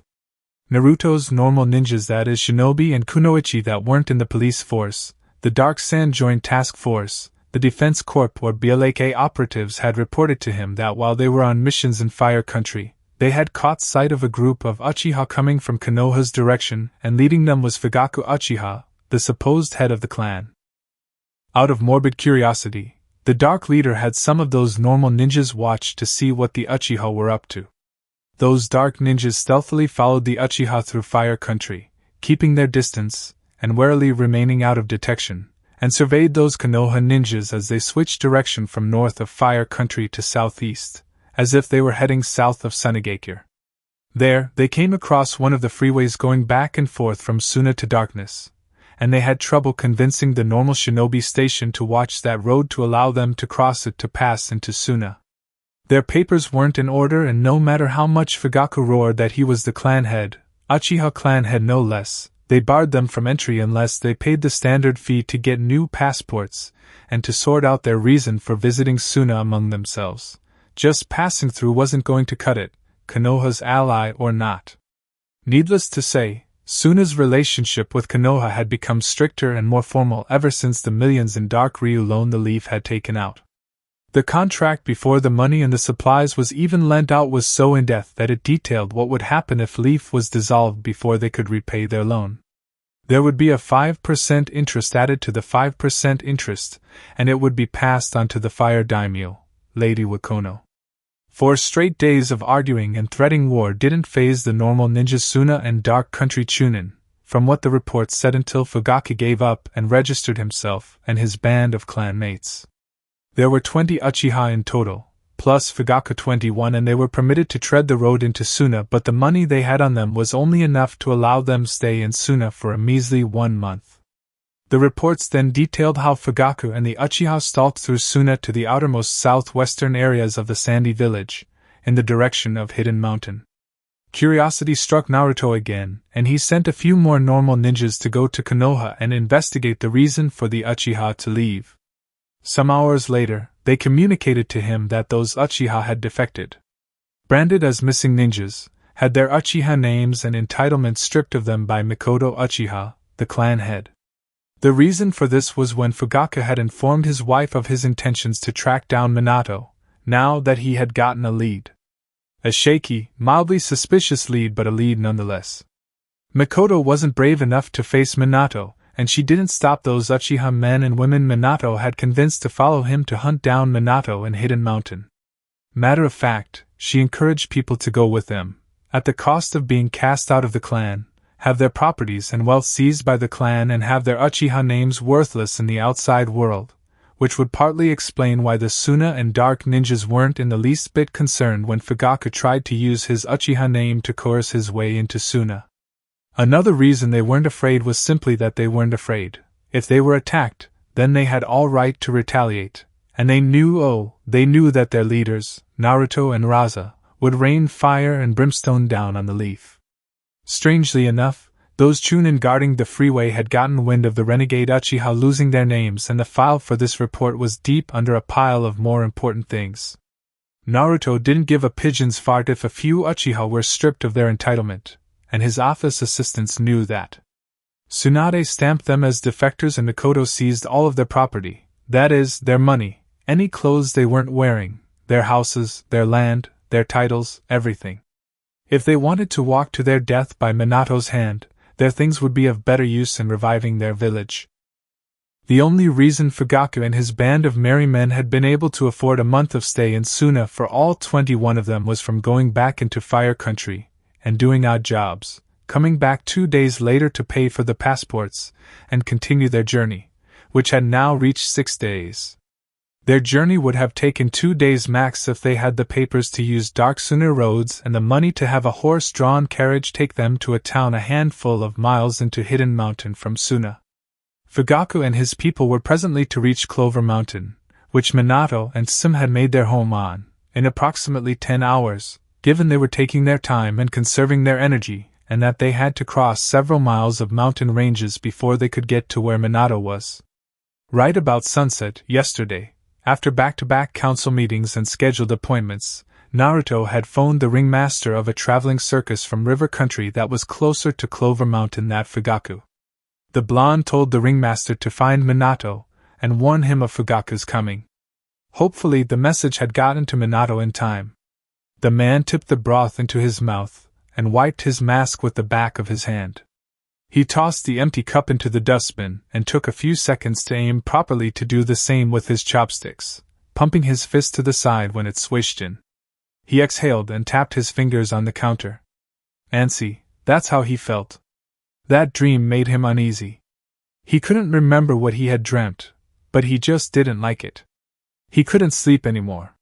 His eyes looked to the clock hanging on the wall over the entrance to the kitchen, 4:51 a.m.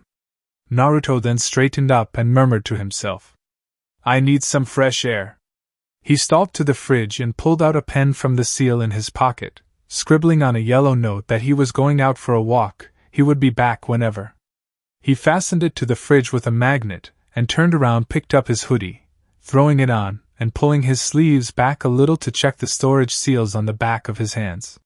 He unsealed his wallet, confirmed that he had enough money inside, and checked for his ninjato. When he was sure he had what he needed, he slid his feet into a pair of black sneakers with white soles, bending down to tie the laces. He turned to the waist-height table the landline was placed on and looked up onto the wall, tapping his finger on the white circular knob on the wall. The knob, the thermostat seal, beeped thrice at the short pulse of chakra from the man to keep it on for the better part of that day. Naruto flipped up his hoodie and opened the door, closing it after him. The leader immediately encountered the harsh, cold morning of Dark Country, and he tucked his hands into the pockets at the front of his hoodie, lowering his head and walking up the straight, to wherever his feet took him. The wind howled and the chill bit at the corners of his hidden face. No snow just yet, but the cold was bone deep. Naruto appreciated the distraction. He wasn't sure why his unknown dream had affected him this much. He wondered if he had died in the dream. The hooded blonde shook his head. He wasn't afraid of death. Partly because that the total number of times he had encountered death, and summarily overcame it, had desensitized him from feeling the panic that normally hit a person before death arrived. During his days before Orochimaru had taken him under his wing and taught him how to defend himself, Naruto had seen plenty of things and had endured plenty of strokes with death to base a movie off of. His very first kill was when he was 7. A ragged old man had snuck into their hiding spot and kidnapped Nagato, while the Rinnegan holder was still in his catatonic state. Yahiko, Konan and Sueki too were unresponsive, unable to come to terms with the death of their parents and the way their lives had fallen apart. Naruto, forcing himself to not fester in the pain of loss over his parents by looking after his friends, chased the man. He hadn't eaten in 4 days. He could remember exactly how much his stomach gnawed on itself. Every morsel of food he found, or stole from IWA or Kumo camps, and was summarily flogged and released if he was caught. He hand-fed his friends and left nothing for himself. Naruto was less than 5% as he chased the also starved man. The man might have wanted to sell Nagato as a slave to the enemy, or sell parts of the child to those in the front lines that needed spare organs. Or eat him. War and hunger brought out the primal desperation in humanity. Anything to survive. Regret was for later, now was to find a way to keep body and soul together. To conserve the little energy Naruto had, he maintained a firm, steady jog while the tired, weak man was weighed down by Nagato's 7-year-old, semi-starved weight. When the man finally collapsed out of exhaustion and made to tear off flesh from Nagato's stomach, Naruto rushed to him and bashed his head in with a rock. The 7-year-old blonde didn't stop smashing the man's head until there was nothing but cracked pieces of his skull and brain matter all over the rocky ground, all over Naruto's body and splattered on Nagato. The things Naruto did to protect them, Yahiko, Konan, Nagato and Sueki. The world of pain and torture he had to endure. He couldn't take it back and he wouldn't take it back. They were his friends. They were all he had. Sueki pulled out of her depression, using her teacher as her only anchor and her entire reason for not simply killing herself. Yahiko and Konan followed after, and Nagato was the last to think of self-preservation over the death of his parents. The Sannin came. Akatsuki was formed. The rest is history. For years now, his affairs had been in order, On the occasion he had abruptly died, then Sueki was to take over as leader in his stead, though if the vampire was adamant in her promise to die with him, then Kushina would take the reins of leadership. The Dark Council will support her until they were certain she could properly rule with absolute centralized power. There shouldn't be a big national mourning for him. Naruto didn't want anyone crying for him, though some days he felt like this would be the only last order that his people would defy. Halfway through the Civil War, when the rebels of Dark Country had found out of one of their own and aimed ripping holes through Konoha shinobi, they used him, the ghost, Naruto, as a rallying cry to reinvigorate their fighting spirit to overcome their oppressors. Naruto was the leader of Dark Country before he even entered the country. To put it bluntly, Naruto had been ready to die since the moment he lost his parents. His one condition before he could allow himself to die was to do it for his friends. Naruto loved the life he lived and he couldn't hope to have surrounded himself with better friends and family, but he wouldn't hesitate in the least to throw his life away to protect them. His blue eyes flicked up when a pair of joggers entered his line of sight. Naruto flicked his left hand into the Kurono hand sign and both of the winter cloak wearing DC officers flashed the country's hand sign back to the hooded man. There was no ill will or killer intent coming from the hooded man, and no alert was going round to capture him, so they passed by him. Naruto didn't know when 40 minutes rushed by him, and he was well out of the capital and in the snowy southeastern areas of his country. His feet left tracks in the thin blanket of snow as he tread down a shinobi stop street, buying himself 10 sticks of dango and chomping on them with gusto. The country was gradually waking up, as dim beams of orange light shone from the horizon and bathed darkness in early sunlight. Naruto stood and watched the light shine from the top of a roof, cushioning his feet with chakra to stay silent and not disturb the occupants of the residential house beneath him. Like clockwork, shinobi Genin, Chunin and Jounin crept out in the dim lighting and sluggishly went to the different stands in the shinobi stop street, buying takeout food from the vendors. Shinobi Stop was appropriately named to a custom for the fast-paced lifestyle of ninjas. There weren't like restaurants and cafes that had seats about, but more like portable shops with about 5 cooks tending to customers, among the numerous other cooks in the numerous other vendors' stands. There was a stand for anything: vegetarians, carnivores, and those that want a little bit of both. Ninjas that weren't patient enough to eat from home came by and bought what they wanted, eating it on their way to the leader's tower to get mission requests. They were smart enough not to stuff themselves, else risk a cramp or bellyache while out on the field, and they were also smart enough to not starve themselves, else collapse and leave themselves defenseless. Daryu was the only currency used in Dark Country, and with the abundance and availability of missions, there were more opportunities to earn their pay while at the same time adding to their mission quota to rank up. That week was Naruto's day off from work. His 2 office assistants could handle paperwork that didn't need his urgent attention, and those that did need his immediate attention had already been taken care of by Naruto. The Chunin that distributed the mission requests on the ground floor of the tower could handle their assigned roles well enough, maintaining a steady stream of pending missions to those that requested it, and confirmed missions to those that had completed theirs. 5:42 a.m. Naruto idly twirled a dango stick in his left hand as he tramped down the snowy roads, hiding his presence from the ninjas making their orders to the stands at the shinobi stop. They weren't many at that moment, but more were coming. "Jinny!" Naruto's eyebrows shot up into his hairline when he heard the call. "Jinny! Where are you?" He turned towards the voice, just as 2 more people added their own calls. "Here, Jinny, Jinny, Jinny! Here, boy!" The hooded leader walked to the young teenagers. 2 boys and a girl, and they were wearing forehead protectors and bearing the holstered standard shinobi weapons kunai and shuriken. One boy turned to the girl, who was apparently the squad leader. "We should tell Sensei Dash." "No, we can handle this." "What seems to be the problem?" Naruto asked as he stopped before the 3 genin. The 3 junior ninjas warily looked up at the tall, hood-wearing, masked man, and Naruto's sweat dropped at how sketchy he might look at that moment, so he flipped off his hood and smiled genially. He looked familiar. Could he be? Nah. He has better things to do than to be talking to them, their minds collectively summarized. The girl, still wary of him, slowly supplied. We're looking for a dog, Jin. We were walking him but Kato. She snapped a hard glare to the other boy, and said boy looked away and whistled nonchalantly, making Naruto chuckle. Thought it would be a good idea to let him off his leash. Jin spotted a cat and... Ah. Naruto waved his hand flippantly. I understand. He looked to the ground, his hands perched on his knees. Is this the place you lost Jin? The other boy, the one that wanted to call their Jounin-sensei, bobbed his head.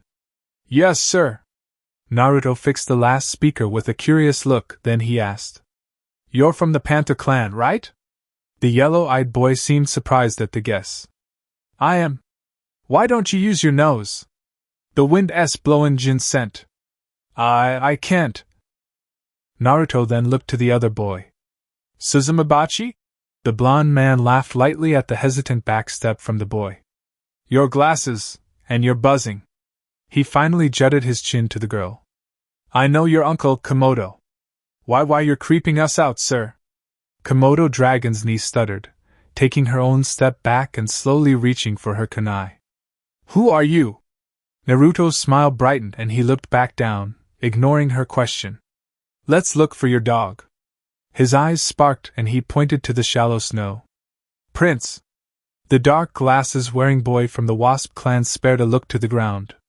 He's right. Since your dog was chasing a cat, I doubt he was running in a straight direction. The genin nodded to that logic, albeit slowly as the gears in their heads turned. And since it was a cat Jin was chasing, it probably ran into where there's a high perch to get it off the ground, or at least high enough from the dog. Naruto spoke to the Suzumabachi boy. Your eyes can see the footprints clearer. You could use them. He straightened up and dusted the knees of his sweatpants, pointing to the side of a store. Drowned out by the gradually increasing buzz of the ninjas in the shinobi stop, the dog the three genin had been walking was barking at a black cat hissing down from the top of a trash can. Dogs might have heightened hearing and he might have heard you lot calling him, but all he cares about is getting that cat. He flipped his hoodie back on and stuffed his hands into the front pockets, saying, Next time, don't panic. Oh! The genin muttered in unison. The taste sensor girl then bowed appreciatively. Thank you, mister! Hey, are you a ninja or something? The panther boy asked, as the Suzumabachi ran and tackled the dog before it could escape. The children lowered their apprehension, only just a little. Naruto flicked their foreheads and smiled invisibly. Or something. He backtracked and waved. Tell your teacher I said hi. Just as Naruto said that, and just as the man turned a corner onto another street, the three genins Jounin-sensei dropped down from the roof and looked at his students questionably. Yuma and Yumi Nakamura's older brother folded his arms and asked, Where's Jin? The oldest sibling of Naruto's family doctor and Kushina's former academy teacher smirked when the Komodo girl presented Jin to him, a dark brown sausage dog that wiggled in her grasp. Well done. Time to give Madame Kincho her dog and head back to the tower for another mission, don't you think? Meanwhile, Naruto squinted his eyes up onto a street lamp as it dimmed and turned off, staring straight at the masked kunoichi perched atop it. Sure bear, he said with a slight smirk, leaning back to fully see the dark-clothed, animal mask-wearing Kuma boxer. I see you finally made it into BLAK. The black operative sat down on the street lamp and tumbled backwards, neatly landing on her feet. She pushed up her red panda mask and smiled brightly to her ex-girlfriend's husband. Finally! He patted her shoulder. Congratulations! He walked past her, and she joined him. What team are you on? BLAK Team 91, sir. She tapped her fingers together and muttered. My squad captain is a hard-ass though. Nothing you can't get through, Surebear. Naruto familiarly ruffled her dark brown locks and the young woman laughed, pushing his hand away. She laced her hands behind her back and her black boots crushed the snow underfoot with each solid step. The bespectacled blonde gave her another brief smile. 7 years of trying finally paid off. I'm proud of you, kid. PSHHH, I'm just stubborn is all. She took off the mask on the top of her head, at his beckoning, and handed it to him. I chose the mask. I'm kinda surprised no one picked Red Panda yet. The man looked at the red panda bileke mask. He gave it back to her, and she took it with both hands. Wear it with pride, kid. Yes, sir. I will. Naruto was glad that him marrying Kushina, Shimara's ex, didn't put a dent in their friendship, whether it was between Kushina and Shimara or Naruto and Shimara. The Kuma was a nice girl and Naruto had watched her grow up. Spending countless times having sleepovers in Kushina's bedroom, and if Rantomo or Epic Mist was to sleep over as well, they would do so in the public space of the parlor. Since she had gotten her Chunin vest, she had been training long and hard to become a dark country black operative. Every time she would apply, she would be sent back soon after with demands to develop her skills. Bileke were the elite shinobi of the country. They had a high standard to set. It was when Shimara Kuma had fine-tuned her Fuinjutsu skills and mastered her hand-to-hand that the operative, in charge of the eastern region's Bileke recruitment exercise, Captain Octopus, gave her the green light to begin the intensive Bileke training that would take place in the headquarters in the Night Forest. Captain Squid said that he was going hard on me 'cause I was close to you. Is that so? The Dark Leader mumbled. He said that, since I'm close to you, then I'm in a better position to protect you, Nana and Lady Sue, when the time comes. Did you tell them that we can take care of ourselves? I told him that's the whole reason I wanted to join BLAK, so I can become the best and protect you guys. Look at you. Being so serious. He tousled her hair again, and she shoved him away with a wide smile. I'm not always serious. She rolled her eyes, watching as her leader folded his hands behind his head and their feet took them northwards, towards the northern region, which would be roughly 4 hours away if they continued at that leisurely pace and an hour if they ran or took a carriage. I'm seeing someone now. Naruto looked to her with a larger-than-life smirk. Oh really? Yeah. Shimara scratched the back of her head, nervous. I met her at a mixer last month. She writes children's stories and she wants to open a publishing company in the country. Naruto waggled his eyebrows at her. Any plans to get married? Kids? Her exasperated groan was music to his ears. He shrugged. I'm just saying, you're at that age now. Ugh, don't even start. I hear enough of that from my mom. The man hummed out a pleased laugh. I'm joking, Sherbert. Lighten up. She huffed. You're 22, you've still got your whole life ahead of you. Don't forget to have fun. I won't, sir. The man looked down as the crunch of snow was replaced by the crunch of gravel. They were inching upwards, away from the harsher cold. I want to go and see someone. The place I'm going isn't far from here. He pointed up the wide road going up from the southeastern area to the eastern region proper. Some distance away were houses constructed on plateaus and hills, and a great distance from the Chuinka's main clan compound. On that hill over there. You want me to accompany you? The boxer asked. Unless you have somewhere you have to go. No, I'm off duty for now, till the blizzard anyway. She sealed her mask into her pitch black gown and flak jacket. Naruto kept walking with a lazy lean and his hands behind his head. His hood was down to show his radiant blonde hair, and his sky-blue eyes sparkled pleasantly in the orange sunrise. Are we visiting someone? It won't take long. They walked off the road and treaded up the hill, having to use the stone staircase that shot straight up to the top. On the top of the hill was a familiar face. Suki, hey! Naruto waved. The Kurama woman jumped in surprise and whipped around, almost toppling her painting canvas and nearly pouring away her palette. She hastily dropped the palette onto the ground, close to some different colored paint cans, and undid her color-stained apron, rushing to Naruto and diving at him with an unrestrained hug. She grinned. Hey. The man chuckled and patted her back. What are you up to? She grabbed his hand, purposely ignoring how paint-stained her fingers were, and dragged him to the canvas. The constructed stone top of the hill, done so for the holder of mania, gave the slipper-wearing woman traction to not trip over. I was busy with this piece. On the canvas were blue-roofed houses built atop hills and plateaus as far as the eye could see. The colors she used didn't match the real image, as she deliberately used only the colors red, blue, and black. What do you think, Lord Naruto? It looks great.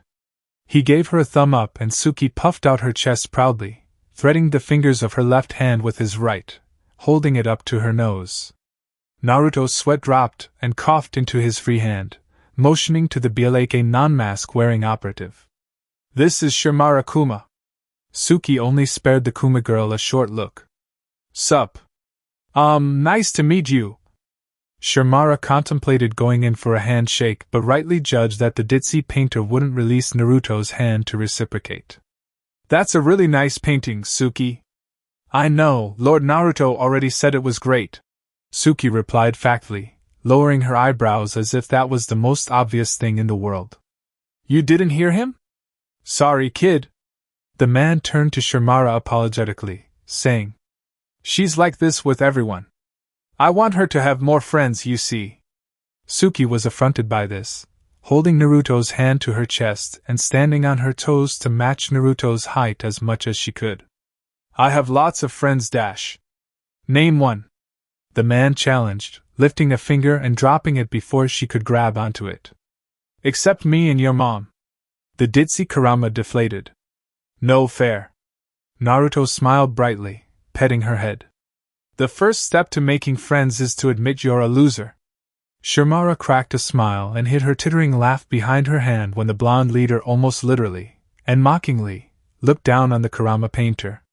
The leader of Dark Country swept his hand over the scenes Suki was painting, indicating the houses, the towns and the villages all over the country.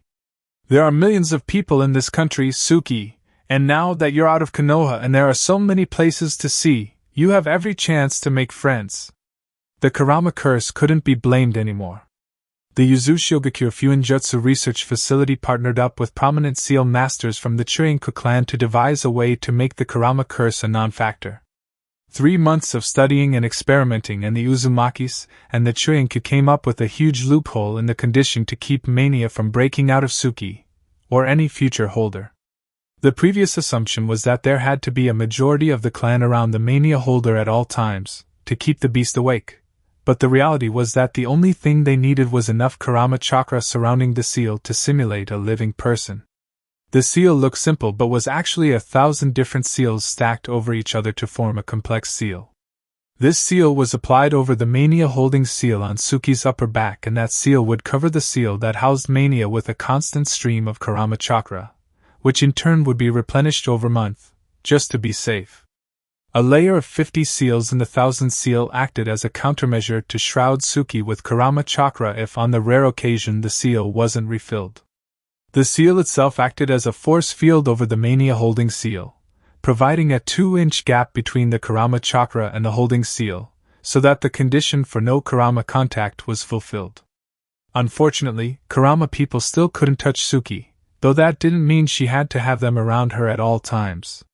Like now, she was hundreds of miles away from the nearest Kurama, and that family of Kurama were in the distance on a hill, preparing for breakfast in their house. Not nearly enough people to prevent mania from breaking out. It was surprising that no one had thought of this seal before. Suki puffed out her cheeks and silently played with Naruto's larger hand. You're being mean, Lord Naruto, she said with a dour pout. Then her attention went back to his hands. The man laughed nostalgically when her weirdness drove her to drag her tongue up from the base of his palm to his ring finger, taking half of that finger into her mouth and mumbling. You ate dango recently, didn't you? Shimara suddenly felt uncomfortable at the innocent radiance in the Kurama woman's eyes and the uneasy chuckle from the more than uncomfortable leader. He gathered himself and looked at her, half stern, half shaky. Now, Suki, what have I told you about licking other people's hands? It's rude, she replied slowly, sucking on his finger. But I only lick your hand, so it's fine. It can make people misunderstanding. But your hand is sweet and soft. The man palmed his face and motioned to Shimara, who didn't know where to look at that point. You're making Shimara very uncomfortable. She's not complaining. Besides, Suki said with a casual shrug. She took his finger out of her mouth. A thin string of saliva connected it to her lips. I'm not hurting anybody. Am I, Lord Naruto? Naruto didn't know what else to say, to get out of this situation. He wasn't a religious man, but at that moment, he prayed for something, anything, to happen. The bespectacled blonde's knees almost buckled in relief when a DC officer from the southern region ran up the hill and promptly fell onto his before him. "My Lord Naruto! What is it? There are 2 people at the western gate that want to see you." Naruto raised an eyebrow. He shivered when Suki licked his pointer and middle finger next, doing so tortuously slowly and with her pure eyes wide with guiltlessness. He gently pulling his fingers out of her mouth, though unluckily not out of her hands, and asked the kneeling man, "Who are they? They say their names are Konan and Suminazuka." Naruto's heart stopped for a fraction of a second. The man looked up when he was met with silence. "My lord? Tell them, I'll be there in a minute." Pomf! His disappeared in a burst of smoke and reappeared before his house. Defense Corps Refugee Protection Unit Command Center. Outside of the northern region, within Dark Country territory. Dark Country. Naruto was greeted with the hushed, anxious murmuring of the refugees under his protection. The glasses-wearing leader took his first step into the camp, the first one he had ever taken, and a force of roughly 50 dark brown and white cloaked shinobi and kunoichi rushed up before him and created a path for their leader, snapping into crisp salutes and keeping the nervous refugees behind them. There were refugees from as far as Snow Country to as close as Hidden Mountain. In the beginning, when Naruto's conscience permitted him to allow refugees onto his lands but not through the gates of his great country, there used to be 2 refugee camps that was built to accommodate the thousands that flocked over from their war-torn villages and countries for safety. Their number had gone down from about 14,000 to 8,000 by the resolution of the war due to the Wealth nations signing an all-binding neutrality pact that will and has been affecting the manner of relations on the continent for months now. The neutrality pact of the Wealth nation daimyos was meant to reinforce the non-aggression agreement of the 5 Kage in the Kage summit, but the neutrality pact had taken point for the undeniable widespread effect it had on smaller, less wealthy nations, thus all over the continent. There was a considerable amount of spending going into the refugee camp from the National Bank, signed off by Naruto himself, and this was gradually used to develop the camp, making it so that tents and tarps were replaced by quaint, 2-bedroom houses and boarding houses. There was a clinic to tend to the sick and basic education was provided by volunteers from Darkness. They were at liberty to make mission requests to Darkness, but at a price, and they were also free to rebuild their lives inside the refugee camp. The marketplace in the refugee camp, though smaller and less visited than the ones in Ghost Town or the Dark Capital, was a good source of income for some refugees that were brave enough to venture out and bring in goods. The one condition that would ensure refugees lived relatively happy, prosperous lives in the developing refugee camp, and that was they were not to dare try to enter Dark Country. They would be caught and kicked out, and at worst they would be shipped off to the super maximum security prison in Kirigakure. Darkness was synonymous with secrecy. Darkness valued its privacy. As long as they followed that rule and lived their lives as decent human beings, Naruto was more than happy to have his defense corps safeguard the lives and livelihood of the refugees. For that, they couldn't complain. Those people stared at the man that had been so kind to him with respectful silence, looking over the shoulders of the DC officers keeping them back. Naruto wasn't wearing his white with black trimmed leader's robe or his wide-brimmed hat. Rather, he was in a dark, short-sleeved shirt and black pants that stopped at his ankles with a pair of black sandals with clean white soles. The short sleeves of his shirt showed off the black line tattoo that had appeared on his body when he first activated his smoke release, the storage seals drawn on the back of his hands and the mysterious-looking ink art etched onto his inner left forearm. He wore a pair of dark-rimmed rectangular glasses and a plain black half-mask, both of which made his sky-blue orbs sparkle with silent laughter and showed the crinkle of time on the corners of his eyes. He had turned 40, they had heard from the Defense Corps officers they were friends with, and one of his 2 wives had given birth to his first child an hour after his birthday. Naruto was young, by shinobi standards, but after all he had done for Dark Country as a whole and the refugee camp, he was a certified old man. Not that many people could do what he did, and yet the blonde leader didn't claim all the credit. The people that executed his commands to the letter and without faltering took the majority of Naruto's acknowledgement. Every one kami-fearing person was grateful to be connected to Dark Country in some way, whether as one of Darkness's only 4 allies or as a non-ally merchant in a remote village that regularly resold dark products after purchasing them from a dark trader, or non-allies that had submitted mission requests and had gotten what they wanted right down the finer details. Naruto's spiky, radiant yellow hair tousled with the light wind, and the leader walked with his hands in his pockets, following the cleared path to the command center. The stiff-backed DC officers didn't dare look Naruto in the eyes, keeping their eyes straight ahead and their sharp salutes unshaking. At the end of the path, Makoto Gato, the director of the Northern Defense Corps, took one smooth step out of the ranks and stood before Naruto, stamped his left foot on the ground and threw up a respectful salute. The scarred clay man snapped his hand down to his side when Naruto smiled lightly at him, standing about 4 feet away from his subordinate, and Makoto bowed deeply. "Lord Naruto, sir!" he shouted, and the other Defense Corps officers brought down their hands in unison, but didn't break ranks or shift out of their stiff-backed attention stand. Makoto continued, "Welcome to the Refugee Protection Unit. I am honored to be the one to welcome you." "No need to be so formal, Makoto." Luck had been on the Gato's side, as it was during his shift to oversee the Refugee Protection Unit of the Defense Corps that Naruto had arrived on. The clay release user made a mental note to thank his ancestors later when he returned back home. "I heard I have visitors?" "My apologies, my lord, I could not bring them into the country dash." "No apologies needed, old friend. They're neither citizens nor allies. They have no right to enter darkness," the masked assassin said casually, without feeling for the refugees hearing their conversation, as they too one day dreamed to enter the great country that was darkness. "You have performed excellently." Makoto bowed forward once again, deeply humbled by Naruto's words and hiding his proud smirk under several layers of professionalism. "I am grateful, my lord." He stood up straight again and turned to the side, moving his hand to the entrance of the command center, and Naruto nodded appreciatively, entering the building, and Makoto followed after, treading a step behind his supreme commander.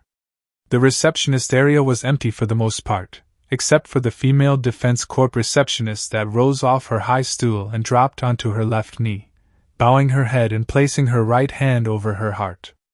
Naruto, making an accurate guess that he was supposed to go through the doorway directly behind the receptionist. Makoto reported as they walked through the hall of doors and up a few flights of stairs. "Their names are Konan and Inuzuka-tsum," he began. "My female officers have searched them and stripped them of their weapons and belongings. The one called Konan reported that she had come in a rush, and so was unable to pack more than the bare essentials, spare clothing, ration packs, water and bandages. Some informed us that Minato Namake's helped seal all of their things into a large-size sealing scroll. We are currently searching it for traps. There are no traps on their person, and all the money they have on them is 60,505 snow ryu, 60,550 snow ryu. Okay.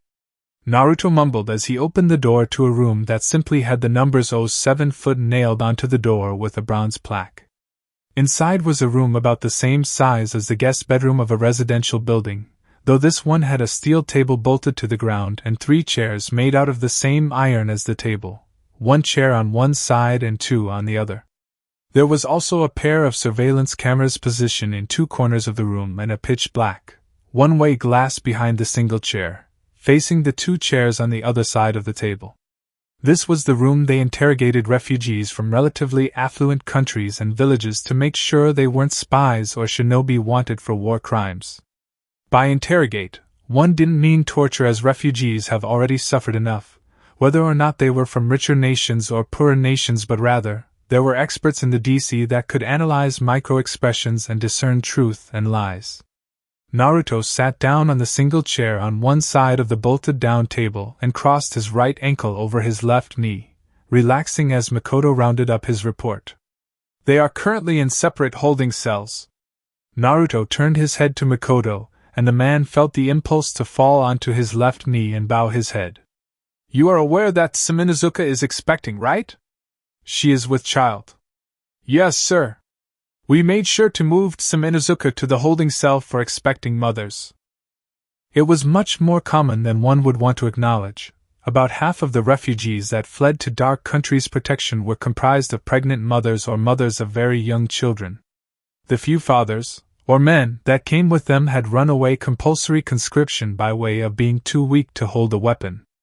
Given that some of the women that begged to be allowed into Naruto's protection were pregnant, there had to be dozens of remodeled holding cells to humanely cater for them. Fresh air, plenty of sunlight, a medic on standby within earshot of their cells, and the privilege of not being separated from their children, if they had children. The purpose of the interrogation or questioning was, as said before, to prevent spies and war criminals from seeking asylum. The Defense Corps, whether it was during Makoto Gato's shift or Nanako Hogo's shift, had captured more than their fair share of shinobi that had tried to capitalize on Darkness's patronage to sneak into the country and gather information. This wasn't even paranoia. It had happened before. Among the first 200 asylum seekers that came into Naruto's lands, about 60 of them were spies and 10 had committed some sort of heinous crime during the Third War, wherever it was they were coming from. Pregnant women, young teenagers, crippled old men, basically anyone you would least expect. Half of the credit went to IWA, some to Snow, some to Konoha, and the rest from small, lesser-known villages that had a bone to pick with Naruto, or Sueki, for whatever reason. One spy from Snow had even admitted that Doton had had a small chunk of his kunoichi impregnated and sent to Darkness to beg for entry. Little wonder why Snow had suffered great losses during the Third War, despite being the first wealthiest nation. Women that didn't want to be forcefully impregnated fled the country, and men that didn't like this treatment, and thinking that their family members were next to be targeted by their daimyo, took their families and left the country. There was widespread discontent in Snow, and 3 years into this practice of making women pregnant, insemination or otherwise, Doton wisely stopped, as that tactic didn't work on Darkness. Appealing to Dark Country's humanity by having heavily pregnant women seek asylum didn't work, and worse still, those that had been impregnated and turned away from Darkness refused to return to Snow, reducing Snow's general population and weakening its place among the wealth nations. Suna and River though was willing to welcome them in Dark Country's stead, and so Naruto sent those women and mothers to his allies. It would only be during the tenure of the next leader of Darkness, long after Naruto had died, that those refugees that had peacefully camped and settled outside of Dark Country's borders but within its lands would be acknowledged and welcomed wholly into the country, where they would live their lives with the same privileges of Dark citizens. Naruto waved once. "Bring them in." "As you wish, sir." The first person to be led in was Konan.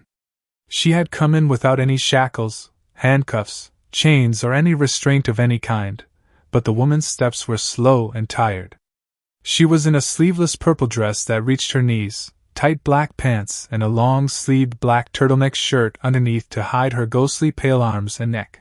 Lastly, she had on a pair of blue shinobi heels. Konan also wore a white origami rose on the top side of her head, complementing the look Naruto had known since he was a kid. The sides of her heels had stray blades of grass, and woman's hands looked like she had washed them recently. One of the 2 female DC officers pulled out Konan's chair for her, and the paper angel clasped her hands together on her lap and lowered her eyes, pointedly looking at a spot on the table and avoiding eye contact with the blonde man. Naruto sat forward on his seat and placed his forearms onto the table, lacing his fingers together and leaning into the bolted-down table ever so slightly. The 2 officers left the room soon after. He stared at the woman with an even expression. He didn't say anything, and she didn't opt to speak either. His blue orbs churned at the submissive, weak appearance of the purple-haired lady. 2 minutes of this stark, nearly unbearable silence later, and the door buzzed open again, and 2 different female officers escorted Sam into the interrogation room. Naruto didn't take his eyes off Konan. The Inuzuka was helped into her seat, and Naruto flicked his right hand over his shoulder. The 2 officers saluted and left the room. Those watching from the one-way glass behind Naruto also left, and finally, the red, blinking lights on the surveillance cameras clicked off, effectively deactivated. Sam felt panic rise up in her gut as she noticed that they were completely alone with the most feared man on the planet. without the false protection of Minato's sword or a majority of Conan's paper bombs. Her nose told her that the nearest person in the entire building were the officers on the ground floor, 6 floors beneath them, seeing as those in the holding cells on their floor the top floor were few and far in between. The bespectacled blonde then pushed his glasses up his nose and placed his hands flat on the table, an unspoken shinobi way of telling them he meant no harm. He smiled gently and looked at Sim. I have to apologize for the harsh treatment. You can't be too careful these days, you know. The 7 months heavy Inuzuka's lips were in a straight line, unsure of how to respond to the sincere statement. Konan responded on their behalf, her face still lowered in dour expressionlessness. I understand, you don't trust us, me. Naruto looked to her and placed his chin on his right palm, saying, No, Konan, I don't trust you. The purple-haired woman frowned invisibly and her shoulders sank further. Your honesty is as refreshing as ever, Naruto. I take it you don't trust me either. It was Sim's turn for Naruto to face, and he said, Frankly, I don't trust anyone that crawls out of Konoha. You should have been killed the moment you stepped foot on my lands. But... He sat back in his chair and crossed his arms. The reason neither of you are dead is because of Minato. Sim cleared her throat and asked in a low voice. You're afraid of Minato? Naruto chuckled and shook his head. Oh no, he has already seen his own fair share of suffering. You, Sim Inuzuka, are Minato's weakness, and I don't see the use in killing his weakness. So you do have a conscience, the heavy woman said with a sharp smirk. Don't misunderstand me, Sim Inuzuka, Naruto then said as he leaned forward on his forearms. He closed his eyes and the corners of his eyes turned up genially. Make any sudden moves and I will kill you. He opened his eyes and the sheer darkness and maliciousness warbling beneath the surface drove chills down the dog-woman's spine. It was Naruto's turn to smirk sharply. Cool? Sim grit her teeth, hating how much she was afraid at that moment. She lowered her head and nodded. I understand. The masked man then looked back to the silent angel of aim and said, Let me see your hands, Konan. The woman's lips screwed to the side and under the table her hands closed into tight fists. Why? You being here and not in aim with Nagato can only mean one thing. I want to confirm it. He hummed and motioned to her. Let me see those hands, Konan. Konan sighed. Fine. She placed the back of her hands onto the table, and Naruto scoffed when he saw what he guessed he would see. There. Konan's right ring finger was missing, cut to a stump. She also didn't have on any of her piercings. Huh. The man murmured, his smirk struggling not to show. Defected from Akatsuki, Nagato's not gonna be happy. He isn't. She looked to his own right hand and her eyebrows slightly furrowed when she noticed that his ring finger was well intact. What did you do to get your ring off? It's quite simple really, my chakra burned it off. The purple-haired Kunoichi's eyebrows lowered. Of course, Naruto then said, entering the thick of the matter. Another guess is that the Akatsuki are after you and that the River Circus ringmaster delivered the message that Fugaku and his shinobi are close to Clover Mountain. He chuckled again, amused. What a mess, huh? We need your help, Naruto. Oh, and what do you need my help for, Konan? The man asked with a raised eyebrow. Are you not the Angel of Aim? I'm sure you can take care of the Akatsuki by yourself. 1 or 2 S ranks I can handle, but there are 5 people plus Nagato making 11 with his paths. Are tracking us down.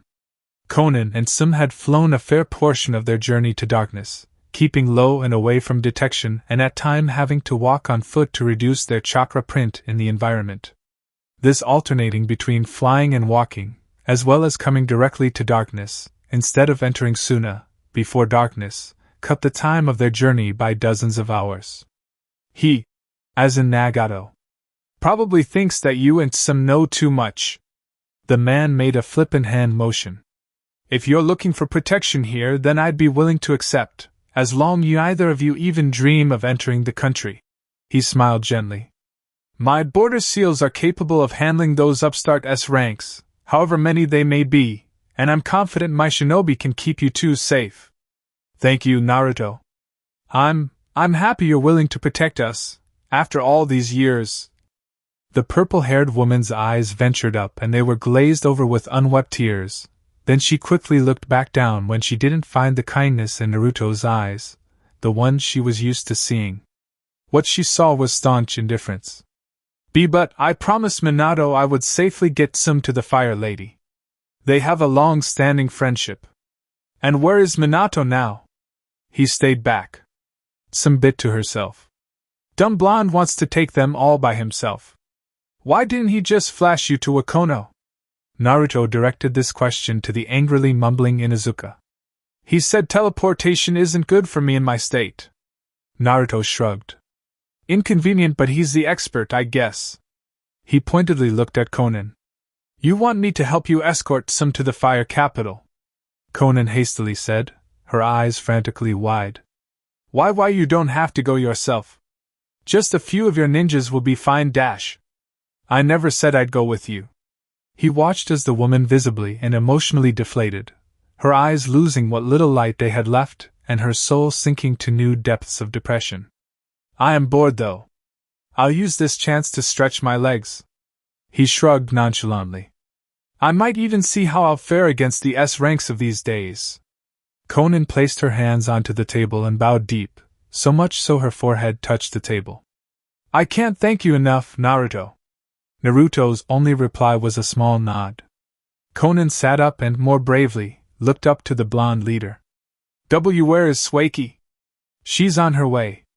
Unlike Naruto, who Nagato and Konan had known were leaving, Sueki following her teacher was something they didn't expect. They could have guessed the wide-eyed vampire girl would follow her idol, wherever he was going, but the girl had not even informed them of her departure. Sueki simply left. No goodbyes. Is she, well? She's okay. I mean, are you too? We're together, if that's what you're asking. Naruto answered. Some looked between the two former friends, confused but wisely kept out of the conversation. I'm with Kushina too, just so you know. Oh. A sad smile came onto Konan's face. I see you finally got that harem you've always been dreaming of. Naruto smirked a little. I don't think two women can make it a harem, Konan. Naruto. She opened her mouth to continue but closed it, unable to say anything. She frowned at her traitorous emotions, threatening to spill out of her, threatening to make her jump over the table and tackle the man before her in a tight hug, threatening to make the tears swimming in her eyes rush down for not acknowledging his feelings for her all those years ago. And Naruto, I'm sorry for everything I've done. The man silently crossed his arms and raised an eyebrow. I led you on, I took advantage of your kindness and I took you for granted. Her lips trembled and her eyes shook. You had my back, our back, and we didn't even know. I was a bad friend, Naruto. I'm sorry. You never know what you have until you lose it. A memory surfaced in their minds. A 9-year-old Konan walked around the corner of a lone wall, what was left of a building, and gasped in horror as the boy she was searching for took off his shirt to allow the Amigekyo rain wash off the dirt and grime from his body. She made to apologize, but her pale face paled even more and her blood ran cold as she saw all the angry, violent, purple, yellow, red, and blue slash that crisscrossed over Naruto's bony back. They looked new. They looked like they had been dealt 30 minutes ago. The mask-wearing blonde looked over his shoulder, pausing in his action, and his face reddened with morbid embarrassment. What the hell, Konan? I am sorry. He quickly put his tattered shirt back on and faced forward, where there only lay a high pile of rocks from the house that used to stand before him. He spoke without looking back at her, keeping his masked face neutral and his voice even. I gave Sue something to do. Can you help me watch her? I'll be done in a minute.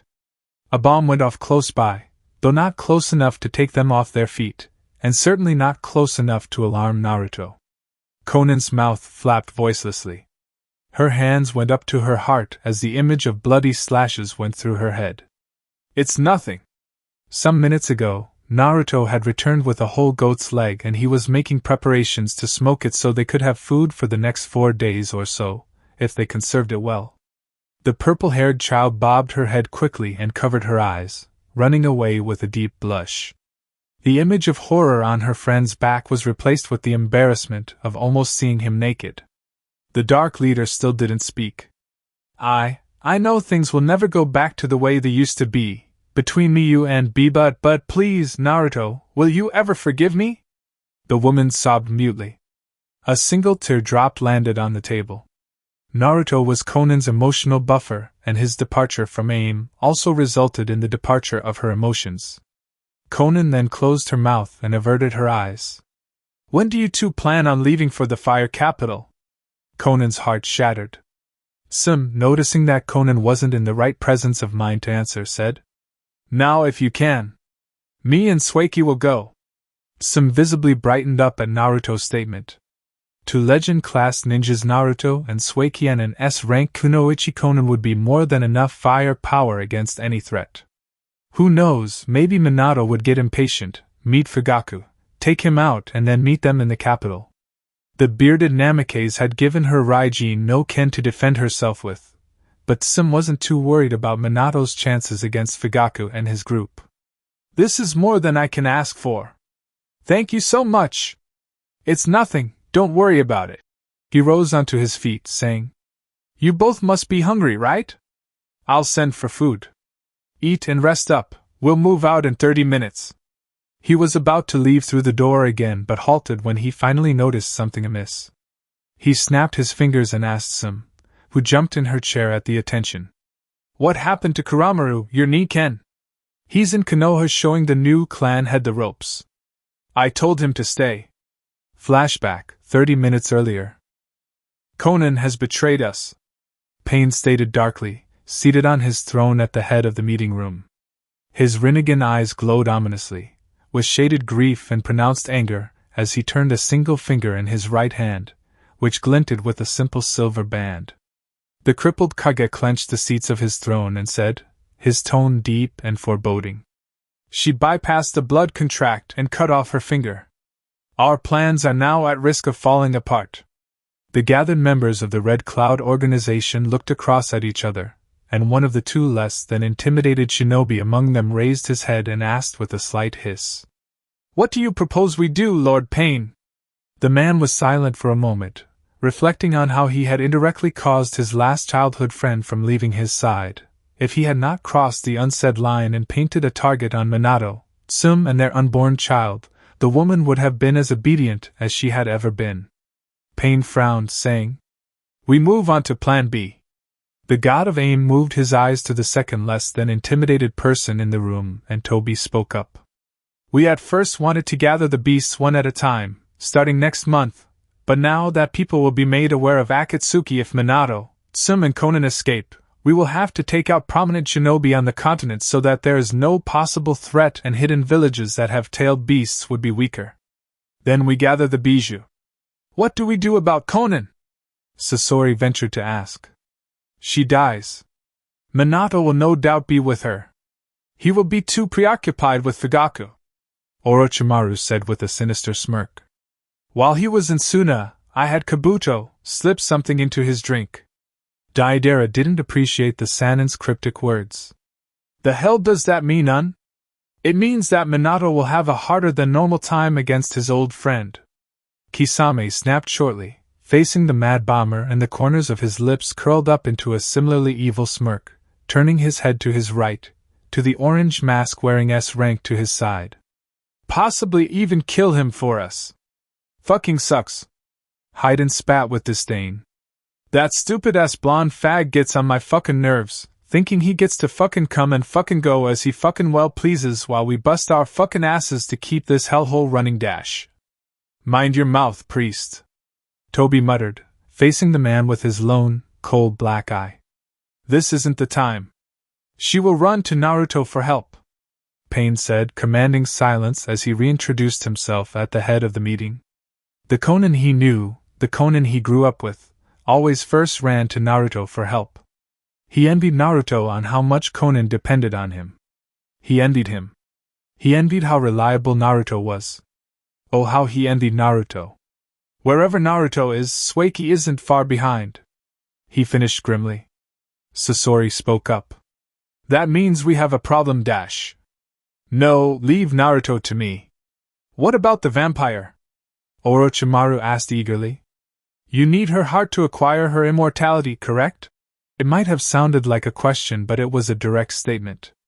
Orochimaru had implanted Kakuzu's Jiangu into his own body, amplifying the black threads with his sage chakra and his snake summons. The scientist had also harvested roughly 50 different hearts from unfortunate civilians and shinobi outside of AIM, and surgically reduced their sizes to that of a golf ball. Jiangu took those 50 hearts and arranged them in Orochimaru's gut. The snake sage might as well be immortal already. Though Naruto's volatile remained in his chakra network, ever eroding his lungs and his unnatural snake heart. Those 50 hearts only elongated his time on Earth. Acquiring Suiki's heart would evidently purge Naruto's chakra from his body. I work alone, Orochimaru reminded the man, and Pain hummed to himself, tapping his chin reflectively. Allow me to get it myself. Do so. A broad grin stretched on the man's pale cheeks and he bowed appreciatively. Sasori and Deidara, you two take care of Konan. Hiriko's hulking frame rumbled and the puppet master inside settled back. The chakra springs sprouting from his fingers controlled the puppet shell to bob its head once. All right, Lord Pain. I will take the fight to Fire Country. Seeing as the fortress that was darkness couldn't be infiltrated to be used as a battleground. While you three hide in, Tobi and Kisame, the leader of the Akatsuki said, pointedly looking at the two men. Draw the dark forces away from us and into Suna. That shouldn't be too much of a problem. Haiden only giggled evilly. Kisame didn't reply to the order, but Tobi nodded silently. Present time. 30 miles from dark country marked border, and inside of Fire Country's side, stood 6 people in a large, uninhabited field of ankle-length, cold hardened grass. The paths of pain. They emotionlessly stared at the people standing a fair distance away from them, calmly feeling the wind blowing against their Akatsuki cloaks. Some stayed behind Naruto. By his silent command and rigid hand gesture once they had seen the 6 paths, but Suiki and Konan were at Naruto's side. Konan and Sim had only bathed and freshened up, their clothes slightly rumpled but more presentable, while Suiki was in a dark red, long-sleeved shirt, black combat pants and red shinobi sandals. She had on a pair of black gloves. Her black with white design jounin flak jacket lay neatly on her torso, and her dark country forehead protector glistened on her head. Her waist-length white hair was tied up into a loose ponytail, thrown over her left shoulder. Unlike her teacher, she visibly carried the basic shinobi weapons on her person, a kunai holster on her right thigh and a shuriken holster on her left hip. The last article of clothing on her was a black bandana around her neck. Though it didn't reach her ruby-red lips, it did cover her chin. This bandana was an echo from the past, from the time she was a young child and started tying her hair around her mouth when she first met, then she upgraded to a tattered, hole-ridden scarf when their lives fell apart, and finally she settled on a featureless black bandana when she was 13 and inducted into the Akatsuki by her teacher. As of when she arrived in darkness with Naruto, she no longer covered her lower face. The corners of Naruto's eyes dipped down a little and he barely turned his head to Konan. Take some and fly to Fire Country. Suiki will protect you too. His head swiveled to the vampire, and he said with grit teeth. Don't argue. The pale vampire ground her teeth defiantly, meaning to open her mouth and snap right back at her husband that she wasn't ever going to leave his side, but the man smiled at her, soft enough to deflate her rising fists. Don't worry about me. His smile brightened and he placed a hand on her shoulder. I can handle myself. The woman mutely stared at the blonde. Her will to defy him reduced to nothing and her stoic mask broke into a frustrated sigh. I'll drop them off and come right back, okay? Naruto laughed quietly. Sure. The white-haired beauty grabbed Naruto by his jounin vest and stood up on her toes, planting a kiss on his mask. Konan turned away, hiding her jealousy. She summoned a swarm of white sheets of paper from her arms, forming a blanket of paper that levitated off the ground. She hopped onto the paper, held out a hand for the pregnant Inuzuka and then took off into the sky, taking a route to the capital that widely went around the Rinnegan-bearing paths, just as Sueki finally separated from her teacher and sped after the paper angel and Minato's weakness. Naruto and the paths watched them leave, then the Deva path said, "Sueki won't live long enough to make it to the capital." Naruto smirked invisibly. "You don't give her enough credit." Katsueki Sakanomiya was his student. It would do well not underestimate Blood, the vampire empress. "Perhaps not," the Deva path, formerly Yahiko, admitted. "You understand what is about to happen now, right, Naruto?" "Trust me, Nagato," Naruto warned with a small shake of his head, holding his hands as if to surrender. "You don't want to do this. Not with me. You talk too much, Naruto." The blonde closed his eyes, inhaled deeply, and then slowly exhaled through his nose, opening them again. There was a white flash that glinted over his cerulean blue orbs, vanishing as quickly as it had been seen. The blonde's eyes darkened and the shadows beneath his eyes covered his face, illuminating his cerulean blue eyes even more. His right arm snapped to his side and night terror appeared in his hands, ebbing dangerous black smoke. He held the lethally sharp blade laxly, pointed downwards to the ground. 6 long tentacles made out of smoky blackness slithered out of his back and shoulders, fluidly passing through the seams of his shirt and his vest without tearing the material, and waving about him hypnotically, as if they had a mind of their own. He didn't lower himself into a stance, standing upright with his ninjato pointed downwards and his long smoke tentacles swaying about him. The extreme tips of those 10 black tentacles crackled and glowed with white electricity.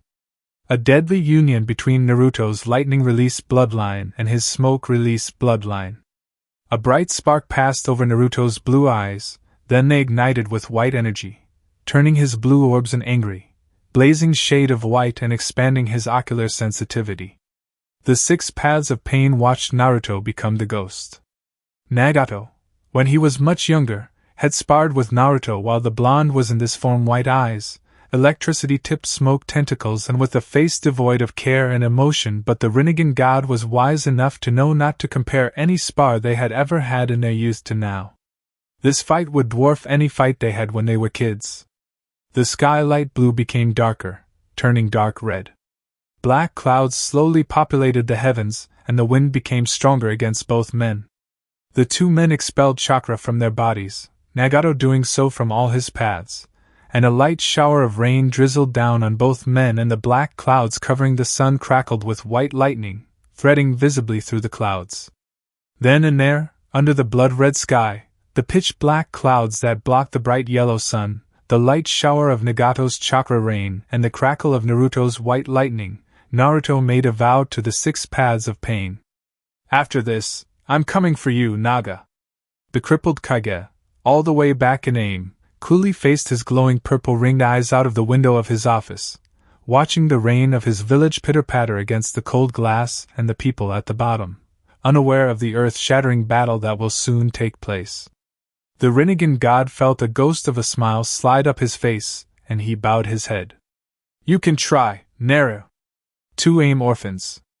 2 childhood friends. The ghost and the 6 paths of pain. The ghost lifted his sword-bearing arm and pointed night terror at the Rinnegan puppets. The Deva path lowered his center of gravity, flattening his feet on the ground as the other paths got into their own preparatory stances, ready to attack with all their might. There would be no holding back. No history book or storyteller could possibly describe that battle, the one that reshaped history forever. And that concludes the 6th part of this story. Thank you for spending your time here at Ichiraku Ramen and listening all the way to the end. Your support helps keep these stories alive and allows the shinobi world to continue through new adventures and alternate timelines. If you enjoyed Silent Night, don't forget to like the video, subscribe to the channel, and turn on notifications so you don't miss future stories. Once again, full credit goes to Foy the Snooze Button, the original writer of this story. If you would like to read the original version, you can find the link to the story in the description below. Let me know in the comments what story you would like to hear next. Until the next time, stay safe, and I'll see you again at Ichiraku Ramen.